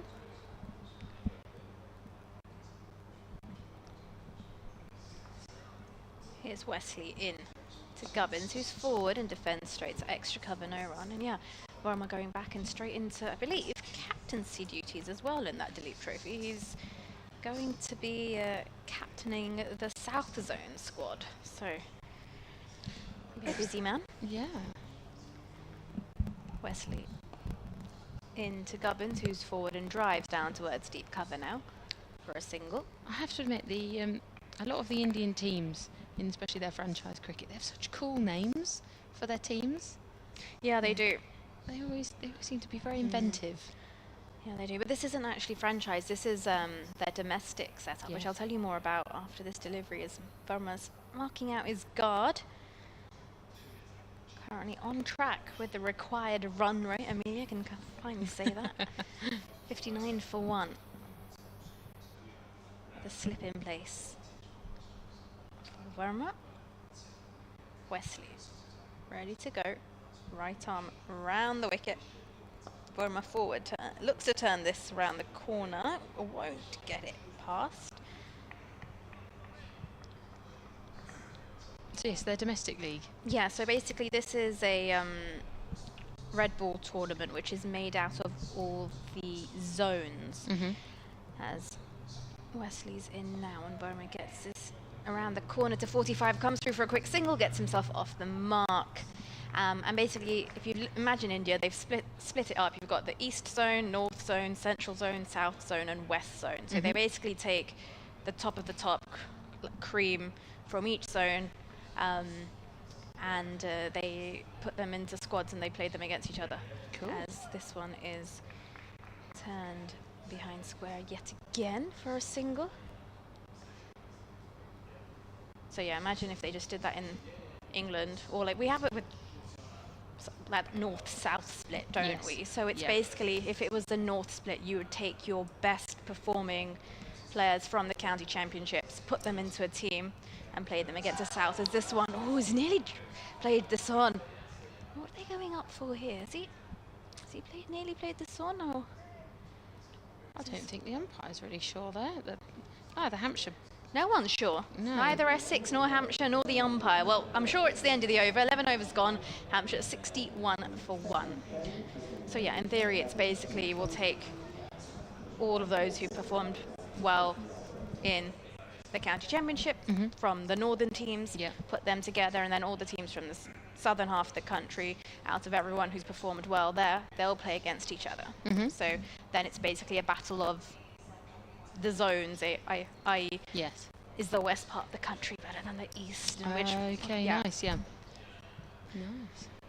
That's how they get everyone involved. You have to root for your zone. Yeah, basically. That's a good idea, really, to be fair. Yeah, it means there's a lot of cricket going on. Like Yeah. Shubman Gill's going back to captain the northern zone because he's from Punjab. He's from the northern part of the country. So And for their players, do they have to be from that zone, or do they just play in that zone? no, you'll be from that zone. So you'll be representing that state. So Amazing. state is basically interchanged with Yeah. the word county. Got you. Lovely. Well, Bennett is in again, and this is just defended by Gubbins. Yeah, so slightly different from the county champs, because obviously they can play for whomever. But nice. Makes a lot of sense. So Bennett just walking back to the top of his very long mark. So yeah, in theory, if you looked at, let's say, West Country, you'd take all of those who performed well in the county championship from all the counties in the West Country and put them in a team Yeah. and play them against, yeah, the northern part. Against the northeast, and that's a bit of excitement there in the Essex field, but really it was only a one run. I think got a few of the field, the viewers a bit excited. So there's basically no break for anyone. It's relentless. Relentless, yes. So Like to keep yourself fighting and fit for pretty much, what, 11 months of the 12? so what months do they have off? I don't think they get much. Because then it must This be. is his time off. The count. Yeah, this is his. Yeah. This is the time off. Goodness me. Well, Bennett comes in again. He's in and past the umpire. And bowls, and this is all big swipe there from Gubbins, and it just sort of bellows into his upper thigh. Even maybe his stomach. He seems to still be a little bit half bent over, as if that just took a bit of a stung, but I'm sure he'll be absolutely fine. Hampshire 61 for 1. They're chasing a target of 286. We really need these guys to make a big partnership here. Both of them to kick on and get a nice big total. They have just fallen off of the required run rate just a little bit.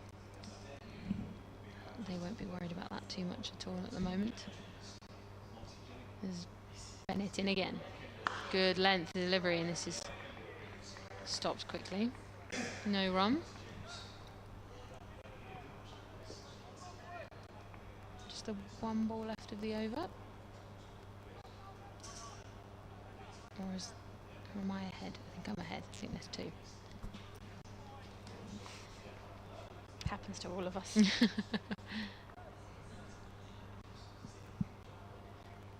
Don't mean to wish the end of the over at all. Very much enjoying it. Good cricket being had here. Big crowd in as well today as Bennett bowls, and they're going to get one from that. A nice partnership. Well, yeah, big crowd in today for a Thursday, but a lot of people that we've spoken to around the grounds very, sort of repeating the fact that they are very sort of enjoyed the Metrobank One Day Cup. They like the 50 over stuff. As you can say that from, the top of the pavilion is almost completely full. Well, definitely the fullest it's been. I've seen it in a while. Just a little bit of a pause as Tilak Varma just adjusts his helmet. Wasn't quite happy. Bennett begins his up. Bowls, and all this is played off the hips, and there's a half shout for LBW, but Bennett, you can sort of see, didn't even believe it himself. He'll just get the one. Now it brings up the end of the over. It was just 2 flights, and Hampshire moved to 63 for 1. Tilak on 1, Gubbins on 29.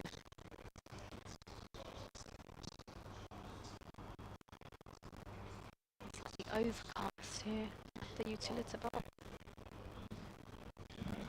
Yeah, I don't think it's going to rain. It's not going to rain, it's just that weird, like, meh. Yeah, If that's one way I could describe what the weather's like. It's a bit meh. bit warm, bit chilly, bit overcast, sunshine. There you go. Tilak on strike and the back foot defends gracefully. It's a very English weather day. You know what's really frustrating? I can tell you after this because Wesley's already at the top of Smart. And with a slip in place and running again off the back foot, defense. It's that it's August, and even last year, I remember it hitting the month of August, and the weather just kind of took a turn. Like it came, the temperatures dropped a little bit, and you're like, hang on, this is like the peak month of summer. As Wesley's in now, Verma down on one, he goes to sweep, it's gone straight to 45, he looks to set off. So yeah, then I'm like, actually, this doesn't make sense, because in my head, August is peak summer, and I'm not sure if that's because we've just been trained through school to think August I think it is. But then I went to the shops the other day and they're selling like autumn clothes. Yeah. As Verma's forward and pushes this down towards long off, and we'll come through for a single. What do you say about that? I was looking for a pair of wedges for an event I was going to. Could I find any? No. Could I find winter boots? Yes. Yeah, I don't like It's that. like, it's August. It's August, and I don't like that because this is peak summer. Yeah. And also going into the superstore to see back to school Oh, in yeah. July. That's depressing. Like, They come haven't on, even give the broken kids up. a break. But a lot of it, as I'll tell you after this. Gubbins down on one knee, goes to sweep and will find 45 again. Fabulous piece of fielding. That's a great stop by Charlie Bennett. A few inches either side, that would have gone for 4. Absolutely. Well, you see a lot of the back to school stuff, especially the tiny stuff. By the time they go back, they'll have grown out of it. Exactly. Gosh, it must be expensive being a parent. Gubbins at the back foot. This place is softly off the offside, enough time to scamper through. Extra cover comes round to cut that one off. End of the over. Wesley can collect his cap from the umpire. 2 runs from it. 13 overs gone. Hampshire at 65 for 1. Yeah, they need 221 runs off 37 overs. Slightly. Well, their current run rate is 5. They're required 5.9, so I don't think they'll be too worried about that at all, especially after only 13 overs. There's quite a conversation going on between one of the Essex fielders and the umpire. I think, in fact, that is Nick Brown just having a quick chat. He seems okay. They're both in good spirits. They're just having a little laugh. So it looks as though Bennett's going to continue his bowling from the hotel end.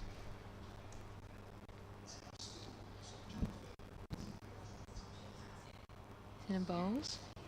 This is cut away and they'll go for 1. Quite happy both of these guys just to keep the score ticking along. Essex still trying to find a way through to break up this partnership, but they have found a nice wicket earlier of Valley All. 66 for 1, Hampshire.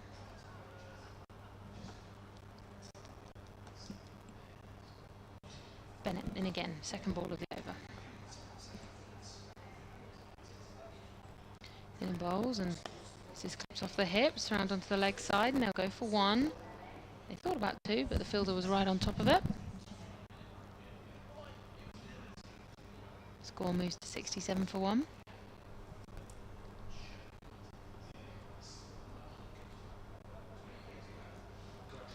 Target 286.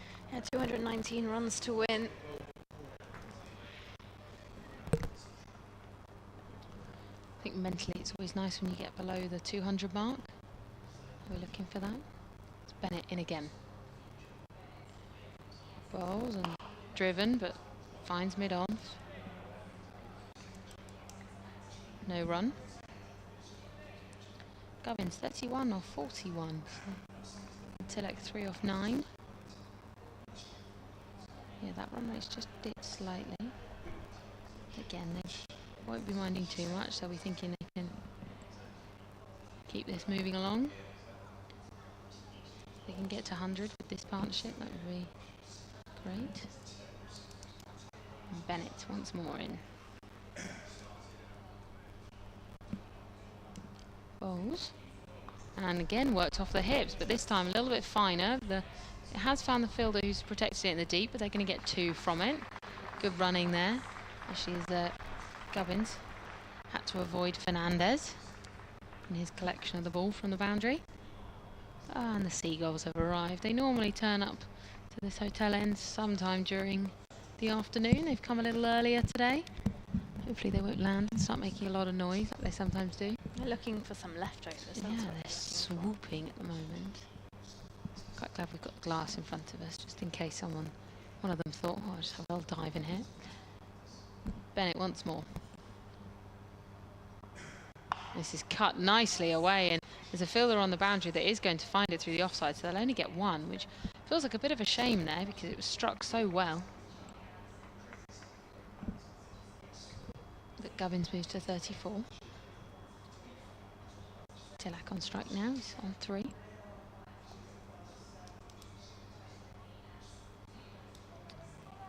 Still waiting for Bennett just to get to the top of his mark.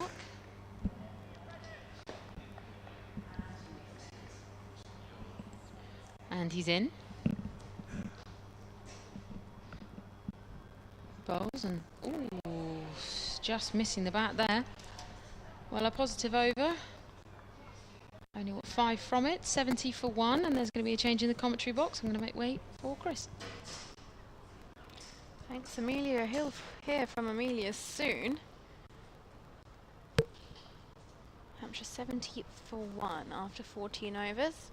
216 runs required to win. As I welcome back Chris. Hello. Ticking along rather nicely this at the moment. Despite the, well, it's good to see Tillack Varma off the mark as well. A very sedate start from Varma's first maiden runs in the Metrobank One Day Cup. Here comes Wesley into Gubbins, who turns this behind square of the front foot, down towards deep backwards, and will come through for a single.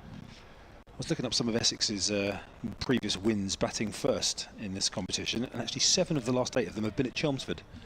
So they are very adept at defending totals at Chelmsford, but not quite as adept away from home. This one left alone outside the off stump by Tillack. Leaves it off the back foot. Looks a little bit tentative out there at the moment. Yeah, it's it's funny, isn't it? He comes off a big 100 and then gets a blob at Glamorgan. Pushes this off the back foot straight to a diving extra cover. Doesn't beat the fielder.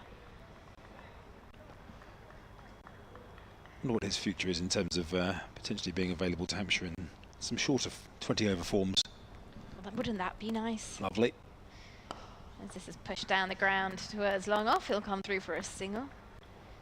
Wouldn't it be nice to see Varma in the T20 blast? Certainly would. I just wonder whether his fee for the blast, bearing in mind his IPL credentials, is maybe a little bit higher than... Who knows? Who knows what the budgets are? But you never know. Mind you, Pretorius and Brevis have turned out well. This one cut away by Gubbins. And that will be 4 runs. Just cuts it in front of square. Well-timed shot. He moves on to 39. Hampshire 76 for 1. I'm sure the atmosphere, I say atmosphere, it's difficult to say that on a Thursday lunchtime, but it's a really healthy crowd and very enthusiastic as well. Even dot balls towards the end of the Essex innings were enthusiastically greeted as well by Hampshire fans here. This one defended into the offside, and Gubbins looks to set off. He's already halfway down the wicket, and Varma's not interested in the single whatsoever. And that will conclude the over. 6 runs from it, 15 gone. Hampshire 76 for 1. Last ball of the over, Varma was not interested in giving up the strike there, was he? That was looked at from this angle anyway, Nick Gubbins' angle, I think. Quite a comfortable single. But either way, no disasters, and Varma will be back on strike. So Gubbins moving along like the man in form that he is here. 4 bowlers used by Essex so far. Young Charlie Bennett, who has the 1 wicket to fall, continuing from down underneath. That's a very long run up, Charlie Bennett. It starts 3 or 4 yards outside of the fielding circle. He's definitely nearer the boundary than the stumps when he comes into bowl. As he's away from us and up to bowl to the left-handed Varma now, who this time is interested in the single. As he finds more of a gap out in the offside. Up to the other Charlie in the Essex lineup, Charlie Allison. There's been a bit of weather around, isn't it? I think, is it the Glamorgan game elsewhere? Has it started now? Certainly was struggling with the weather earlier on. It's just 1 or 2 grey clouds knocking around here, but your weather forecast that you checked earlier on, Nicky, was just not showing any dodgy weather, was it? It didn't show any, but I have learnt one thing after staying in England for so many years, that you never trust the forecast. No, that is true. That is true. Here's Bennett again. Hampshire at 77 for 1, and a little bit of extra bounce there, I think, and that has induced the full shot from Gubbins. So that Glamorgan Derbyshire game, it's been abandoned without a ball bowled. Wow. So it must have absolutely tipped it down. Where was that? Was that Neath again? Was that? Let's have a look. Neath again. Yeah. Same as Hampshire's victorious location the other day. So, well, Derbyshire to Neath, that is not next door. That is not a 5-minute trip. So that is a complete waste of time. That's a for long Derbyshire. coach journey. Yeah, that is. And some stiff legs. Oh, that's the most frustrating thing about cricket. You can travel half the country or the full length of the country and just not play. In comes Bennett once again, over the wicket once again to Gubbins. 2 left-handers at the crease here for Hampshire, single down to third man. There's that, or you could be an opening batter and you travel all the way down the country, get a first baller, and then you're sat inside for the rest of the day. But you probably fielded then. You might have got a chance to field, maybe. It's a bit of a TFC, isn't it? Yeah, that is a TFC. Yeah, that is. I think I'd be more furious if you'd gone all the way to Neath and not played. Mind you, Hampshire went to, was it Durham? They went to a 4-day game at Durham a couple of seasons ago and didn't get on for the entire 4 days, I seem to remember. I think I remember Kevin sitting at Durham for 4 days in a championship game, not seeing a ball bowled. As Bennett for Essex is in again to bowl here. That's full on the leg stump of Varma, who works out into the gap. It's not going to go for 4. There's going to be a couple at least here. It's going to pull up 5 yards inside the rope. And the fielding is done away to our left by Luke Benkenstein. Just in front of the groundsman's tunnel. Hampshire will certainly be hoping for better weather in Durham when they trip up there for the Vitality Blast quarter at the start of September. But that'll be cold.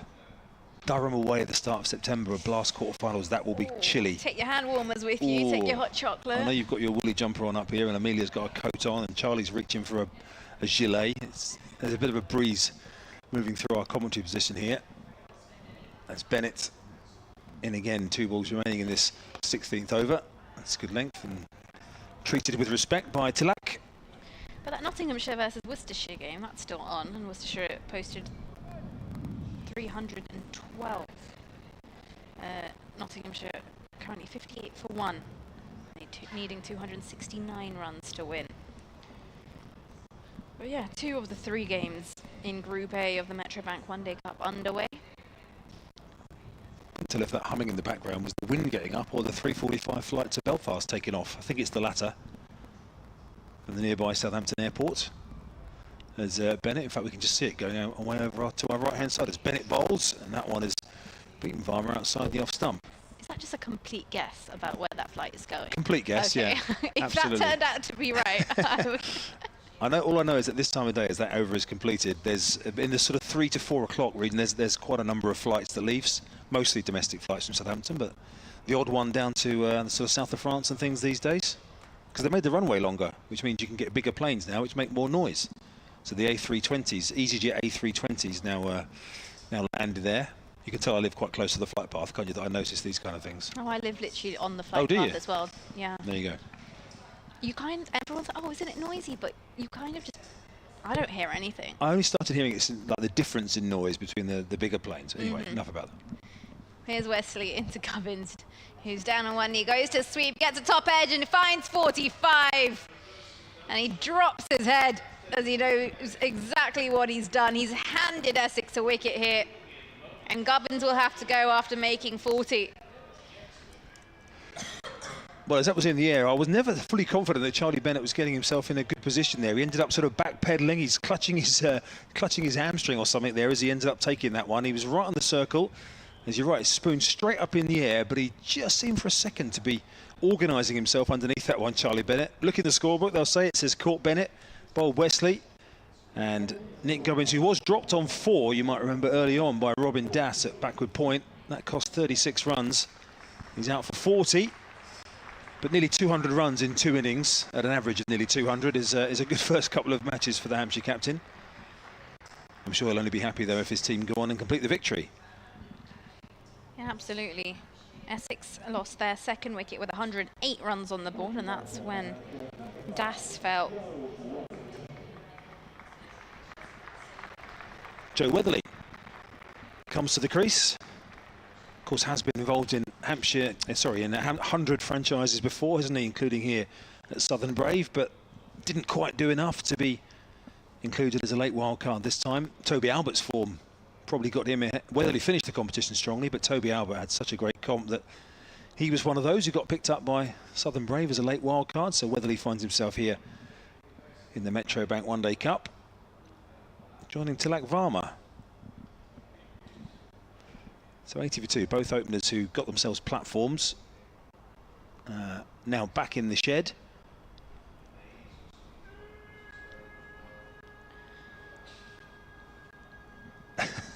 What is that? What is that noise in the background that we can hear? If that's coming through on the picture feed, I'm not sure.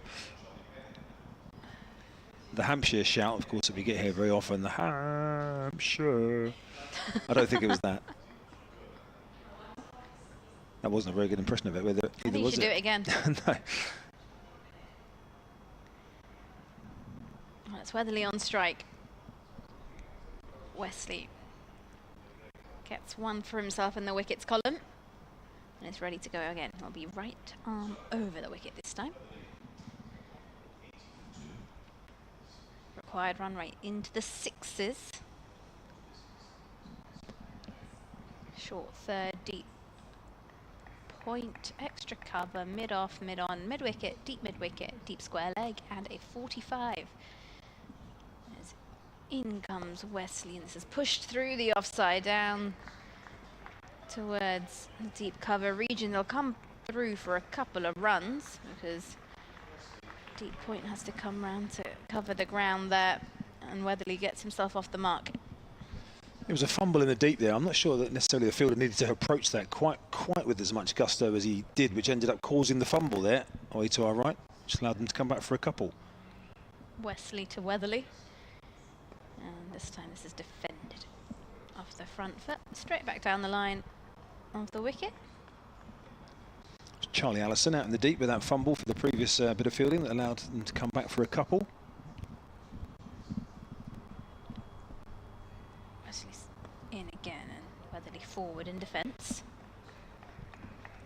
Got 5 down at Neath, Joe Weatherly, but he'd been in good form before that. 62 and the 25 at Worcestershire in the Championship, 52 against Notts here in the Championship as well, and he batted 1 innings. Again, Weatherly forward in defence. Good stuff here from Wesley. Just the 2 runs from this over. And of course the wicket. He's just sending mid off back onto the boundary rope.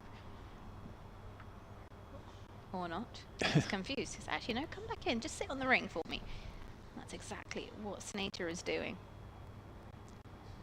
As in comes Wesley and Weatherly forward and looks to turn this to short mid wicket. And that will conclude the over. 17 overs gone. Hampshire at 82 for 2. And it's time for a change in the commentary box. So I will make way for Charlie. Chris, a few more thoughts from you.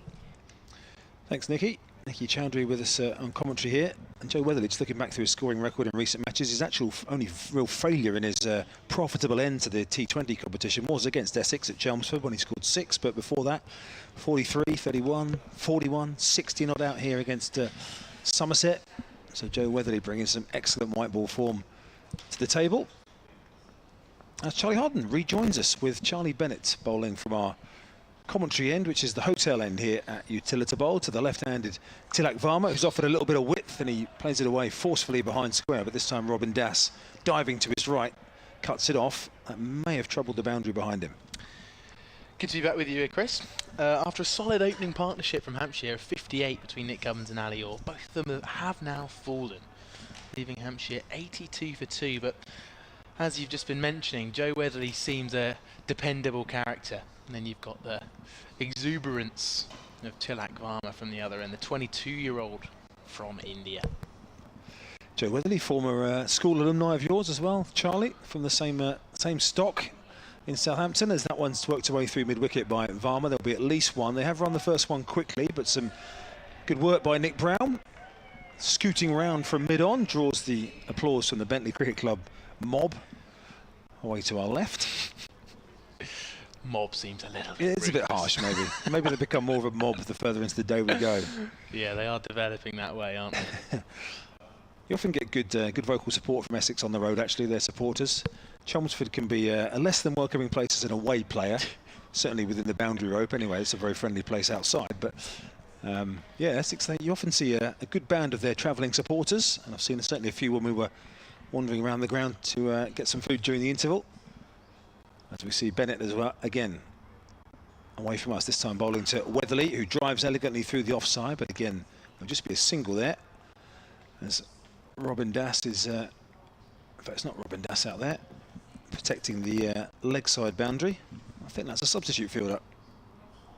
Might be Jamal Richards. Jamal Richards is a great shout, Chris. I think he's out there at now deep square leg. Was deep cover point for Joe Weatherly, who got a nice big stride out to that last one, getting close to the ball. It's always a test, isn't it, when you've got used to the shirt numbers of the opposition, then a number you haven't got used to is suddenly fielding the ball. As Bennett bowls, that's uppish, but well away over the leg side. That's a huge six. That's almost gone to the back row of the seating here from Varma. Beautiful pick-up. It was a safe area of the ground to go for. The field was up. And Varma, well, he didn't just clear the rope, he cleared about 10 rows of seating as well. Effortlessly as well. I mean, he's literally, it's just a ball that's gone straight onto his ankles, and he just picked it up with hardly any strength going behind it at all. I'm sure there's lots of strength, didn't look like it from the outside, but just picked it up gloriously. It's almost gone out there onto the boardwalk, if that's what you call it here at the Utilita Bowl. Yeah, out towards the scoreboard over there. It is a shorter hit that way. We're over that side of the ground, but still that went so far over the rope. That would have been 6 if the wicket was in the middle. As Bennett looks for the comeback, again goes full. That one's turned off the pads this time by Varma, out square on the leg side to Jamal Richards there. Just caught him in shot, doing the fielding as a sub. That's the class of Varma, isn't it? Just beautiful, as you say, pick up. It screams IPL, doesn't it? And you get the young Indian lads who no one's ever heard of. They come onto the scene and they hit a chance that's effortless. Sixes all around the ground. Yep. Make an 80 and hardly any balls. I'm sure Tilak Varma's done that on plenty of occasions out there in the IPL. Certainly a couple of hundreds has made his name known to the Hampshire fans here. As in comes Bennett again, this time to Weatherly. Again, just veering onto the straight line there from Bennett, which allows Weatherly the chance to pick up a single out to Allison there, fielding it deep mid-wicket to end that over. Hampshire taking 10 off that in the end with that Varma maximum. Moving along to 92 for 2 here. And as you can see, the run rate just above 6 at the moment, but Hampshire still with a good platform to accelerate when required. So Tilak Varma, despite averaging 47 across his entire List A career, his ODI career didn't get off to a terrific start. He's averaging just 23 in the 4 ODIs he's played for India. However, that does include a 52 against South Africa.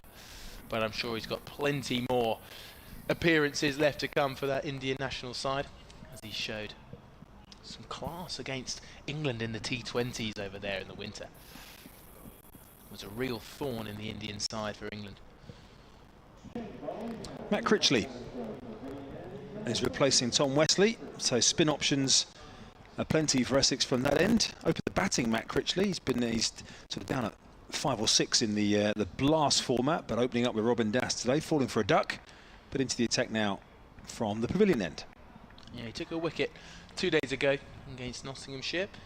However, his 5 overs did go for 43, so let's see what he's got here today. Bit of leg spin from over the wicket, just clipping his Joe Weatherly as far as that mid-wicket fielder.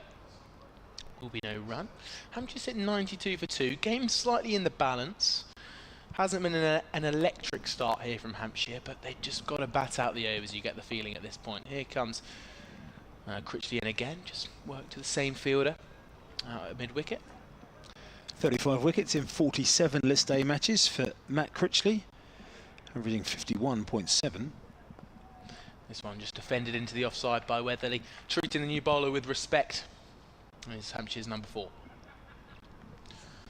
Bit of a mullet going on, isn't he, Matt Critchley? We spoke about mullets earlier on. There's plenty of growth at the bottom end of that hairstyle.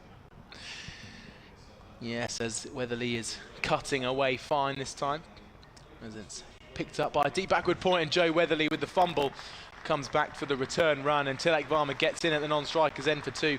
Good running there from Hampshire. And it's Charlie Allison again out in the deep, who fumbled one in the previous couple of overs, which allowed them to come back for 2. Pressurising through the running there, the Hampshire batters, and same result.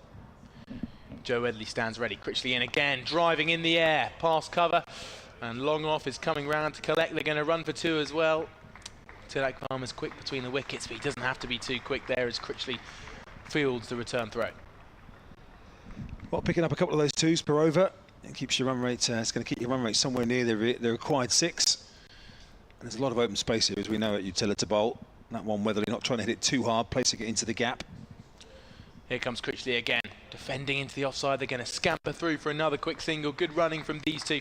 It's something we mentioned earlier. Well, I mentioned earlier with Amelia on the stream here, that what Hampshire did incredibly well, Tilak Varma in particular in the field, is really cutting off those 2s and turning them all back into singles. And it meant that the pressure increased gradually on that Essex side, which did lead to a couple of loose shots being caught in front of square at those catches at mid-wicket and cover. Dom Kelly taking a few of them, well, 2 in fact, and Nick Gubbins, I think, taking the other at a catching extra cover. Great to have you along wherever you are watching. Lots of you I know listening at the earpieces in the ground here, but also live on the YouTube Hampshire Cricket stream as well, as we're about to see Luke Benkenstein come into the attack here for Essex as well. So a double spin change here from captain Tom Wesley after removing himself from the attack. Essex defending 285, based around, well, Charlie Allison in the end with 80 was the top score, but his innings was in the second half, really. The platform laid early on by half centuries from Robin Das and from the captain Wesley. But Benkenstein, as you mentioned earlier on, Charlie, has become certainly more of a key weapon in the Essex white ball bowling attack. Yeah, he was slightly injured last year, so didn't get to bowl much last season. However, I have now got his best figures of 6 for 42 that came against Glamorgan in 2022. So he's been doing it for a few years now, fair to say.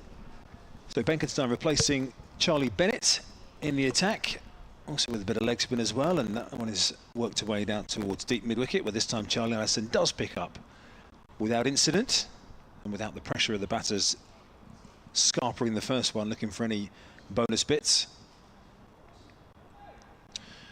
A good crowd now here for the second innings of the 50 over Metro Bank One Day Cup game between Hampshire and Essex. It's 2nd versus 6th, but both teams only played 1 game so far.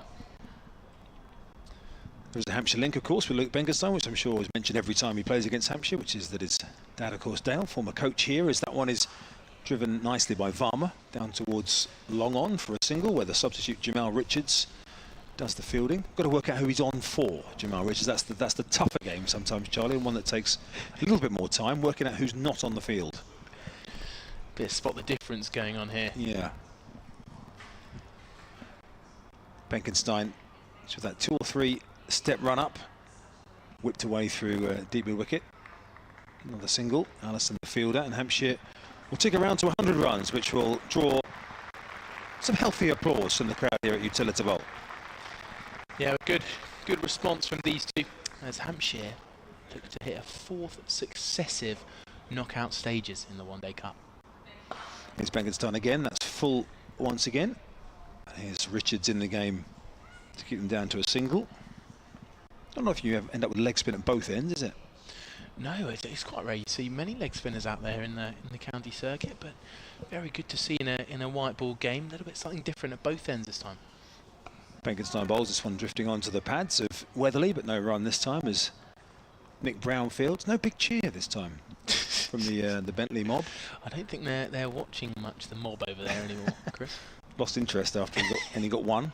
The ball is driven out into the offside again, this time for a single to end the over. Benkenstein saw something in that last ball that he could feed off. A little bit of an ooh and an ah from him. 4 singles from the over and 20 gone. Hampshire 101 for 2. Yeah, it's another sign of, we saw it in the Hampshire bowling innings, where the ball tends to really be sliding on instead of gripping with the spin, and bowling to the right-hander from this end. Luke Benkenstein is really looking to trap the right-hander LBW. However, when bowling across the left hand of Tilak Varma, he's looking more for an outside edge. So Critchley to continue. Essex are allowed to have 4 out, and they have got 4 out. 3 of them are protected in the offside, sorry, the leg side boundary for the left-handed Varma. 1 out sweeping on the off. Here comes Critchley then. Tilak Varma working off his legs out towards a deep mid-wicket who comes in. Definitely no 2 out there. They're well aware of the intent of these Hampshire batters, and especially in the covers for the left-handed Tilak Varma. There'll be several off the boundary to stop those 2s.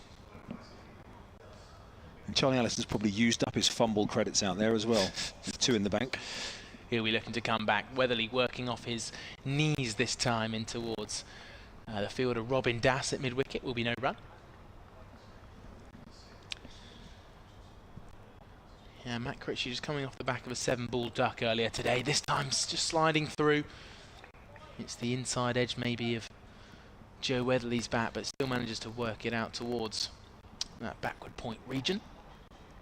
Another sign there, the ball just sliding on. A little bit of pace here from Matt Critchley.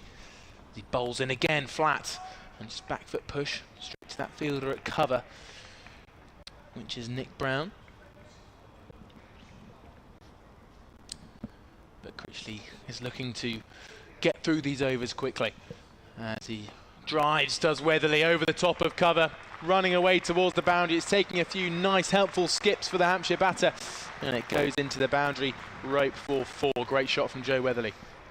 Beautiful from Weatherly, again spotting the gap, relatively safe. The fielder is up in the circle there, and Joe Weatherly, fast hands there through the ball. Good shot.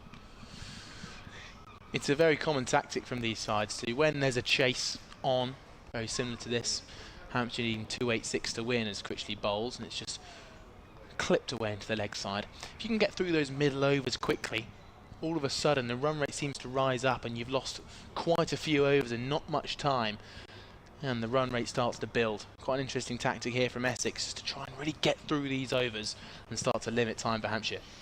That's why, crucially for Hampshire needing 6s, that a boundary in the over really does break the back of, even if you only pick up a couple of singles, that you can see there, that the ball by ball on the bottom right of the screen, just a couple of singles and a boundary. That's you at the rate, isn't it, basically? Yeah, perfect. We've got a little bit of a stoppage here, which gives us a chance, by the way, to mention that Jimmy Adams is in the hot seat for the first time, isn't he, for Hampshire? Sorry if you mentioned this earlier on, Charlie, but Jimmy Adams, who is the batting coach, of course, in regular times with A.D. Birrell, the Hampshire head coach, away with the head coach of the Southern Brave role at the moment. So Jimmy Adams stepping up to lead the team for the first time, which is great. 16 years here as a player. A couple of list A final wins, of course, under his belt as well. What a player for Hampshire. Great guy. Unbelievably firm handshake. Again, a bit like Simon Harmer I was talking about earlier on. Massive hands, Jimmy. Strong boy. The Bison, strong boy. But great to see him get his opportunity here to lead this young Hampshire team, and how much they can learn from him. As Benkenstein starts the new over, offers a little bit of width there. There's half a shout for a catch behind, is it, I think, from the wicketkeeper Fernandez, but certainly umpire Mike Burns not interested. Bowl wasn't particularly interested either. Impossible to tell from that without the use of ultra edge, which we don't have, as the ball is worked down to the leg side this time. No run by Joe Weatherly. You mentioned Jimmy Adams, also a St Cross boy back in the day, as is Joe Weatherly. So Felix Horgan and Dom Kelly, also St Cross boys. Chopped away this time, back with a square. That might run away to the boundary for 4. The fielder's after it, but won't get there. It is a boundary for Joe Weatherly, who's timed that beautifully. There is a fielder patrolling that boundary. There's a fielder in the circle, backward of square as well, but Weatherly has pierced those two to perfection. Yeah, really nice shot from Joe Weatherly. Quite a signature sort of carve away. He really likes to nurdle the ball straight into the parts of gaps that are hard to defend. Bit more flight this time from Benkenstein. That's nearly gone the same way, but there's a good bit of work on the edge of the circle there, which the sprawling stop, if it got past that man, that was probably heading for 4 as well. Yeah, incredibly wristy, and really just is an excellent worker of the gaps is Joe Weatherly. Benkenstein goes a little bit flatter this time, and Weatherly respects it and drives it up to short extra for no run. You mentioned Jimmy Adams as St Cross. Actually, last time I popped up there a couple of weeks ago, he was there watching with his dad, I think. The ball is driven this time firmly by Weatherly down towards deep extra, or long off coming round, in fact, does the fielding. Noah Thane, and they pick up a single to finish that over. 112 for 2. It was a proper Hampshire fest up there that day. It's obviously a very strong connection with the club, with Felix Horgan and Dom Kelly both playing for the club. But Jimmy Adams was there. Giles White, the Hampshire Director of Cricket, was there doing some throwdowns, I think, for his daughter.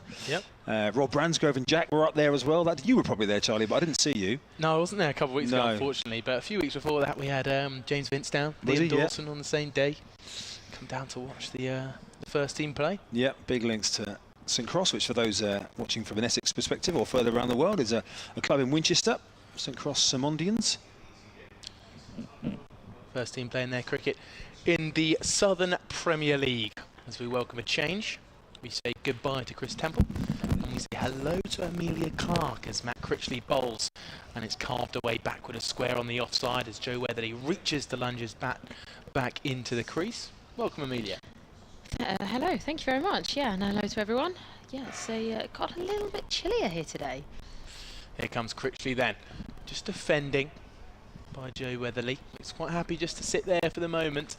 A couple of dots to start this over. Positive though from Hampshire, 112 for 2. It's a good partnership creating here. Joe Weatherly this time driving in the air over the top of cover, and it's picked up by a deep cover point. He throws it hard and well straight over the top of the stumps into the keeper's end. No danger of a decision being called. You look quite chilly there, Amelia. I am quite cold. I'm also a bit concerned that the nursery ground has put the covers on, so they. It's a brilliant observation there, Amelia. Thank you. Hopefully we won't have the covers on here anytime soon. Well, the groundsmen aren't near the hover, and that's normally a sign. Well, here comes Critchley, cutting away as Joe Weatherly, backward a point, it's beaten the fielder, and it's going to run away for 4. Charlie Allison can't quite get around. Maybe some tired legs from a brilliant 80 he scored earlier in the day. But Charlie Allison can't quite make it round as Joe Weatherly moves on Yeah, to 27. I don't think it's going to rain. The floodlights have now come on, so the umpires might be just aware of the little darkness that's creeping in. However, with one of the last county champ games that we did, I'll tell you after this. And this one's just defended, and it's actually been missed by Joe Weatherly here. Well taken by the keeper as he takes off the bails for a potential stumping, but a couple of oohs and ahs from the Essex fielders. 118 for 2. One of the county champs that we did last, we had days like this where the lights just kept coming on and off and on and off and on and off. So it may very well be that we just, carry on, but it's, yeah, good to see they're on. Critchley bowls, and it's just defended off the back foot by Joe Weatherly. Calls from the back of the commentary box, and Nicky Chowdhury says 7% coverage or 7% chance, I think I heard, of rain. We should be okay. I never know if it's chance or coverage or anything else to do with percentages. I know what you mean. I think I was told once that you always think it's percentage chance it's going to rain, but it's actually coverage of your area. But also the Utilita Bowl in itself has its own weather because we're so high and we're kind of surrounded by kind of like the sea. Obviously we're protected by the Isle of Wight, so it does mean sometimes the wind kind of swirls around, and weather sometimes misses us, and it sometimes can rain here and not rain anywhere else. We've got Ben Stein, who's Benkenstein. Thank you. I was struggling with that one. I couldn't quite see it. I knew the words were there, but it's just the one. It's Benkenstein off for now. I'd have thought, how on earth can you measure 7% of hedge end? Well, exactly. That's a whole another issue. Yeah, what is the area of hedge end that this is covering? Absolutely. As Benkenstein comes in again, and this is swept away very nicely. Bit of a sweet pull shot there. Yeah, nice shot from Weatherly. Anyone who's watched Joe Weatherly bat before, especially in the shorter formats, this lad loves a sweep shot, especially actually off pace. He loves just getting on one knee and sweeping it for 6. Benkenstein in again, and this is defended. 120 for 2 are Hampshire. They still require 166. As in he comes again, and this is driven down the ground very nicely. His counterpart, Joe Weatherly, just had to move his feet just a little bit, but Tilak Varma drilled that one down the ground, and it's gone for 4. Brilliant shot from Tilak Varma. Actually, what's more impressive here is Joe Weatherly getting out of the way of this one. It's rocketed straight back to him. And actually, Joe Weatherly hasn't even had time to move, and luckily it's just somehow snuck through the gap between bat and pad. So Benkenstein once more. In again. And that's cut away nicely, but there is a fielder out there in the deep, and there has managed to stop and also stop himself from falling over, so they'll just get a couple off of that. Reports we've got around 3,000 in today. We were thinking it looked quite nicely filled up, especially in the pavilion. A lot of members in here for today's game of the Metro Bank One Day Cup. Yeah, only a few people departing the ground now as this one's driven but finds mid-off straight away. They're going to run through for a quick single. It was almost a repeat of Tilak Varma's fielding efforts earlier, but did miss the stumps. Got just over 4,000 watching on the live stream. It's lovely to have you on board here as Hampshire's at 127 for 2. And we've got 1 over to go before drinks, but nonetheless, it looks like the Hampshire batter Joe Weatherly's just taken his gloves off and helmet, met in the middle. Looks like he's chewing a bit of gum out there. Maybe it's something to keep him occupied while he's out there at the crease as he waves towards the Hampshire pavilion. Sorting out a couple of things. As Matt Critchley gets ready to begin his 4th over. Now, he's bowled quite nicely as Matt Critchley so far. He's bowled at a good pace. You know, as a spinner, often the first challenge is working out what's the best pace for this wicket. I think he's bowled well. He's bowled sharp as he looks to bowl across Tilak Varma, who under-edges it through the keeper's legs at Simon Fernandez. And they get through for a single. Another sign of the ball just skidding on, and those short balls aren't quite as easy to get away as you think they might be. Yeah, that was a tense moment then. I think even Tilak Varma would have had his heart in his mouth there, as it just, as you say, just clipped it from the under edge, and you thought, well, is that going to knock onto the stumps? Is the keeper going to catch it? And it went through the keeper's legs. It's just a child shouting a little loud, but I think they're going to carry on. Here comes Critchley. It's worked off the legs of Joe Weatherly, who's faced 36 balls of this 50-ball partnership so far. Well, not quite 50 balls. Tilak Varma's faced just 13 of it so far. Joe Weatherly makes his way on to 29. Varma at the other end on 27. These two have been a huge part of a strong rebuild here for Hampshire. Tilak Varma just deflecting it away towards short third man. Will be no run, picked up by the fielder Robin Das. Matt Critchley begins his spell on the final over before drinks. Critchley in again, bowls fast up to the crease and working off the legs is Tilak Varma. Straight towards the fielder at short mid-wicket, which is Nick Brown. Little rip of applause from the mob, as Chris Temple was referencing earlier. We don't mean to be rude to those fans out there, I'm sure. They are not a mob. Little switch hit chance from Tilak Varma has gone for 6, incredibly flat. It's gone about 5 rows up to the short boundary. However, that is not a short hit at all. A brilliant shot from Tilak Varma as he swaps his legs around, gets on one knee and sweeps it away to the boundary for 6. I mean, that was hit with such pace that, as you say, 6 rows up, that it hit the chair and the seat fell down because of it. It was such a great shot, such pace behind that, absolutely amazing. Here comes Critchley then, defending from Tilak Varma. He didn't think he was going to go twice in a row there, but it feels silly to say this because he's only 17 years old, but that was a very Ben Mays-esque shot there from Tilak Varma. Ben Mays, if you're lucky enough, we could see him a little bit later on. A lot of Hampshire fans watching out for this young lad. As the drinks break is called, Hampshire sit 135 for 2. But don't go anywhere because this innings is really shaping up to be quite an exciting finish.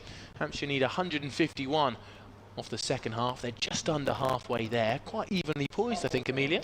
I think, yeah, so indeed. I mean, it feels like the first half of this innings has gone much quicker than maybe the first half of the Essex innings, but maybe that's just me. And yeah, I feel like 135 for 2. They're in a good position. You know, Essex were a few further down by this point in their batting innings. Still got halfway to go, and they need 150. So as you say, I would say that's fairly evenly balanced. You know, they always say in the last sort of 10 overs is when it really starts to ramp up, and you know, scores can be really added on in that time. So I would say from a Hampshire point of view, they'll be quite happy. They'll have a quick reassess, and I'm sure they'll have had their instructions brought out for the drinks, or with the drinks.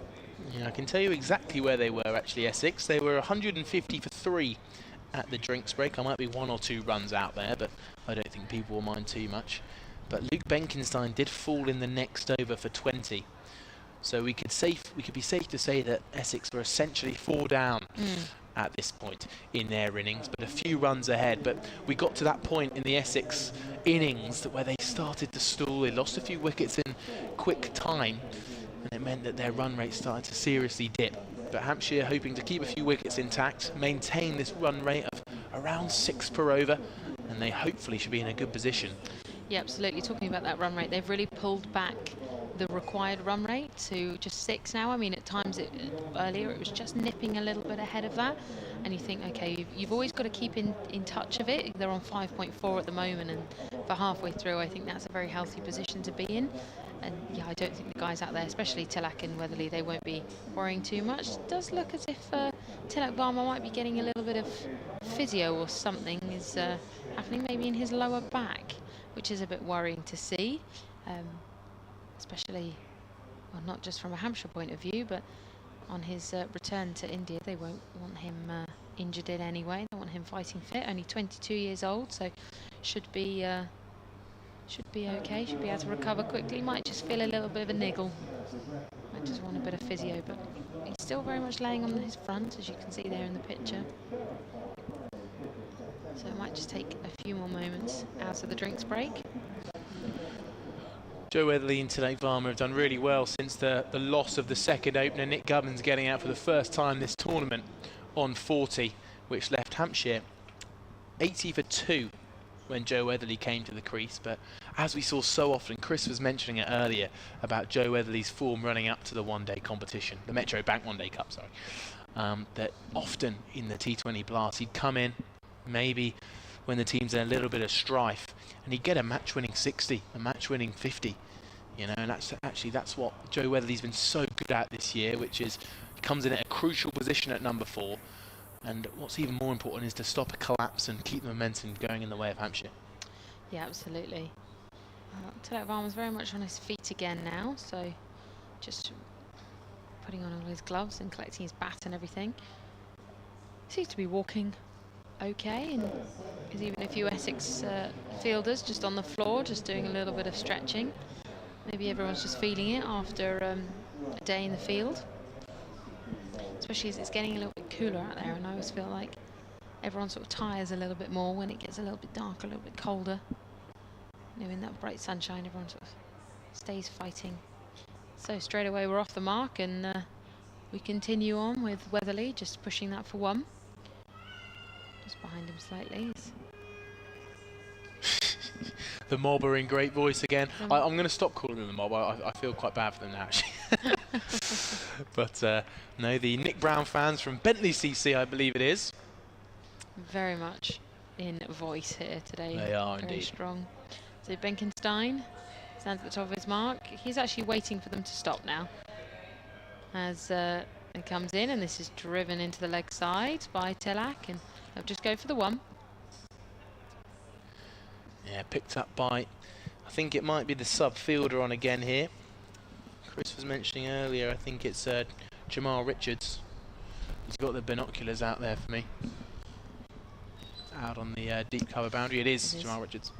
Benkenstein in once more, Fuller delivery. This is lofted up, but it's landed safely behind, and that is going to run away for 4. I think it caught a bit of an outside edge there.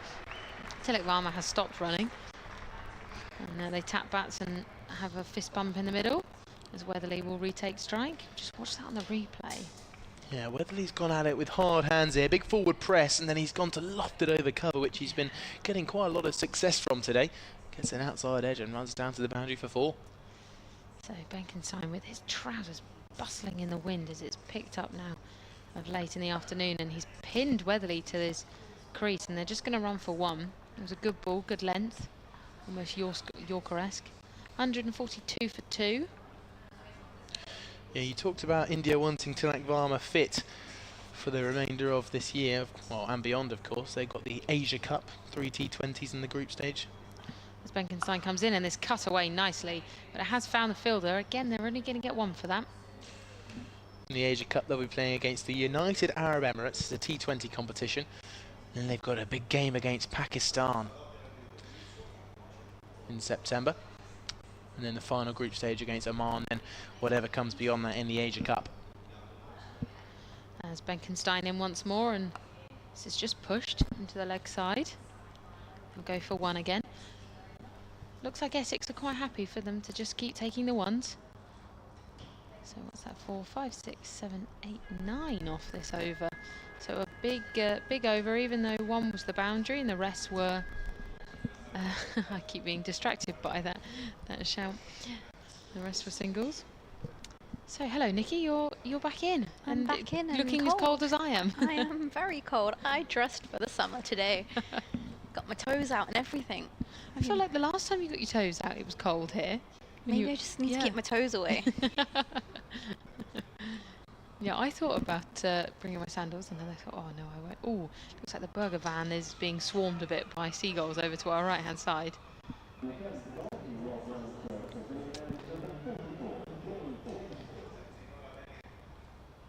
Change in bowling for Critchley. Jamie Porter coming in from the pavilion end. As this one is pushed off the front foot to mid-off, they'll quickly come through for a single. A bit of a, not the cleanest pick-up at mid-off, let's say.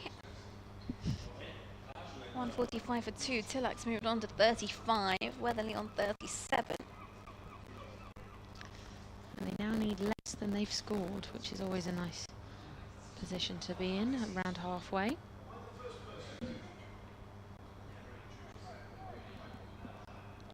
It's going to come round the wicket to the left-hander, right arm round.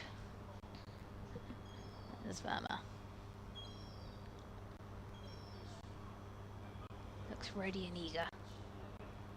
Oh, this is beautifully driven down the ground.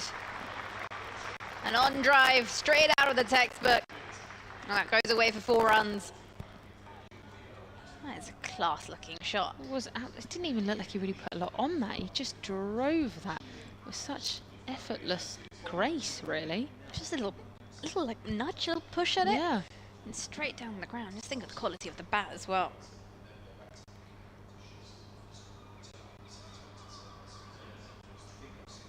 In comes Porter again to Verma, who goes up and over mid-off this time. 1 bounce 4. And well, he's just joined the party here. Would you look at that? Back-to-back boundaries here for Hampshire. That is another class-looking shot there from Tilak Verma. Oh, there we go. I was just about to say the scoreboard was just a little bit slow, as was the graphic on the screen, but that does bring up the Hampshire 150. These two have made a huge dent in that. Reason behind.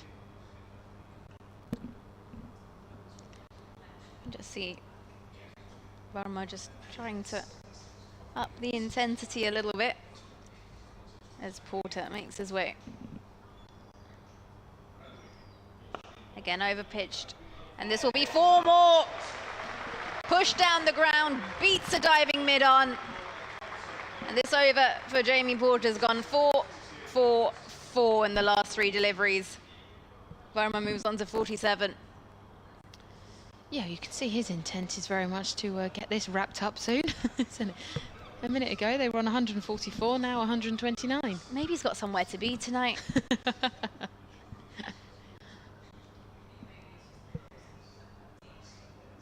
Yeah, brilliant so far. We've still got 2 balls left of the innings and they've already scored 13.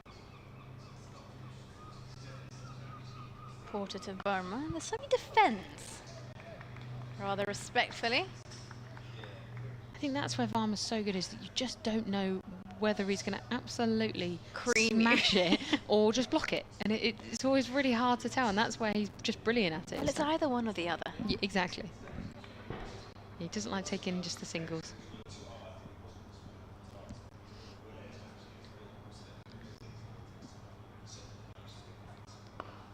And pushes again, but this will go to long on. They've sent the fielder back for Verma. And that will conclude the end of the over. 3 boundaries, 2 singles, 14 runs from it. 27 gone, Hampshire 158 for 2. Yeah, just looking at the graphic there, the last Hampshire dismissal was 80 for 2. And we're now on 158. So these two have just had a brilliant partnership. They've really pushed on and, you know, closing this target down. They need 128 left to go. We've got 23 overs.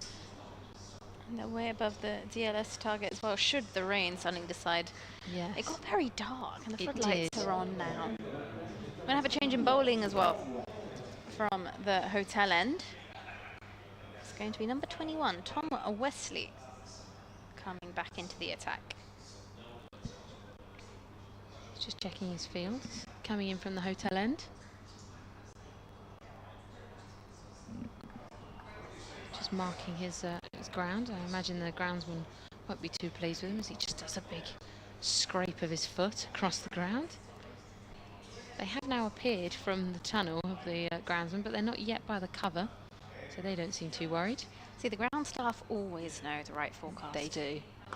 Driven by Tilak, and they'll just take the one for it. I'm actually tempted to just go and ask them what forecast app they use, because it might as well save us all a headache, right? We'll all just download the same forecast app. Absolutely. Maybe there's a special app just for ground staff. I think they have more of like a radar app. Yeah, so it's whatever it is. Yeah. I want the in. Fair enough. So Wesley, just the one off his last ball, and he comes in again. Defended by Weatherly. We've got Wesley bowling at Weatherly. There's a lot of the similar type of names going on right now. I struggled with that earlier. Yeah. I bit my tongue once or twice as well. There's blood everywhere. Oh no. As Wesley comes in again, and this is just pushed into the leg side. Another dot. Essex will be pleased with this. Maybe just causing a little bit of frustration in the Hampshire batsman. And he comes again. Driven down, misses the bowler, but it'll find the roving fielder down at the boundary. And from our angle then, I really thought that ball, as it was thrown in, might hit Wesley on the head, but it did soar over and went to the keeper. 160 for 2. Need 126 to win. As in comes Wesley again. Defended by Tilak, who's one off his half century.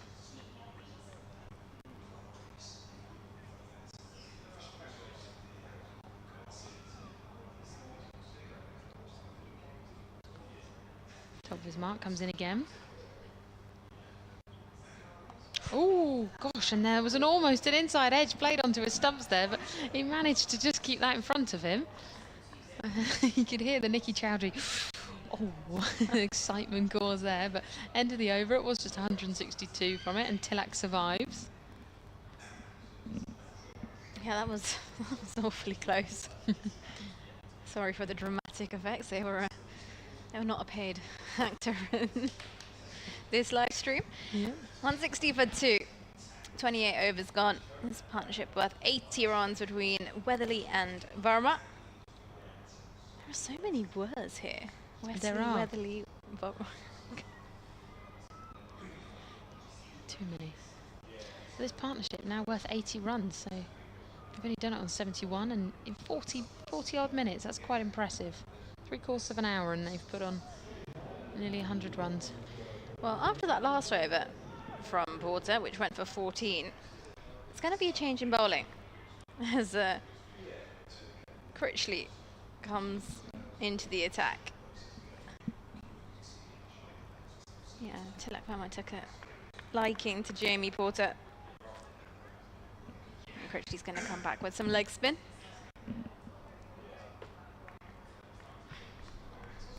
Same field as before, short third, backward point, deep cover, extra, long off, mid on, mid wicket, deep square, and a deep backward square. This one is defended back down the line of the wicket. Actually, we've got a deep square who's in front of square, and then I'll say it's more of a fine leg, really. As Critchley's in now, and this one's cut down towards deep cover. They'll come through for a single.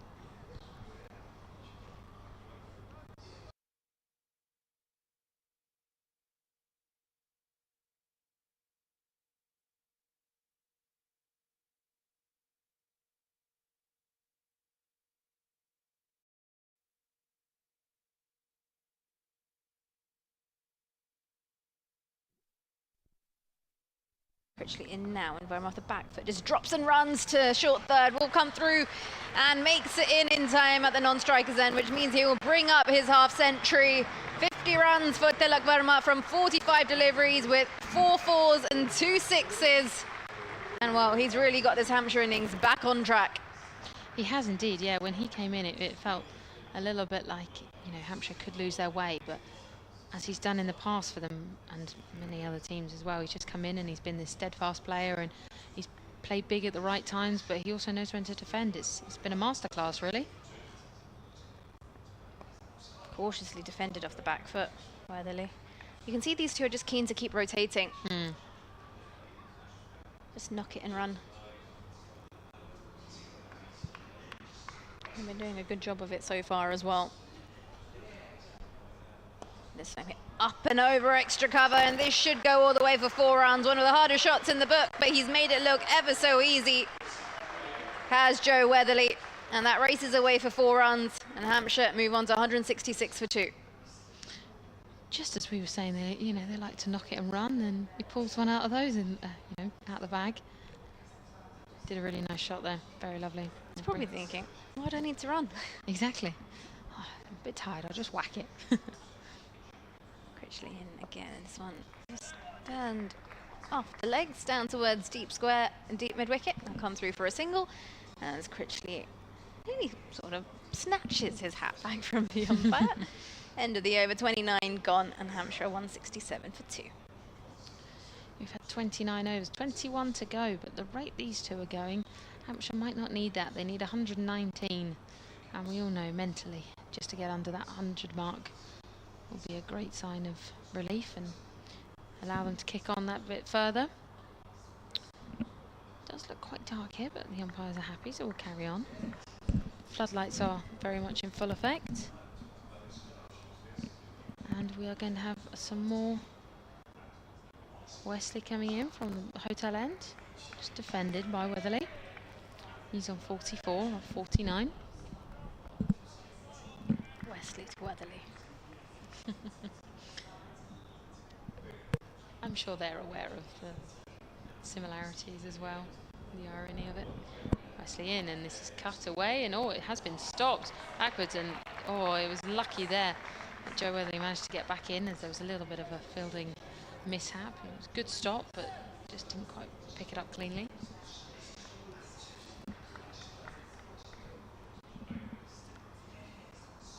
And Wesley in again.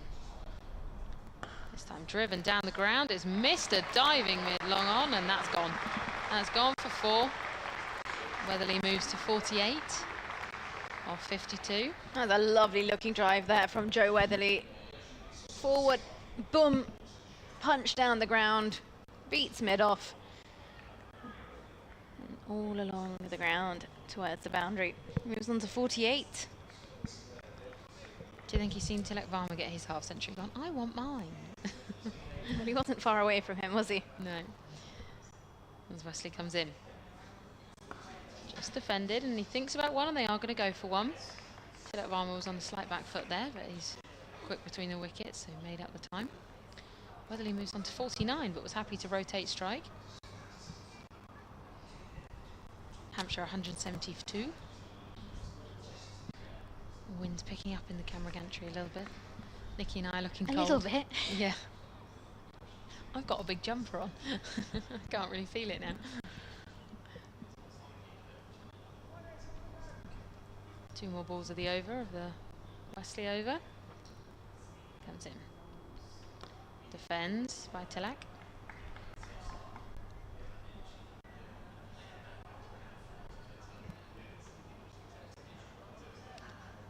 One more ball left of this over. Wesley trying his best to shine that ball, get it to do something. As he comes in again. And this is defended. That's the end of the over, 172 for 2, and I do believe we're going to have a change in commentary. I'm going to make way for Chris. Thanks very much, Amelia. You'll hear from Amelia again shortly.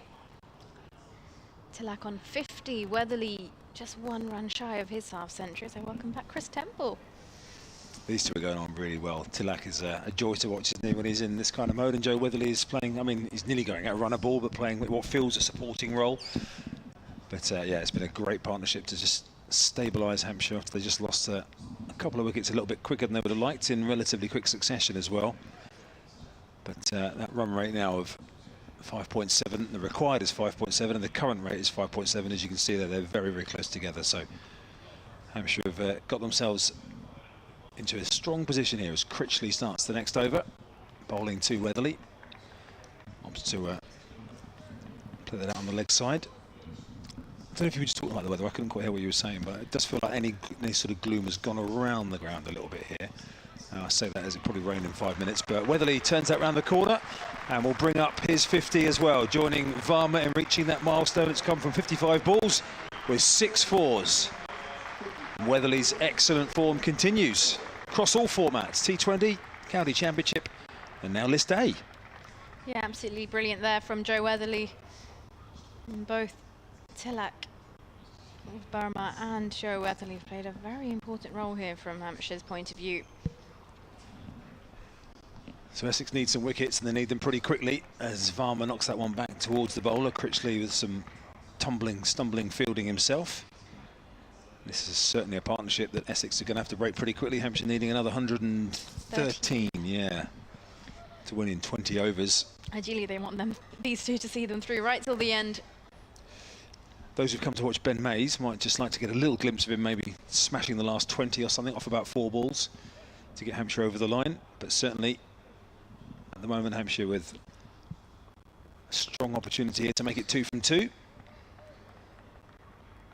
Remember, top 3 in the 2 groups, so that the group winners go straight through to the semi-finals, don't they? And then it's playoff rounds, I think, for second against third. Is that right? Is that still the case? I think so. I think I was looking it up yesterday. I think that's what the format still is. A quarter-final or playoff round.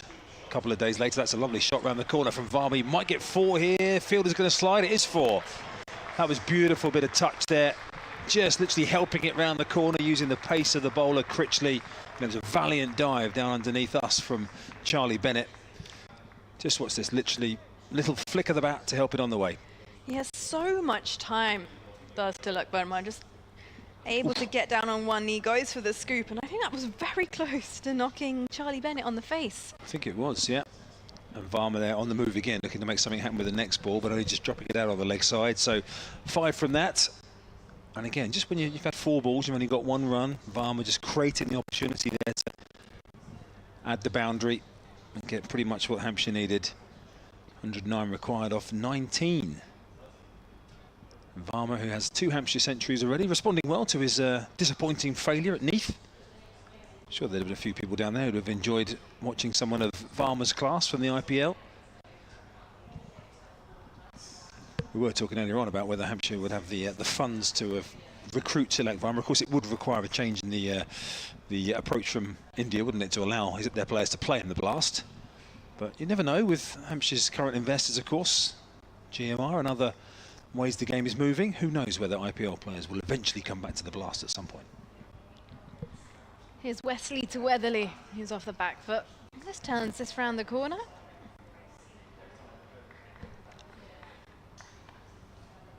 Completely slipped my mind, actually, that was the case, that they're not allowed to participate in the Blast because it's another T20 competition. Yeah, that's so what the rule is for the BCCI, what they've put onto their players. As Burma uses his feet down the ground, this misses the bat, and well, he'll have to go. He looks for the big shot. That was an opportunity for him to see Hampshire through right till the end. Goes for the big shot, gets bowled, and he'll have to walk back. 54 of 52 deliveries for Tilak Burma. I feel like that was a little bit unneeded, reckless. yeah, it's a bit of a tame end, isn't it? In the end, he's given Wesley the charge and he's bowled middle stump.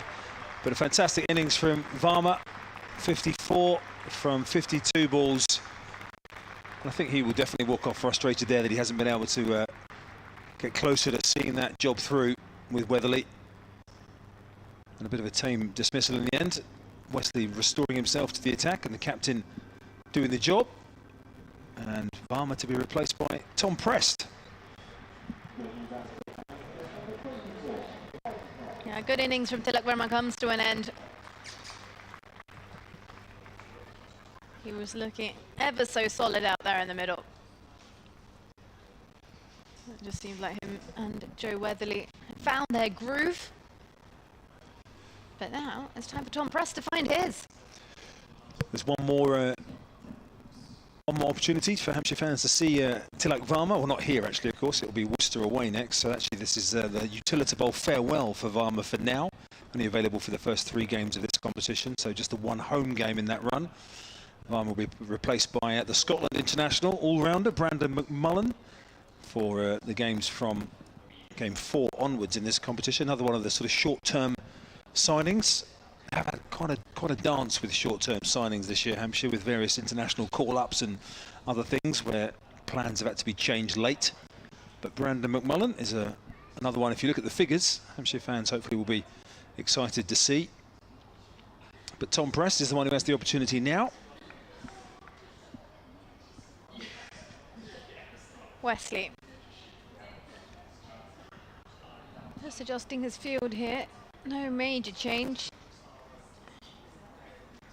Leg side, 45 deep, backward square, deep mid-wicket, and a long on and short mid-wicket.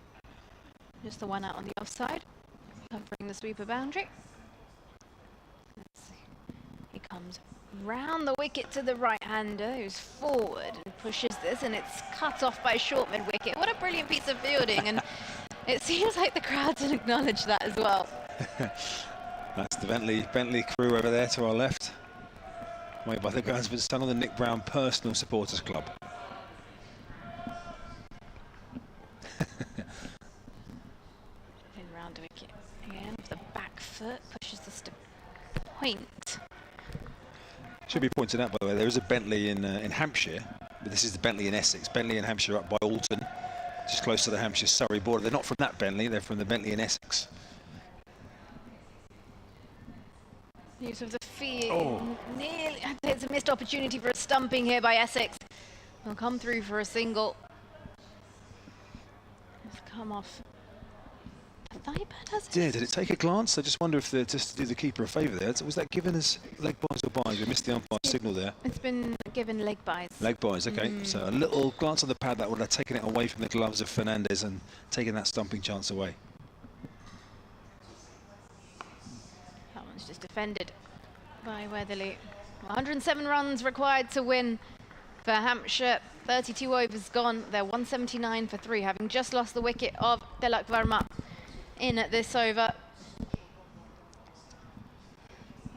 Well, Tom Press could do the score in white ball cricket. He's got a 50 last week in the championship game at Worcestershire, but just lost his place in the T20 again, with a lot of the movement of overseas players and things, and the form of Toby Albert at the top of the order, making himself a first pick as well. Obviously wore the gloves as well, but Tom Press just lost his place in the T20 for the first part of the competition. Came in, got 9, 15, 6, got a 41 at Chelmsford against this same opposition, 5 in the championship, and then only 7 the other day against Glamorgan. So just searching for that little bit of consistency, Tom Press, to cross formats. At the moment, alongside Joe Weatherly, these two will have batted in situations like this together many times. Weatherly finds himself now as the senior batsman, the one who has to take his side closer. 107 they need for victory, and Press is off the mark as he chops that one out towards the offside. I've just seen Charlie walk past and he's picked up his notepad, and those are MCC colours. It's the eggs and bacon coloured notepad. Oh, absolutely. Charlie's yeah, he's a proud I didn't proud know they MCC. sold those. Yeah. Got an eggs and bacon notepad. I didn't even know they did notepads. Charlie's got every bit of merch from the MCC members shop. As they're driven nicely by Weatherly through extra cover. There is a fielder out patrolling the boundary, moving around from long off, so that will just be the one for Weatherly on that occasion. He hasn't got his MCC socks on today. I presume he's got those. No sign of the tie today either. You know what I did see when I was at the Lord's Test, though? Tell me after this ball. Critchley bowls. That's wristily whipped through the offside by Tom Press. He's another one with a hockey background, Tom Press. He's another one with those wristy hands. And Charlie, you should really put this on your list for Christmas. It's an eggs and bacon dressing gown. He's got it. He's got one. Of course he's got one. If they sell it, he's got one. The tie wouldn't have gone with his linen shirt today. He definitely would have needed different material. Here's Critchley in again to bowl. Weatherly looking through the leg side this time, and he's caught that well, straight past the diving Robin Das at straight mid-wicket, and that runs away up towards the fence for 4 more for Joe Weatherly, who moves on to 56. And just saw Critchley drifting his line a little bit too straight there, and no chance for Das, fielding relatively close to the bat, short mid-wicket. Yeah, he threw himself at it, but unfortunately not enough to stop that ball getting by. And he's just been moved out of that position now. He's been sent out of mid-wicket and sent to 45. They're moving their deep fielders on the leg side a little bit squarer as a result of that. No run this time, behind square on the offside for Weatherly. He's done that a couple of times now, Weatherly, where he's just either got bogged down with singles or dot balls. He's found a way to find the boundary with no particular risk either. Percentage play from Joe Weatherly, who finishes the over with the dot. 7 from that one. Again, Hampshire ahead of the rate at the moment, or they're ahead of the rate with that particular over. 100 exactly required off 17.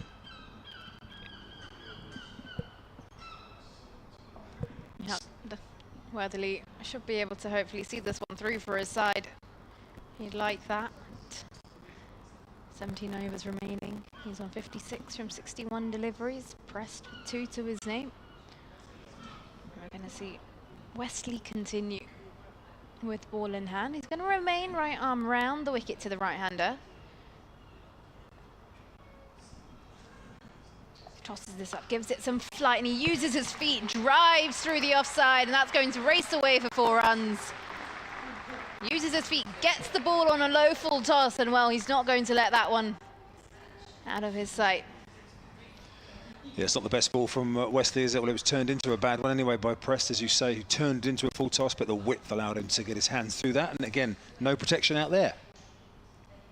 Comes in again, this time offers less flights, and he won't beat their inner ring. He has bowled pretty well, Wesley, hasn't he? When you look at his figures, I mean, it was 7 overs for 21, 2 for 21 before that boundary. So he's been a surprising hero for Essex here. And this one gets a fine tickle on it. It'll come through for a single. A fine tickle off the 5-pad as the umpire signals leg by. I say a surprising hero, Wesley. He's obviously bowled a lot of his off-spin, but when you've got the likes of Critchley and Benkenstein, you're probably thinking that Wesley is maybe the 3rd-tier spinner in their 11. Pushed off the back foot for a single.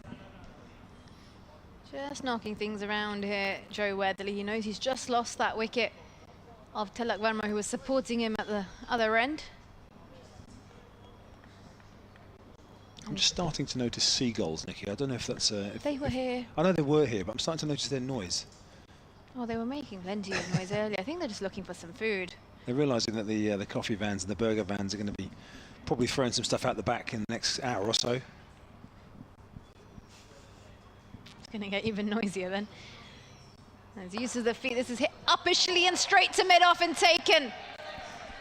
Tom Press looking for his boundary option, but this time he has found mid-off.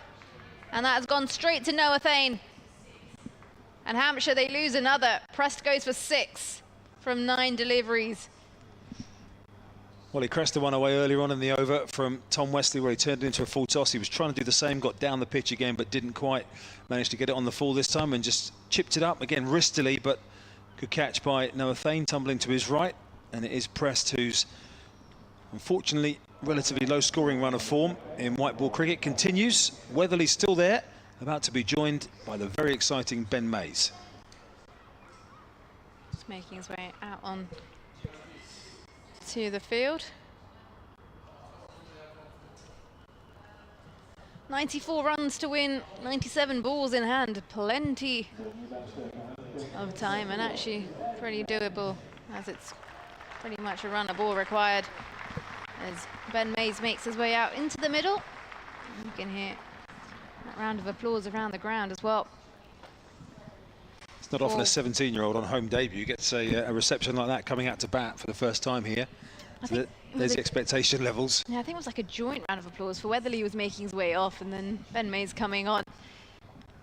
And well, 1 ball left. Sorry.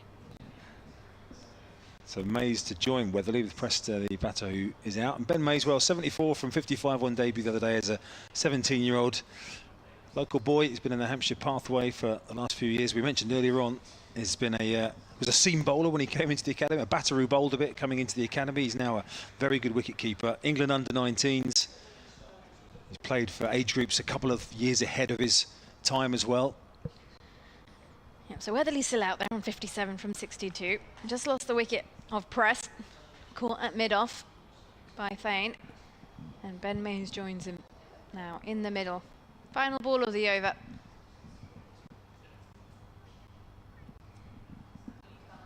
As it's just defended straight back to Wesley. Will conclude the over. 34 overs gone. Hampshire 192 for 4. Thanks, Nicky. Nicky's going to be taking a short break, replaced by Charlie Harden in a moment. Well, Ben Mays just signed his first professional deal here at Hampshire till the end of 2027. He's still at school. He's got the second year of his A-levels coming up. Ben Mays, he's at King Edward School, private school in the centre of Southampton. Been here since under 14, product of the Tottenham Ealing Club in Southampton as well. And Charlie, as we say, a school, he's not an alumni, you're an alumni. What's the relationship between you two? I'm trying to work it out in a sentence. Well, you're not schoolmates, you're sort of... This is the issue here, Chris. Thanks to everyone listening on the streams. Pleasure to be back. I was Ben Mays' first team captain when he played as, I think, our youngest player ever. He was in year 8 and he made his debut for our first team. As upper six. Here comes Luke Benkenstein into Joe Wedley. It's just defended. Yeah, so he must have been playing, I was trying to work it out earlier, about 5 years up, 6 years up. And at school, that is a big Which difference. is incredible. I mean, yeah, you can't imagine what it's like playing up that many years as Joe Wedley drives into the covers. And actually, interestingly enough, these two at the crease, Joe Wedley and Ben Mays, are also not schoolmates as well. But Joe Wedley was at my school when I first joined, and Ben Mays was there when I was finishing. Proud moment for King Edwards at the moment. You on commentary and those two at the crease. What more could they ask for? Got some advertisement boards out here as well. They're all over the place. They certainly are. And Ben Mays will be eager to get on strike very shortly, I'm sure, but he's got a great man in Weatherly to guide him through at the other end. Here comes Benkenstein, driving his Weatherly out into the offside to the deep man. They look for 2, but it'll definitely just be the 1. I was trying to work out, I think it's 12 years between these two, and I managed to go to school with both of them. Here comes Luke Benkenstein, Mays for his second delivery. We saw his strong wrists in the last game away at Glamorgan, where he made 74 off just 55 balls. Some of those reverse sweeps, and I think you can call it switch hits, but an excellent array of stroke play and hard hitting. Hasn't taken long for Ben Mays to feel at home here for Hampshire. In comes Benkenstein again, just working away into the leg side. Ben Mays takes one and he's off the mark. A strong ripple of applause throughout the Utilita Bowl, welcoming a run to the 17-year-old Ben Mays. Well, part of the recent England under-19s fixtures, of course, against India, where he impressed as well. Got 100 on his second 11 debut, did Ben Mays as well. Here comes Benkenstein into Weatherly on 58, playing out towards long off. He also had a bit of a bowl in that series and got out the 14-year-old Vaibhav Suryavanshi. Yeah, and I've still been writing him off as a bowler. I was saying, well, he used to be a seam bowler. Well, I forgot he bowled in that series, and he was with the gloves. So he smashes it miles, keeps wicket very well, bowls, plays hockey for England, goes to the same school as you. I mean, what more on the list could you want for this lad? Yeah, not much to celebrate about that last one. I'm sure there'll be Tom Wesley's just having a word in his ear out there. I'm sure all very friendly, but I'm sure Wesley using his experience as well, knowing May's ability.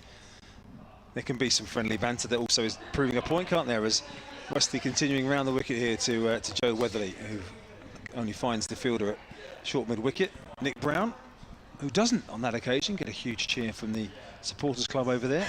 You can tell when they're watching, can't you? That was obviously 2 regulation. There's obviously a minimum threshold for how far he has to move before he gets a cheer. That one rolled straight to him. As Wesley continuing around the wicket here. Just less than 15 overs remaining for Hampshire to get the 91 that they need off 89 balls. So certainly at the moment, favourites. They have just lost a couple of quick wickets, so just got to be watchful of that, haven't they, with the rest of the order still to come. They've got Felix Organ and Andrew Neil due next. Neil batted above Organ actually in the game in Neath. Then Dom Kelly, Eddie Jack, Kyle Abbott making up the Hampshire 11. Some capable batsmen in there. Andrew Neil is certainly a very competent batsman, as is Dom Kelly. And of course Felix Organ, who's opened in 4-day cricket in the past, of course. But Wesley continuing here. Bowling to Mays. That's played through the leg side by Mays. And we'll pick up just a single as the fielder comes in off the rope. Yeah, Mays also was picked to play for a county select 11 last week, who played against the Pakistan Shaheens, essentially the Pakistan 18, and he made 67 against some pretty strong names in that Pakistan A side on their tour of England. Wesley bowls into the pads of Weatherly this time. No run up to Brown. So 3 for 28 here for nearly 9 overs for the Essex captain Tom Wesley. What a bonus his off spin has been here, as this time they do pick up the single to end the over, which means that Joe Weatherly will retain the strike on 61. One of 2 Hampshire players to reach a half century. Gubbins was out for 40, Orr made 29, and then Varma was out shortly after making his 50. And Weatherly now on 61 with 14 overs to play.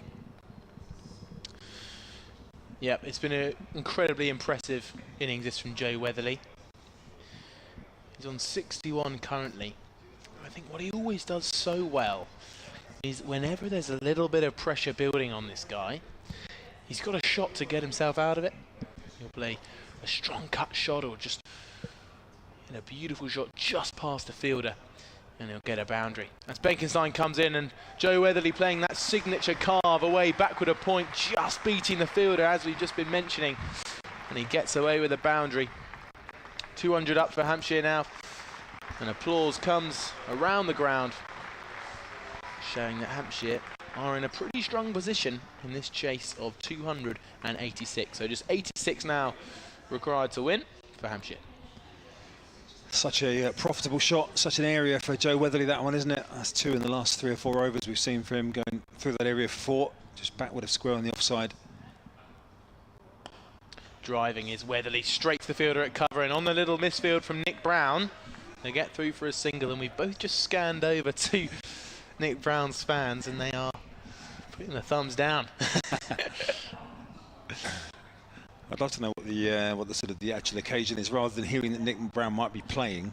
I'm sure there must be another occasion that's caused the Bentley Cricket Club crew to be. There's probably, how many of them are there? There's probably 15, is there, over there? At least, I think.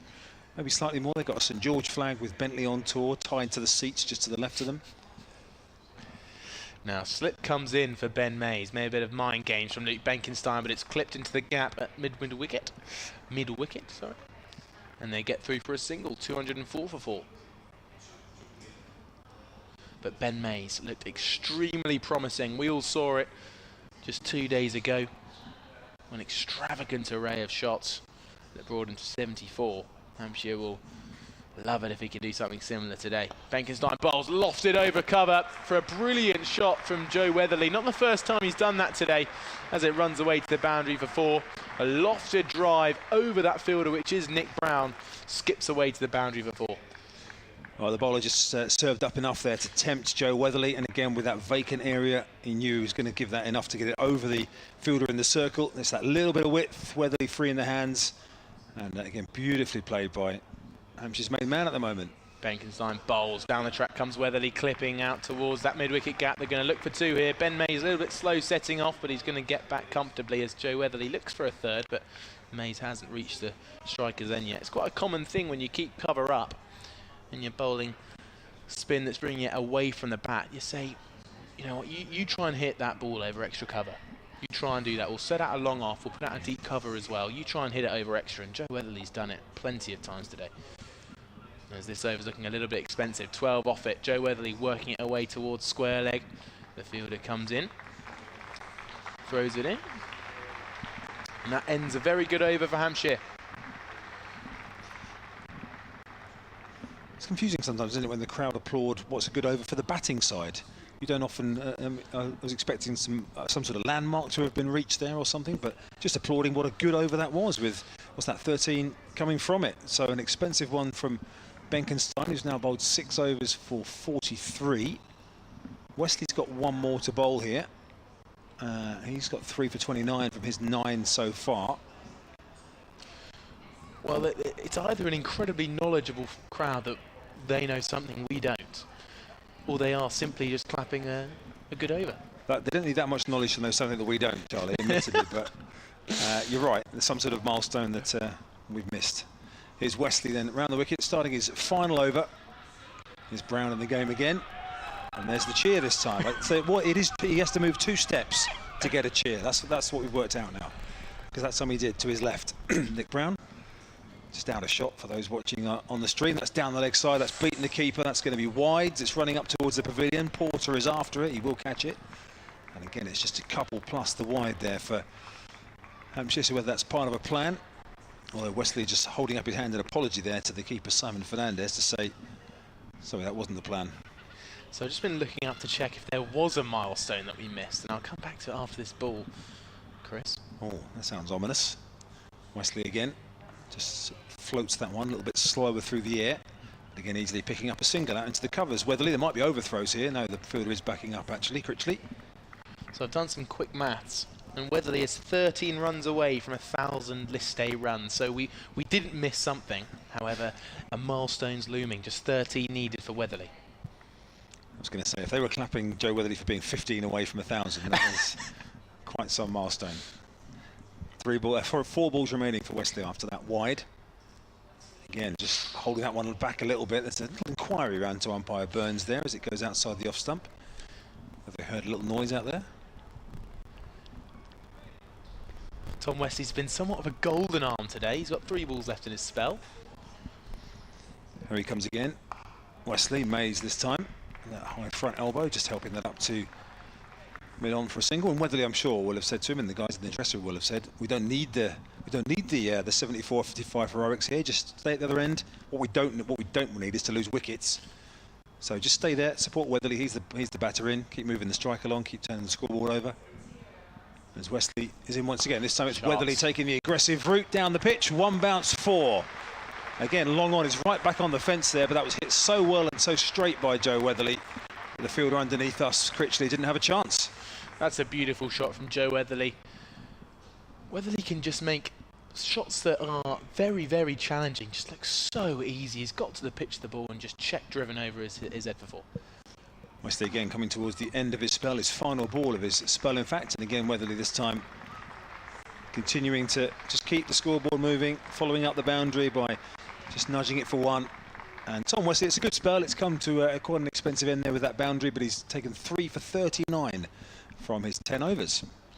Yep, great innings this from Joe Weatherly, and also terrific batting there at the end to go a boundary and then finish it up with a single, just to keep momentum going out there. It's very easy to go for back-to-back boundaries, but to keep the scoreboard ticking, especially as Tom Wesley's spell comes to an end.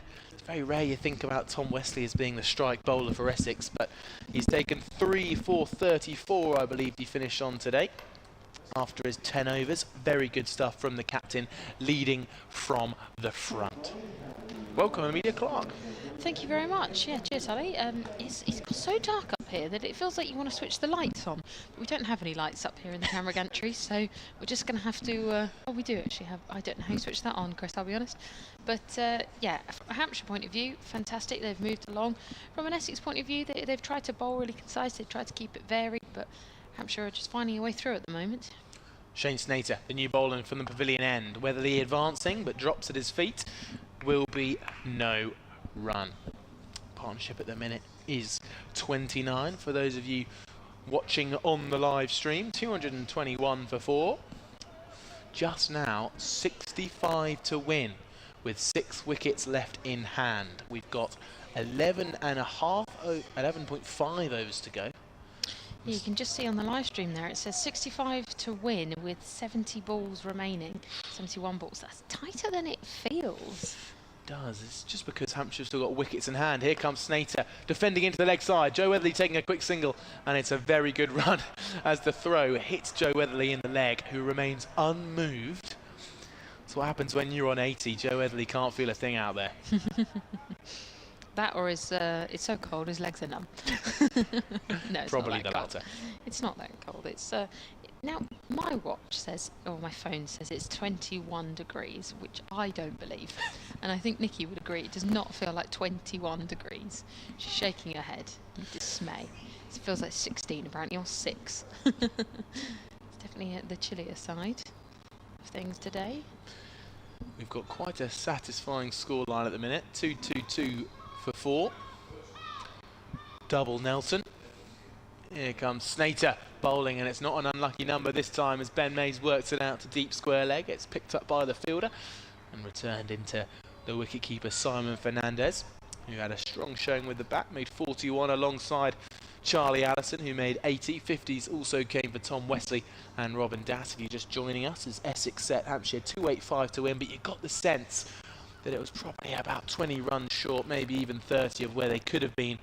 There were many times where Essex were in a strong position to kick on in their innings, but lost wickets at vital times, meaning that they couldn't quite get over that 300 mark. A little bit of a question regarding the health of the ball at the minute between the Essex captain and the umpire. Well, mainly due to Weatherly. It has taken some clattering into the stands and into the advertising board, so I wouldn't be surprised if it maybe has just lost its shape a little bit, and it's just, you know, I suppose from an Essex point of view, you've got to ask the question, got to see. You never know, if it doesn't go through the ring, then you might get a new ball and that might completely swing the whole way. But it looks as if that was a clever pun there, Amelia. well, you know, I have my moments. Totally intended. Well, the unintended ones are actually better sometimes. Here comes Snater trying to swing the ball to Joe Weatherly, who works it out towards deep cover. And there's a good pick up from Charlie Allison. Throws it in Simon Fernandez. 1 run added to the total. 225 for 4. Charlie, you don't know me very well, because that was completely sarcastic. I didn't even know that I didn't even know what I'd said as a pun. I was like, yeah, sure, no, that was meant. I'm not even sure. Well, you know, you just gotta. Waffle came out of my mouth. Well, for all we know, before you said that, it was completely intended, Amelia. So just run with it, I reckon. Here comes Snater. Spins and bowls. Short ball to Ben Mays, out to the deep man, and it hasn't quite reached him. There's a little bit of chin music for the young man, just 17 years old, and being delivered quite a nasty little bumper from Shane Snater. I wonder if they start going that direction for Ben Mays, see if he can take it on. Yeah, absolutely. That was very much in the camera gantry, a very big... When as soon as that was in the air, you think there's a fielder out there in the deep. He was moving quickly towards it, and it just seemed to almost pull up just at the last minute, and the ball, you know, let the ball somewhat land safely. Here comes Snater. Joe Weatherly pushing into the offside, will be no run. Ben Mays clearly doesn't hold back on his stroke play, and the one thing you don't want to be found out for as a young batter is not being able to play the short ball, because I'm sure that every single side that then come along will make sure to target the helmet. Absolutely, yes. And I mean, Snater from there, he was absolutely pinging those in. They were moving at quite a rate, and yeah, as soon as you think, right, but you've got to be careful with those, because you start getting used to playing that ball, and then the slow short one comes in, and that's where the wickets tend to fall from. 225 for 4. We've had 39 overs, 11 to go. Hampshire needs 61 to win. There was one short ball in Hampshire's game against Glamorgan where Ben Mays made room for himself and hit it probably about head high over extra cover for 6. Right. So I think we saw just a couple of days ago that I think he's all right with the short ball. Yeah. So Bennett coming in from the hotel end. He's already picked up 1 wicket. He'll be looking for another. And that's clipped off the hips into the leg side. They'll just go for 1. Happy to rotate strike. Weatherly happy to let Mays get a few on the board. Does move the total to 60 to win. You've got 65 balls to do it in. Well, you could argue that Essex were in a fairly similar position. They had a lot of players that got to 50, but no one that really kicked on, which is making Joe Weatherly's innings in this game today incredibly crucial. As in comes Bennett once more. Weatherly on strike. Shorter ball. Got caught up there, and I think, he sort of stumbled out to his right-hand side. I think it clipped him on maybe the elbow or the arm. We'll just have a look at the replay, but he seems to be okay. Oh, it might have even been... I reckon that might have struck him straight in the stomach. He's attempted a pull shot here. It's a short ball, hasn't quite picked up, and I think it might have hit him on the hip bone or something. Yes. Yeah. Top of the pelvis, but he, sort of went to run it off. We've got a better angle there for it. Let's have a look. Oh, yeah, I think that was sort of top of the stomach. But either way, it definitely struck him hard. So, luckily shaking that off, and he's back in. Shorter ball, played off the hips, goes for 1. They might even look for 2 here. They are going to go for 2. He's going to have to move quick, is Weatherly, but he's in safe because it's thrown at the bowler's end. That's brilliant running from Hampshire. Again, another sign of great intent. Essex had that intent with the bat, but we've talked about it several times today where Hampshire's fielding often didn't let them do that.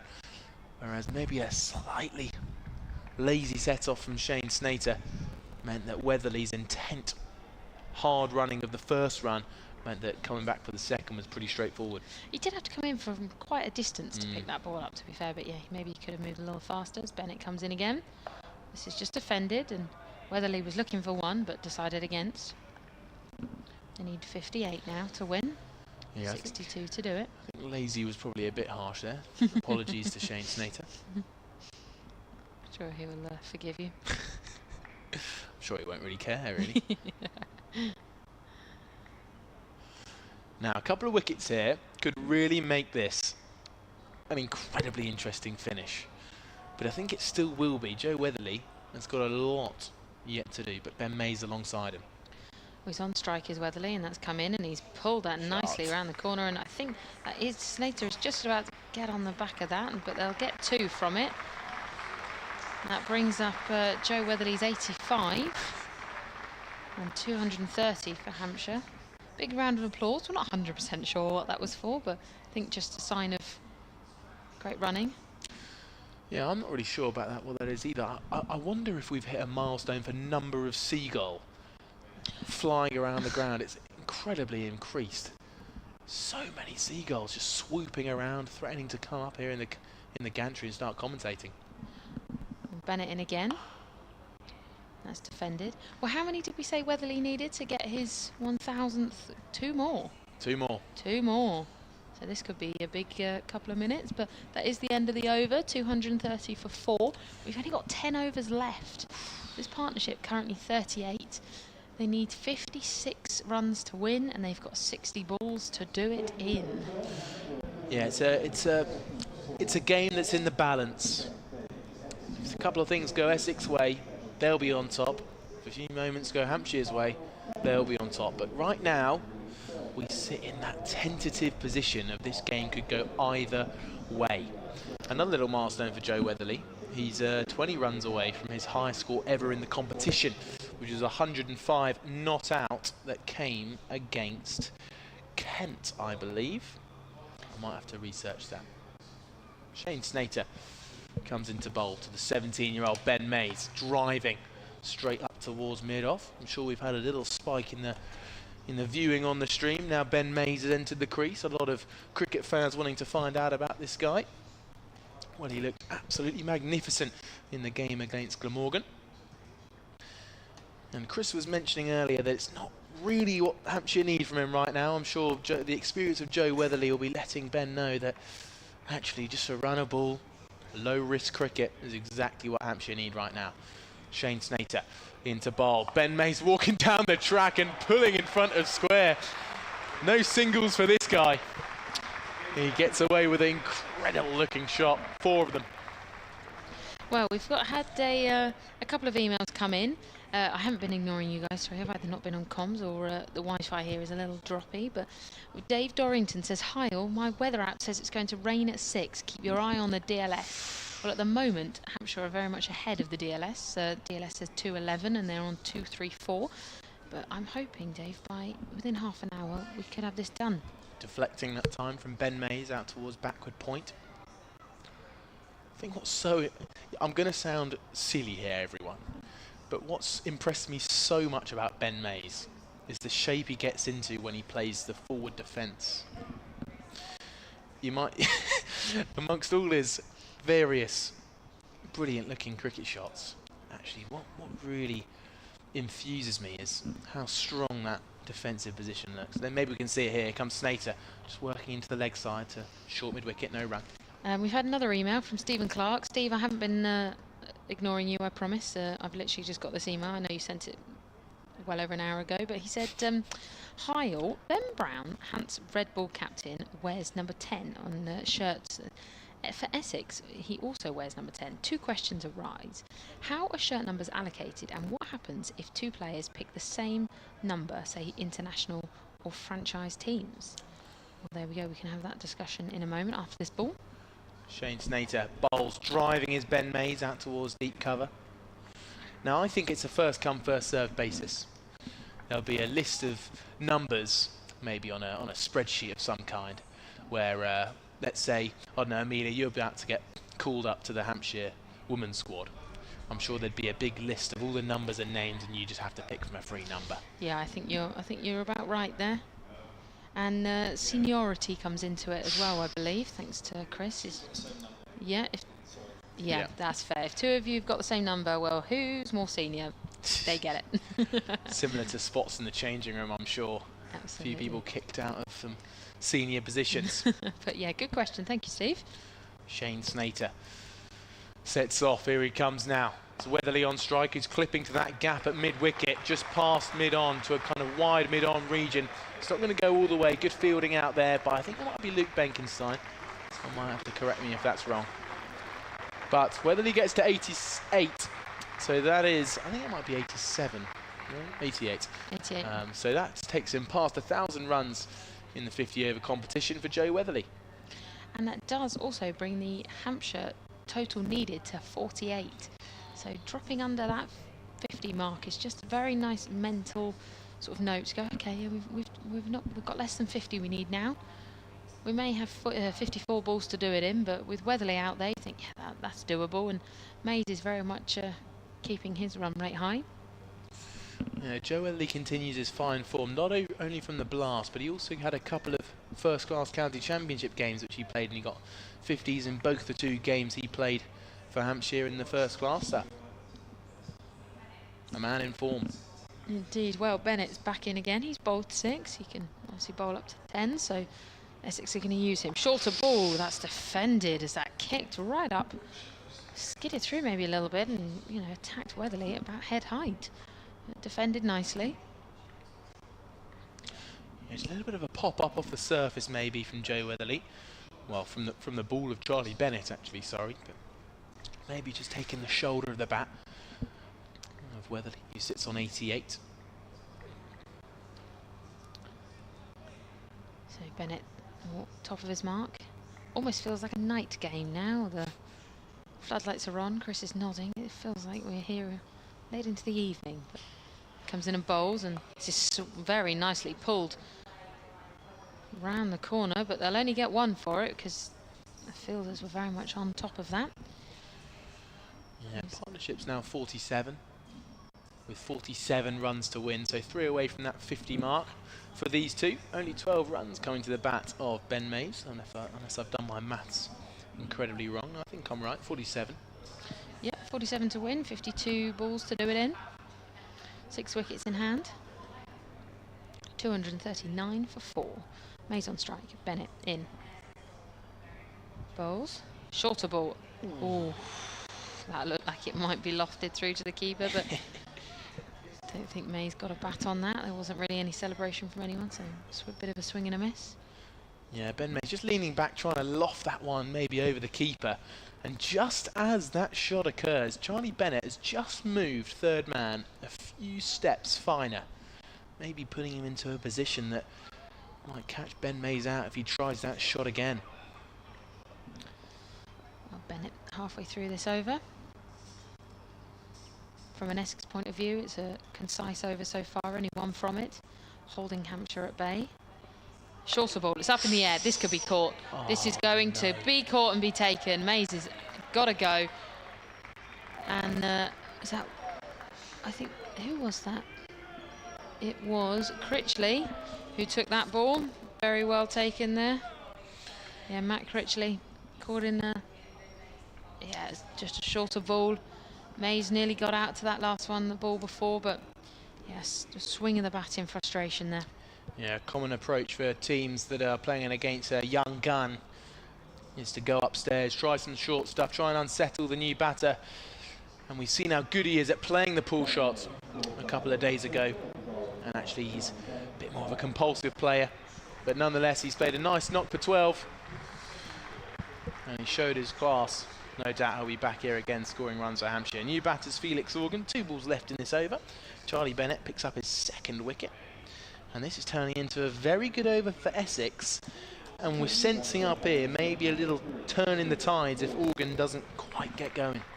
Yeah, I mean, if you look at the weather at the moment, this is perfect bowling conditions. It really should be a case of Essex have the favour here.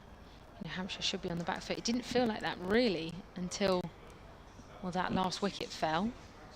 A couple of people are leaving grounds, but most are staying. They want to see the end of this match. They're gripped. Only got 8 overs left. And Hampshire still need 47 and they're 239 for 5. Yeah, we're gripped as well up here in the commentary box as Felix Organ, who is known for doing just what Hampshire need at the right time, comes in under pressure. But Felix is used to this. He often comes in when he's batting lower down the order. It's often the role in these white ball games to finish the game off for the team at hand. So 47 to win. So Organ's got a lot of work to do still. They'll need a good 20 from him for Hampshire to go on and win the game. But whilst Weatherly's out there, you've got to say Hampshire favourites. Indeed, well, Bennett in again. Defended well by Organ. Nikki Chowdhury's got her massive coat on. It's like, it's her winter coat. It's like October up here. Actually feels like October up here, to be fair. She wants a fire and a hot chocolate. It's like Winter Wonderland. one more ball of the over. Yeah, we blinked and it's now December. Well, as you mentioned earlier, Amelia, you said it's perfect bowling condition, and when the lights are on, anything can happen out here. Bennett, last ball of the over. He's 2 for 35 into his 7th over. Ball, short ball up, Organ, and it's landed safely. Oof, that was tight, and they run through for 1, but yet again they're just trying that tactic of running a shorter ball. We are going to have a change in the commentary, and Charlie, thank you very much for joining me, and Nikki Chowdhury will be joining me as well in a moment. Oh, I think we're getting a bit of feedback from something. Quite sure what. There we go, yeah, all good. Yeah, it's weird. The cable twisted. There we go. Lovely, so 240 for 5. They still need 46. Don't quite know what's happened there. There we go. They're still there. 46 runs required, 48 balls in hand. Here we go. Snater in from pavilion end. Oh, this one's defended at a short backward point. My goodness, that was mighty close. Gosh, Hampshire from going from, well, about 3 overs ago, they looked so composed, they looked so in control, and now there's just a little bit of confusion, a little bit of panic maybe in their eyes. 45 to win, 47 to do it. They know that total is closing in on them.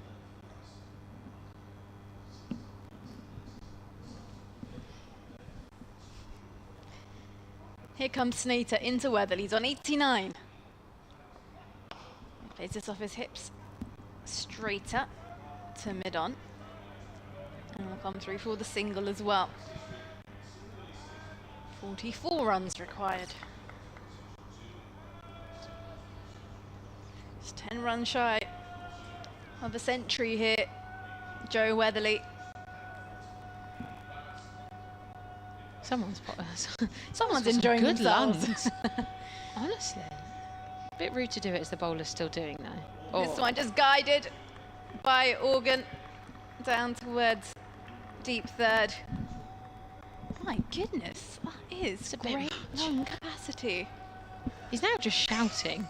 No one can even understand what he's saying. Even the Essex guys are like, yeah, all right. I don't know where he is. Yeah, I think he's sort of down to our right, maybe. Like it feels like it's coming from that direction. Yes. Right, deep third, backward point, deep point, cover. Sorry, extra cover, mid-off on the offside as in comes Snater now, and this one cut straight to backward point. Doesn't get it away. On the leg side, we've got a mid-on, deep mid-wicket, deep square leg, and a fine leg. 43 runs required to win here for Hampshire.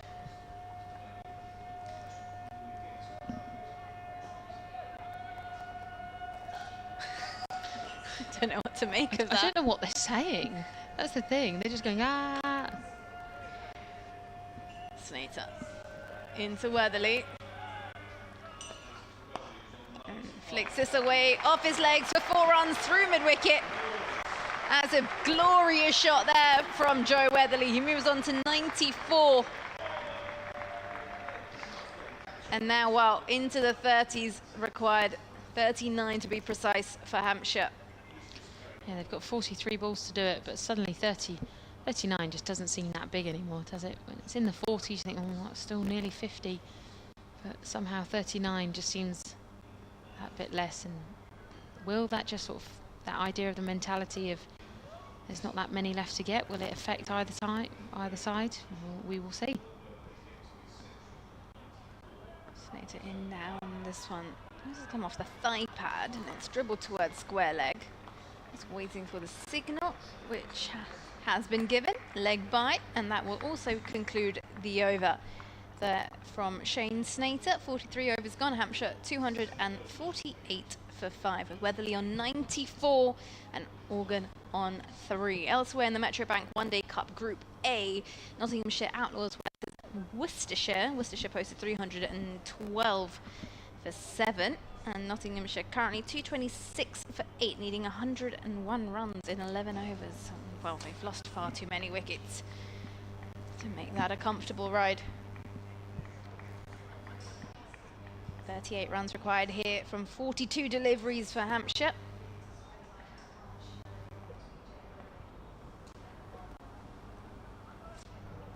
Here's Bennett from the hotel end. And this is pulled to deep mid-wicket. There's no run. Sorry, I was distracted by the fact that we've got a little box in front of us, whereas if I touch that box, that it stopped. No, it's not It's still going. It definitely was. I was controlling it then for a minute. Maybe it's trying me. It was fine before it It rocked up. was. I think it's fine. It's fine. Shall I just, do you want me to leave? No. That was Bennett again. Second ball of the over. 248 for 5. They need 38. Weatherly on strike. Push down the ground, but finds it on.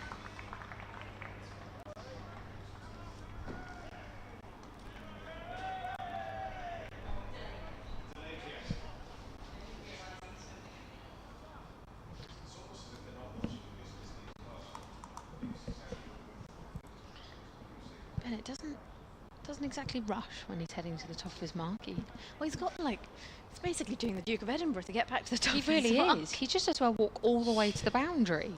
It's quite amazing, really. He's actually closer to us than he is to the batter that he's bowling to, I would say. It's quite amazing, really. It's one of the longest run-up I think I've ever seen. It's like he's doing his gold award. Just needs to camp there for a day.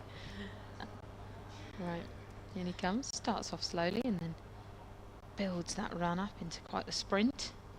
Past the umpire and bowls, and this is driven nicely. Wow, what a good cut shot that was.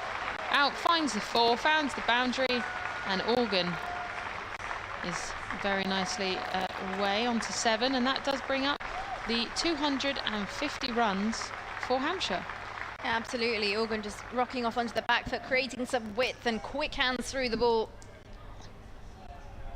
Now 33 runs required to win.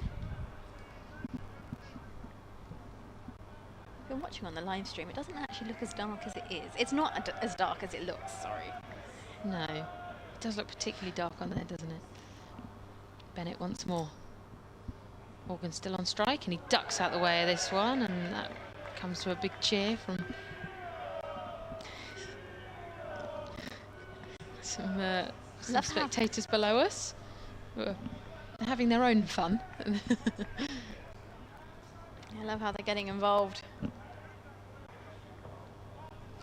Definitely creating an atmosphere here on quite a chilly, almost rainy day. It's not quite raining yet, but it keeps looking like it's threatening to. Well, it can rain after a few overs, after 6.2. It can indeed. As this one high up in the air, it's guided over the wicket keeper, and that is very nice indeed from Morgan. That's gone for 4. Short ball there from Bennett, and he's just guided it up and over the keeper's head. Uppercut it straight over the keeper's head. And well, there is no one there to get that one. 29 runs required for Hampshire. 257 for 5. Weatherly still out there on 95. Yet to be on strike. Organ, he's happy to be on strike on 11.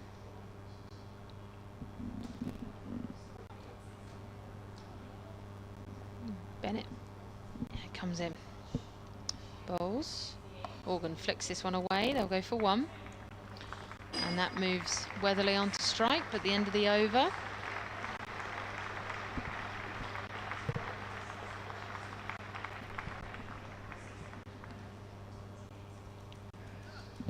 .28 runs required, 36 balls. 5 wickets in hand. At this point, Essex were 246 for 6.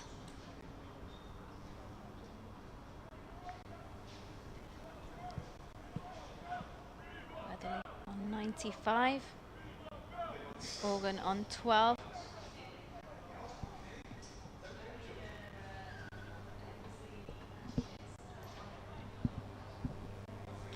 Current partnership is 19.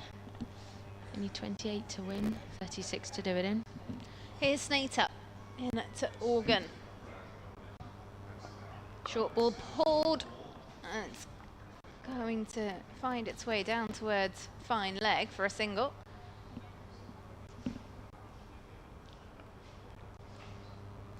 Didn't quite get enough on that. Did Organ brings Weatherly on to strike. He's on 95.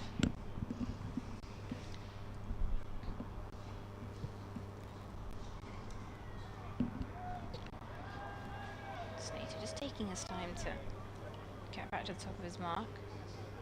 Well, the required run rate is showing a lot more of an optimistic view. The current run rate is 5.9, the required is 4.6. Having a change in the field as well. We're just having a swap in the field. We're saying, actually, no, I prefer you to be in this position. As extra cover gets swapped out with mid-on and then gets sent back to the boundary. So we've got we've got a wide long on, deep mid-wicket, deep square leg, fine leg on the leg side as Snater sets off, and I think the plan of action is pretty clear with that field. This was played off the hips down towards deep backward square will be the single. That takes Weatherly on to 96. 26 runs required. Well, it's nice to see that the spectators have stayed around even despite the fact it's got quite chilly, and you can see lots of layers being worn. You can as well. Well, I think if you're up in those stands, you do get a little bit of protection, especially up in the pavilion, so it shouldn't be too cold. But a lot of the people on the balconies of the hotel at this end, they do seem to have maybe retreated into their rooms. I do think it's a great location. Imagine being in one of these hotel rooms and you can literally sit on your balcony with a nice hot cuppa, feet up, blanket on, and watch the cricket.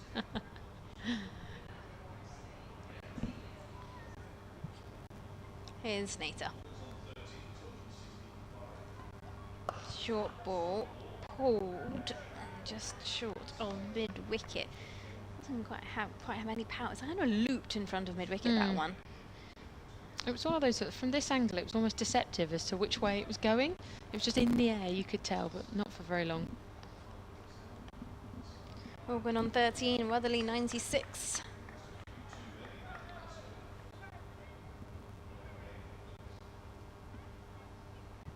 Snater in short ball, and this one's cut away, and this will find the boundary. He makes some extra room as he shuffles onto his leg stump, and well, quick hands, and the ball flies down towards third. 4 runs for Hampshire. Maybe won to 264 for 5. 22 runs needed to win.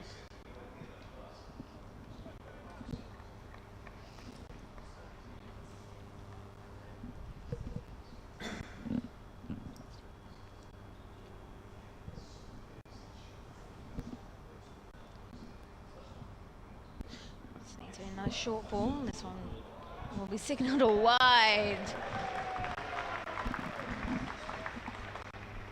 That will be making it 21 runs required to win.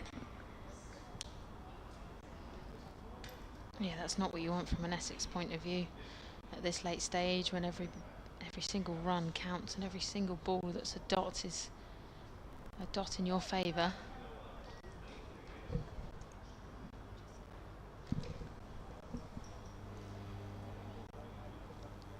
Snater into Organ.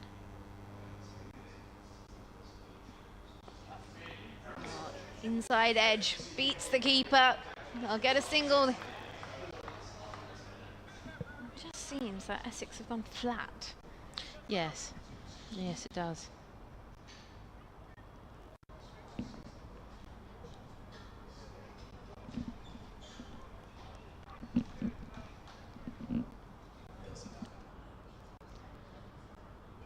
Weatherly on strike, 96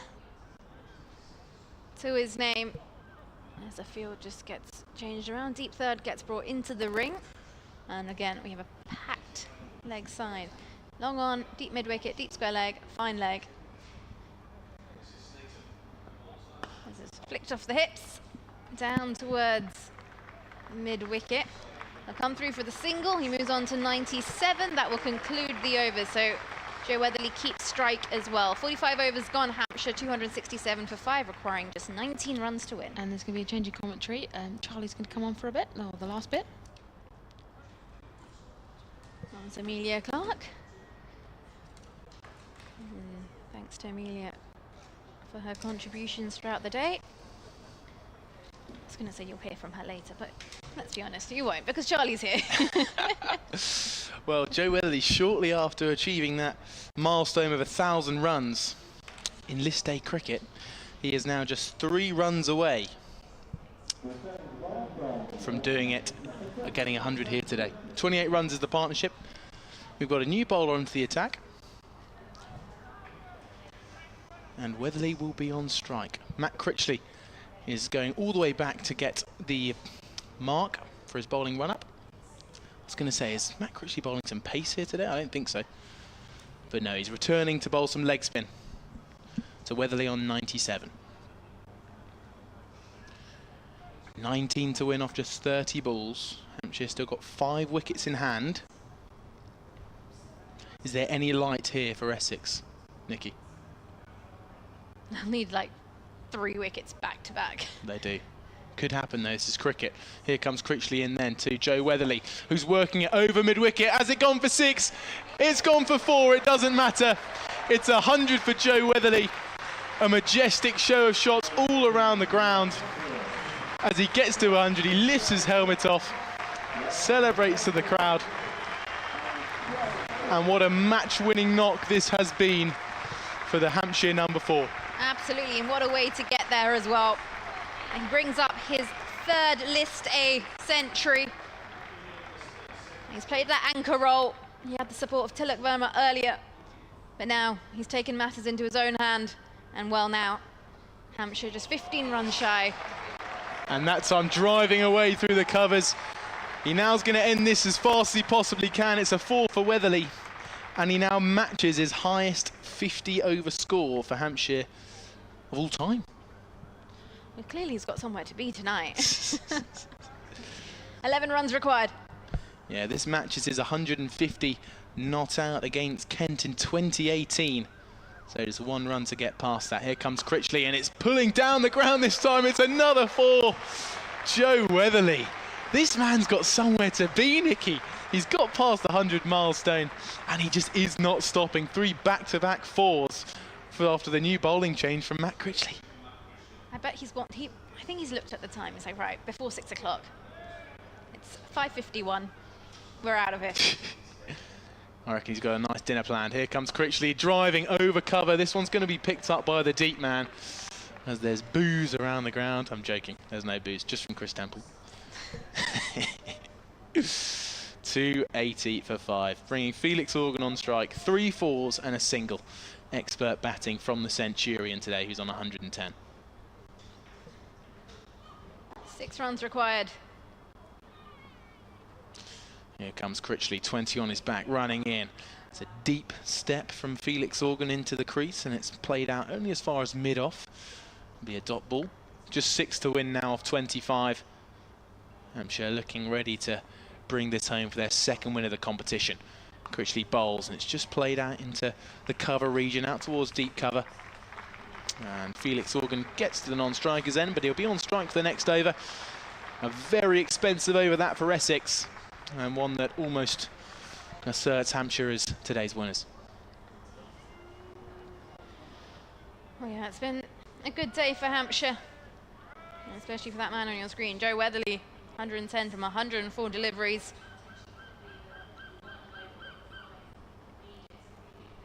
But I think what Hampshire have done so well is build up partnerships. Every time a wicket has fallen, there's been at least a few runs added. Lowest partnership today being 14 for Hampshire. We've had a 58 between Ali Orr and Gubbins at the top of the order. 98 run partnership between Varma and Weatherly. And then 47 between Weatherly and Ben Mays. And this partnership now is approaching the 40 mark as well. 42 run partnership. Weatherly contributing 21, Organ with 19. It's going to be Luke Benkenstein to bowl. What I would say is going to be the last few balls. It's a good prediction, that, Nicky.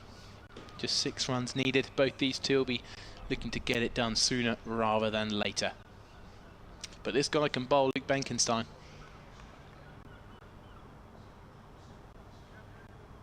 He comes now, and this one just turned fine towards 45. I'll take the single. 4 runs required, with Weatherly on strike. It's been a good knock from Felix Organ as well. I know we've got the Centurion at the other end, but it's never easy coming in lower down the order. He obviously prefers to open the batting, be at the top of the order if he can, but he's become so accustomed to finishing off games, or even in first-class cricket, just doing what the team needs him to do. And he's done a good role today alongside Weatherly. Bit of flight. This is hit up in the air, over mid-on's head. Has it gone all the way? It has, and he finishes it off in style, does Joe Weatherly. And Hampshire see this one home, thanks to that man on your screen.